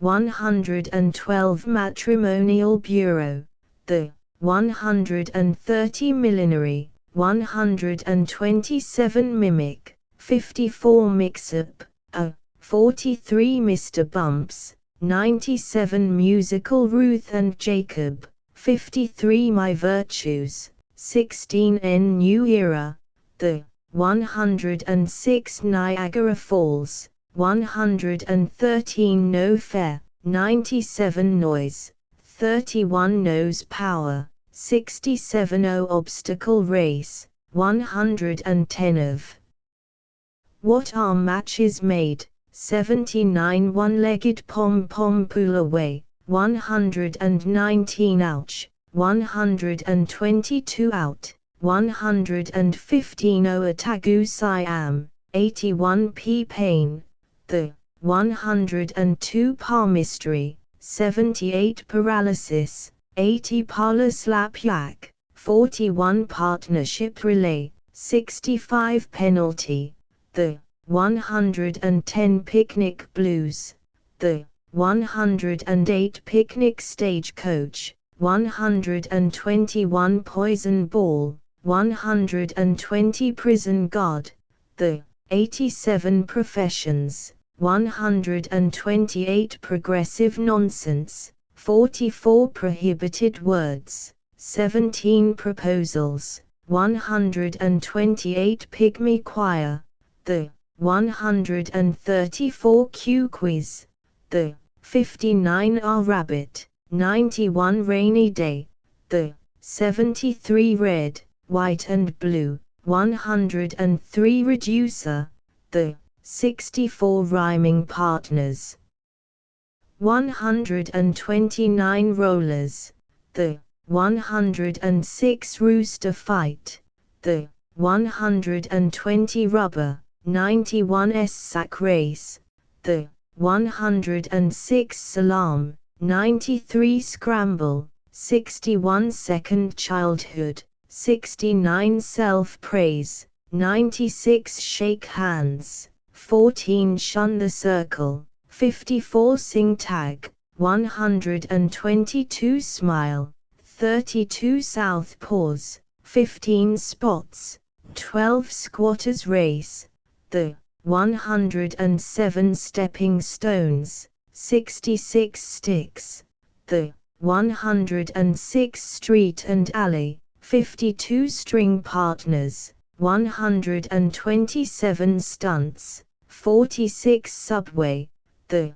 108 Superlatives, 129 TT, 95 Tail Tag, 124 Taking a Chance, 127 Target, the 120 Teapot, 102 3-in-1, 122 Torches, the 74 Toy Shop, The 32 Trades, 45 Transitions, 45 Treasure Hunt Grand March, The 49 Triple Dodgeball, 117 20th Century Blind Man's Bluff, 36 Too Deep, 119 2-in-1 Race, 109 U Unbreakable Match, The 91 Under the Table,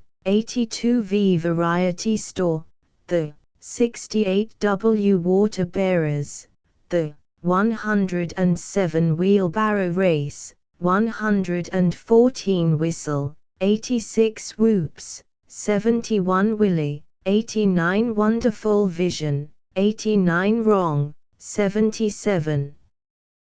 Transcriber's notes: obvious typographical errors have been corrected. Inconsistencies in hyphenation have been standardized. Asterisk asterisk asterisk end of the Project Gutenberg ebook IT is to laugh asterisk asterisk asterisk updated editions will replace the previous one, the old editions will be renamed. Creating the works from print editions not protected by U.S. copyright law means that no one owns a United States copyright in these works, so the Foundation, and you, can copy and distribute it in the United States without permission and without paying copyright royalties. Special rules, set forth in the general terms of use part of this license, apply to copying and distributing Project Gutenberg trademark symbol electronic works to protect the Project Gutenberg trademark symbol concept and trademark. Project Gutenberg is a registered trademark, and may not be used if you charge for an ebook, except by following the terms of the trademark license, including paying royalties for use of the Project Gutenberg trademark. If you do not charge anything for copies of this ebook, complying with the trademark license is very easy. You may use this ebook for nearly any purpose such as creation of derivative works, reports, performances and research. Project Gutenberg ebooks may be modified and printed and given away. You may do practically anything in the United States with ebooks not protected by U.S. copyright law. Redistribution is subject to the trademark license, especially commercial redistribution. Start. Full license. The full Project Gutenberg license. Please read this before you distribute or use this work to protect the Project Gutenberg trademark symbol mission of promoting the free distribution of electronic works.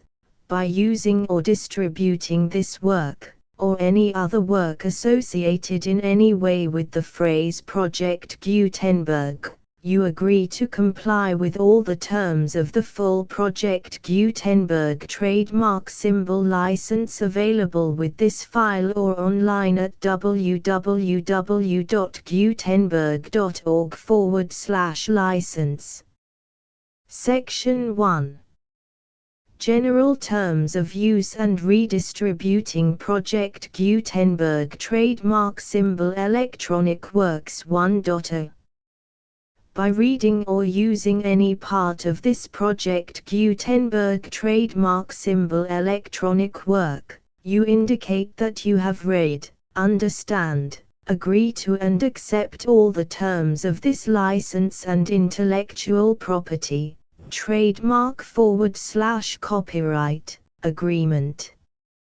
If you do not agree to abide by all the terms of this agreement, you must cease using and return or destroy all copies of Project Gutenberg trademark symbol electronic works in your possession. If you paid a fee for obtaining a copy of or access to a Project Gutenberg trademark symbol electronic work and you do not agree to be bound by the terms of this agreement, you may obtain a refund from the person or entity to whom you paid the fee as set forth in paragraph 1.e.8. 1.b Project Gutenberg is a registered trademark. It may only be used on or associated in any way with an electronic work by people who agree to be bound by the terms of this agreement. There are a few things that you can do with most Project Gutenberg trademark symbol electronic works even without complying with the full terms of this agreement. See paragraph 1.c below. There are a lot of things you can do with Project Gutenberg trademark symbol electronic works if you follow the terms of this agreement and help preserve free future access to Project Gutenberg trademark symbol electronic works. See paragraph 1.e below. 1.c The Project Gutenberg Literary Archive Foundation, the Foundation or PGLAF, owns a compilation copyright in the collection of Project Gutenberg trademark symbol electronic works. Nearly all the individual works in the collection are in the public domain in the United States. If an individual work is unprotected by copyright law in the United States and you are located in the United States, we do not claim a right to prevent you from copying, distributing, performing, displaying or creating derivative works based on the work as long as all references to Project Gutenberg are removed. Of course, we hope that you will support the Project Gutenberg trademark symbol mission of promoting free access to electronic works by freely sharing Project Gutenberg trademark symbol works in compliance with the terms of this agreement for keeping the Project Gutenberg trademark symbol name associated with the work. You can easily comply with the terms of this agreement by keeping this work in the same format with its attached full Project Gutenberg trademark symbol license when you share it without charge with others. 1.d The copyright laws of the place where you are located also govern what you can do with this work. Copyright laws in most countries are in a constant state of change. If you are outside the United States, check the laws of your country in addition to the terms of this agreement before downloading, copying, displaying, performing, distributing or creating derivative works based on this work or any other Project Gutenberg trademark symbol work. The Foundation makes no representations concerning the copyright status of any work in any country other than the United States. 1.e Unless you have removed all references to Project Gutenberg. 1.e.1 The following sentence, with active links to, or other immediate access to, the full Project Gutenberg trademark symbol license must appear prominently whenever any copy of a Project Gutenberg trademark symbol work, any work on which the phrase Project Gutenberg appears, or with which the phrase Project Gutenberg is associated, is accessed, displayed, performed, viewed, copied or distributed. This ebook is for the use of anyone anywhere in the United States and most other parts of the world at no cost and with almost no restrictions whatsoever. You may copy it, give it away or reuse it under the terms of the Project Gutenberg license included with this ebook or online at www.gutenberg.org. If you are not located in the United States, you will have to check the laws of the country where you are located before using this ebook. 1.e.2 If an individual Project Gutenberg trademark symbol electronic work is derived from texts not protected by U.S. copyright law, does not contain a notice indicating that it is posted with permission of the copyright holder, the work can be copied and distributed to anyone in the United States without paying any fees or charges.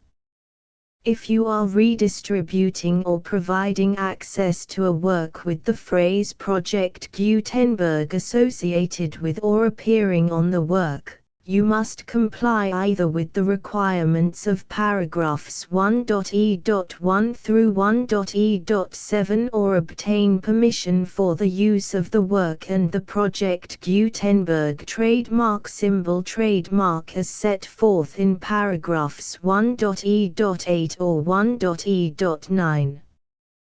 1.e.3 If an individual Project Gutenberg trademark symbol electronic work is posted with the permission of the copyright holder, your use and distribution must comply with both paragraphs 1.e.1 through 1.e.7 and any additional terms imposed by the copyright holder. Additional terms will be linked to the Project Gutenberg trademark symbol license for all works posted with the permission of the copyright holder found at the beginning of this work. 1.e.4 Do not unlink or detach or remove the full Project Gutenberg trademark symbol license terms from this work, or any files containing a part of this work or any other work associated with Project Gutenberg trademark symbol. 1.e.5 Do not copy, display, perform, distribute or redistribute this electronic work, or any part of this electronic work, without prominently displaying the sentence set forth in paragraph 1.e.1 with active links or immediate access to the full terms of the Project Gutenberg trademark symbol license. 1.e.6 You may convert to and distribute this work in any binary, compressed, marked up, non-proprietary or proprietary form, including any word processing or hypertext form. However, if you provide access to or distribute copies of a Project Gutenberg trademark symbol work in a format other than plain vanilla ASCII or other format used in the official version posted on the official Project Gutenberg trademark symbol website, www.gutenberg.org, you must, at no additional cost, fee or expense to the user, provide a copy, a means of exporting a copy, or a means of obtaining a copy upon request, of the work in its original plain vanilla ASCII or other form. Any alternate format must include the full Project Gutenberg trademark symbol license as specified in paragraph 1.e.1. 1.e.7 Do not charge a fee for access to, viewing, displaying, performing, copying or distributing any Project Gutenberg trademark symbol works unless you comply with paragraph 1.e.8 or 1.e.9. 1.e.8 You may charge a reasonable fee for copies of or providing access to or distributing Project Gutenberg trademark symbol electronic works provided that You pay a royalty fee of 20% of the gross profits you derive from the use of Project Gutenberg trademark symbol works calculated using the method you already use to calculate your applicable taxes. The fee is owed to the owner of the Project Gutenberg trademark symbol trademark, but he has agreed to donate royalties under this paragraph to the Project Gutenberg Literary Archive Foundation. Royalty payments must be paid within 60 days following each date on which you prepare, or are legally required to prepare, your periodic tax returns.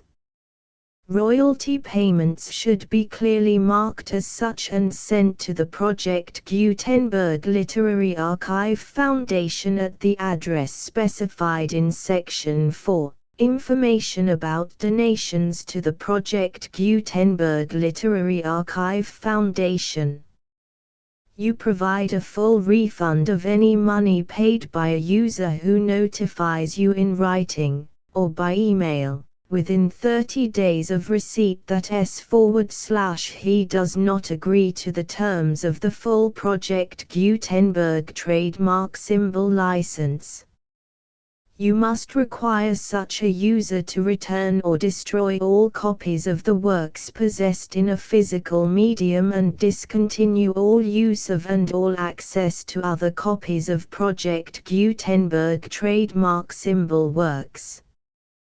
You provide, in accordance with paragraph 1.f.3, a full refund of any money paid for a work or a replacement copy, if a defect in the electronic work is discovered and reported to you within 90 days of receipt of the work.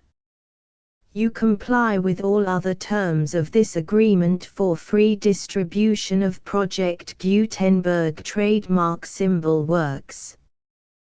1.e.9. If you wish to charge a fee or distribute a Project Gutenberg trademark symbol electronic work or group of works on different terms than are set forth in this agreement, you must obtain permission in writing from the Project Gutenberg Literary Archive Foundation, the manager of the Project Gutenberg trademark symbol trademark. Contact the Foundation as set forth in Section 3 below. 1.f1.f.1. Project Gutenberg volunteers and employees expend considerable effort to identify, do copyright research on, transcribe and proofread works not protected by U.S. copyright law in creating the Project Gutenberg trademark symbol collection. Despite these efforts, Project Gutenberg trademark symbol electronic works, and the medium on which they may be stored, may contain defects such as, but not limited to, incomplete, inaccurate or corrupt data, transcription errors, a copyright or other intellectual property infringement, a defective or damaged disk or other medium, a computer virus, or computer codes that damage or cannot be read by your equipment. 1.f.2. Limited warranty, disclaimer of damages, except for the right of replacement or refund described in paragraph 1.f.3, the Project Gutenberg Literary Archive Foundation, the owner of the Project Gutenberg trademark symbol trademark, and any other party distributing a Project Gutenberg trademark symbol electronic work under this agreement, disclaim all liability to you for damages, costs and expenses, including legal fees. You agree that you have no remedies for negligence, strict liability, breach of warranty or breach of contract except those provided in paragraph 1.f.3.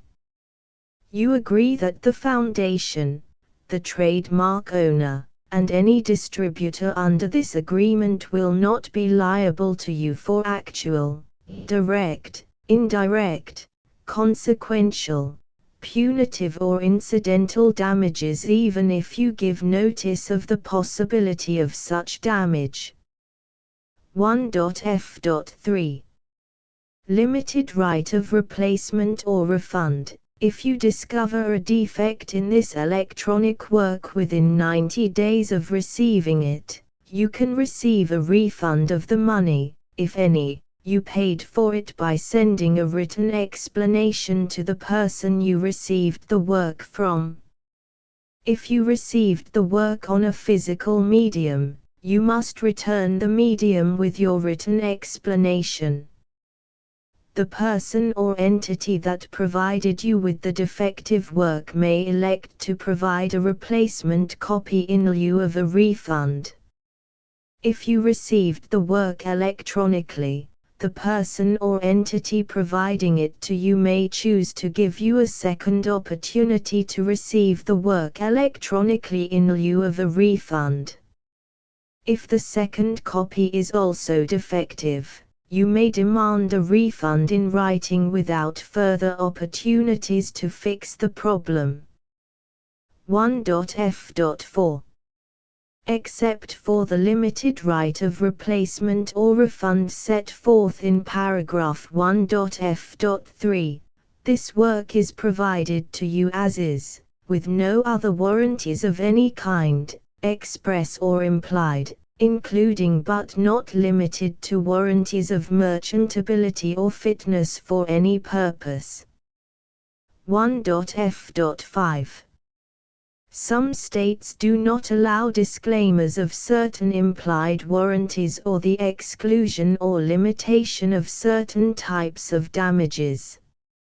If any disclaimer or limitation set forth in this agreement violates the law of the state applicable to this agreement, the agreement shall be interpreted to make the maximum disclaimer or limitation permitted by the applicable state law.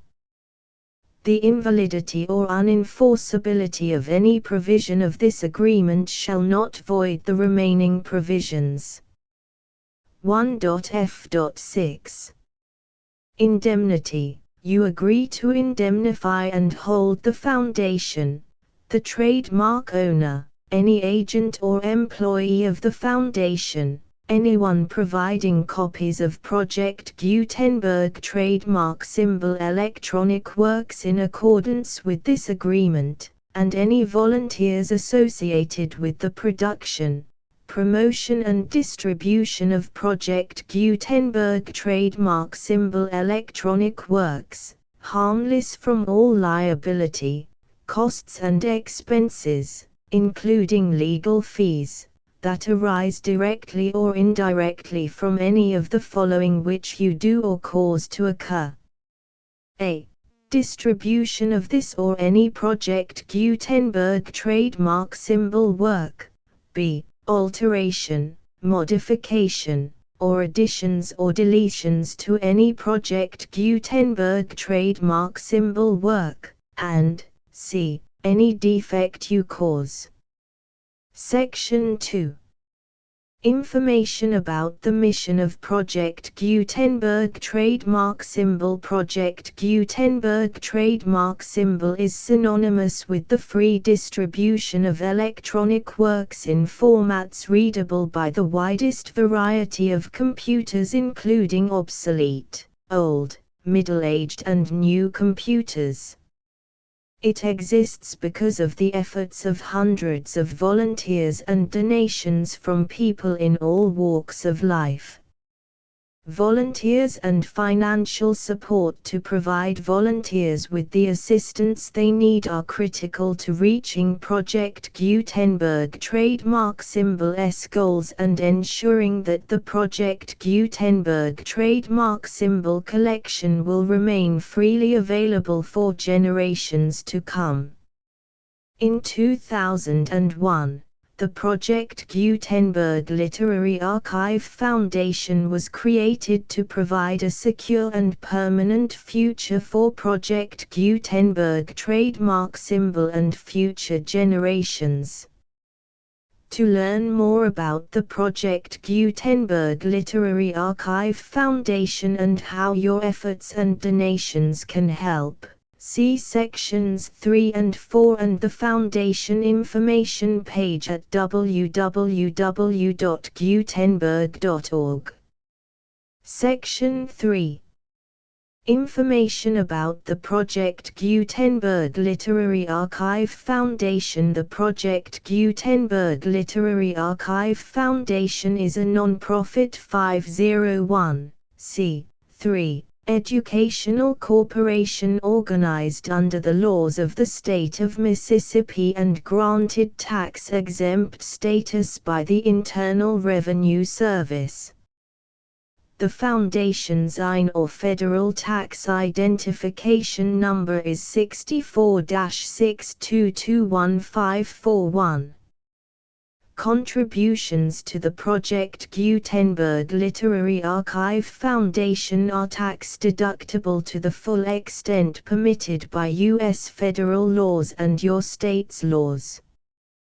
The Foundation's business office is located at 809 North 1500 West, Salt Lake City, UT 84116. 801-596-1887. Email contact links and up-to-date contact information can be found at the Foundation's website and official page at www.gutenberg.org/contact section 4. Information about donations to the Project Gutenberg Literary Archive Foundation. Project Gutenberg trademark symbol depends upon and cannot survive without widespread public support and donations to carry out its mission of increasing the number of public domain and licensed works that can be freely distributed in machine-readable form accessible by the widest array of equipment including outdated equipment. Many small donations, $1 to $5,000, are particularly important to maintaining tax-exempt status with the IRS. The Foundation is committed to complying with the laws regulating charities and charitable donations in all 50 states of the United States. Compliance requirements are not uniform and it takes a considerable effort, much paperwork and many fees to meet and keep up with these requirements. We do not solicit donations in locations where we have not received written confirmation of compliance. To send donations or determine the status of compliance for any particular state, visit www.gutenberg.org/donate. While we cannot and do not solicit contributions from states where we have not met the solicitation requirements, we know of no prohibition against accepting unsolicited donations from donors in such states who approach us with offers to donate. International donations are gratefully accepted, but we cannot make any statements concerning tax treatment of donations received from outside the United States. U.S. laws alone swamp our small staff. Please check the Project Gutenberg web pages for current donation methods and addresses. Donations are accepted in a number of other ways including checks, online payments and credit card donations. To donate, please visit www.gutenberg.org/donate. Section 5. General information about Project Gutenberg trademark symbol electronic works. Professor Michael S. Hart was the originator of the Project Gutenberg trademark symbol concept of a library of electronic works that could be freely shared with anyone. For 40 years, he produced and distributed Project Gutenberg trademark symbol ebooks with only a loose network of volunteer support. Project Gutenberg trademark symbol ebooks are often created from several printed editions, all of which are confirmed as not protected by copyright in the US unless a copyright notice is included. Thus, we do not necessarily keep ebooks in compliance with any particular paper edition. Most people start at our website, which has the main PG search facility, www.gutenberg.org. This website includes information about Project Gutenberg trademark symbol, including how to make donations to the Project Gutenberg Literary Archive Foundation, how to help produce our new ebooks, and how to subscribe to our email newsletter to hear about new ebooks.